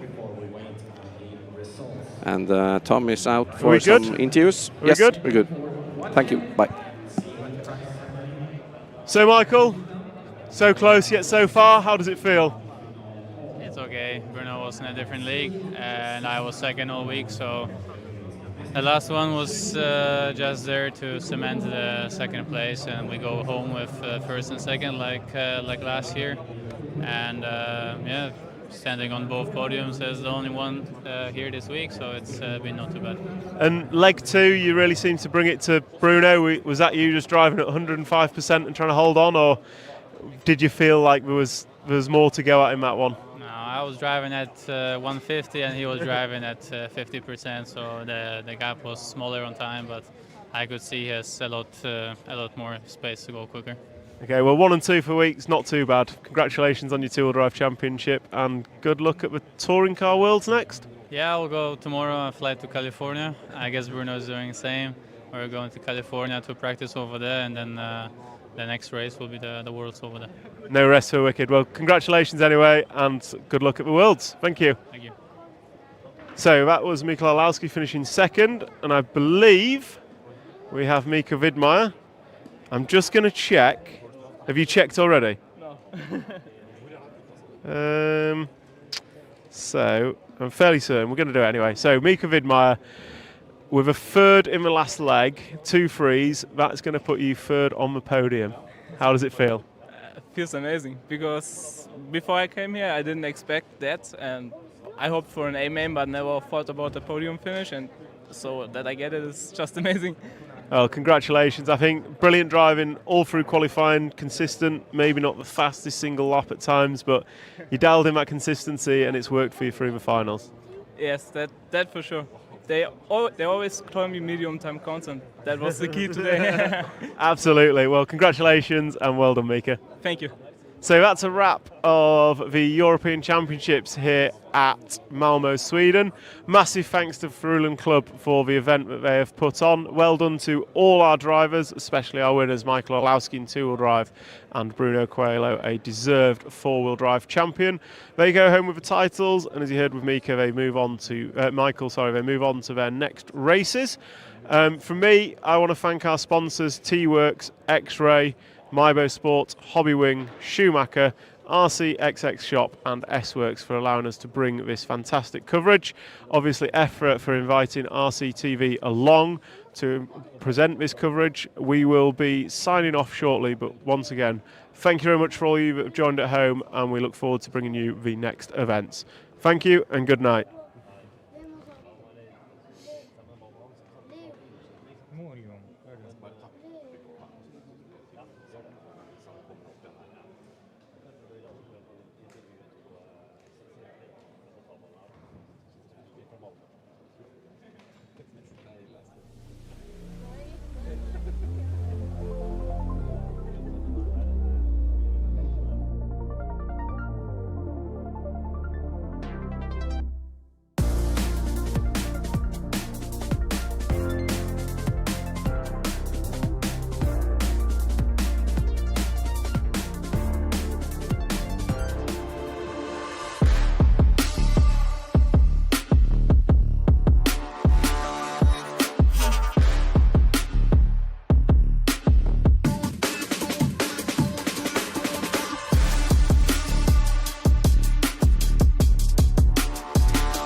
This is my motorsport. I put everything into this.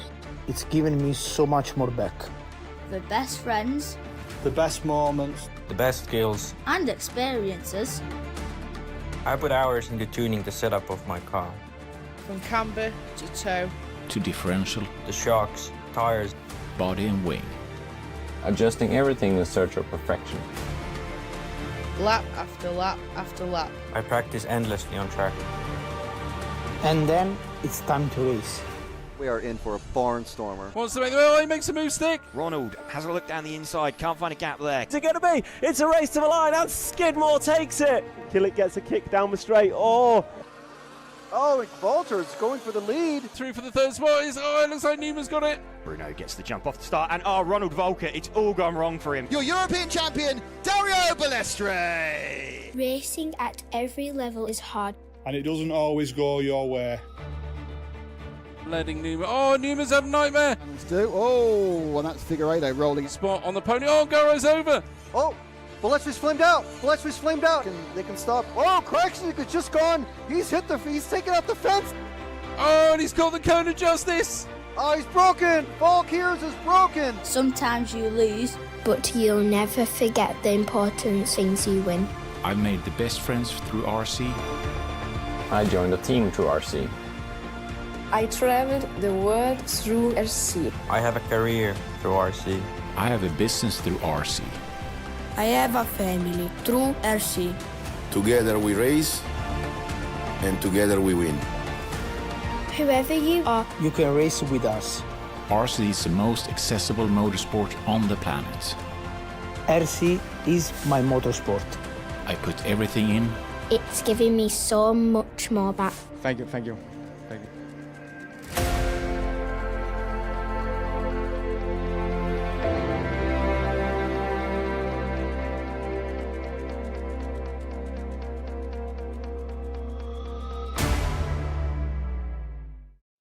Well, you thought we'd forgotten, but we haven't. We promised you a rendition of Queen. It's a kind of magic. So here we go.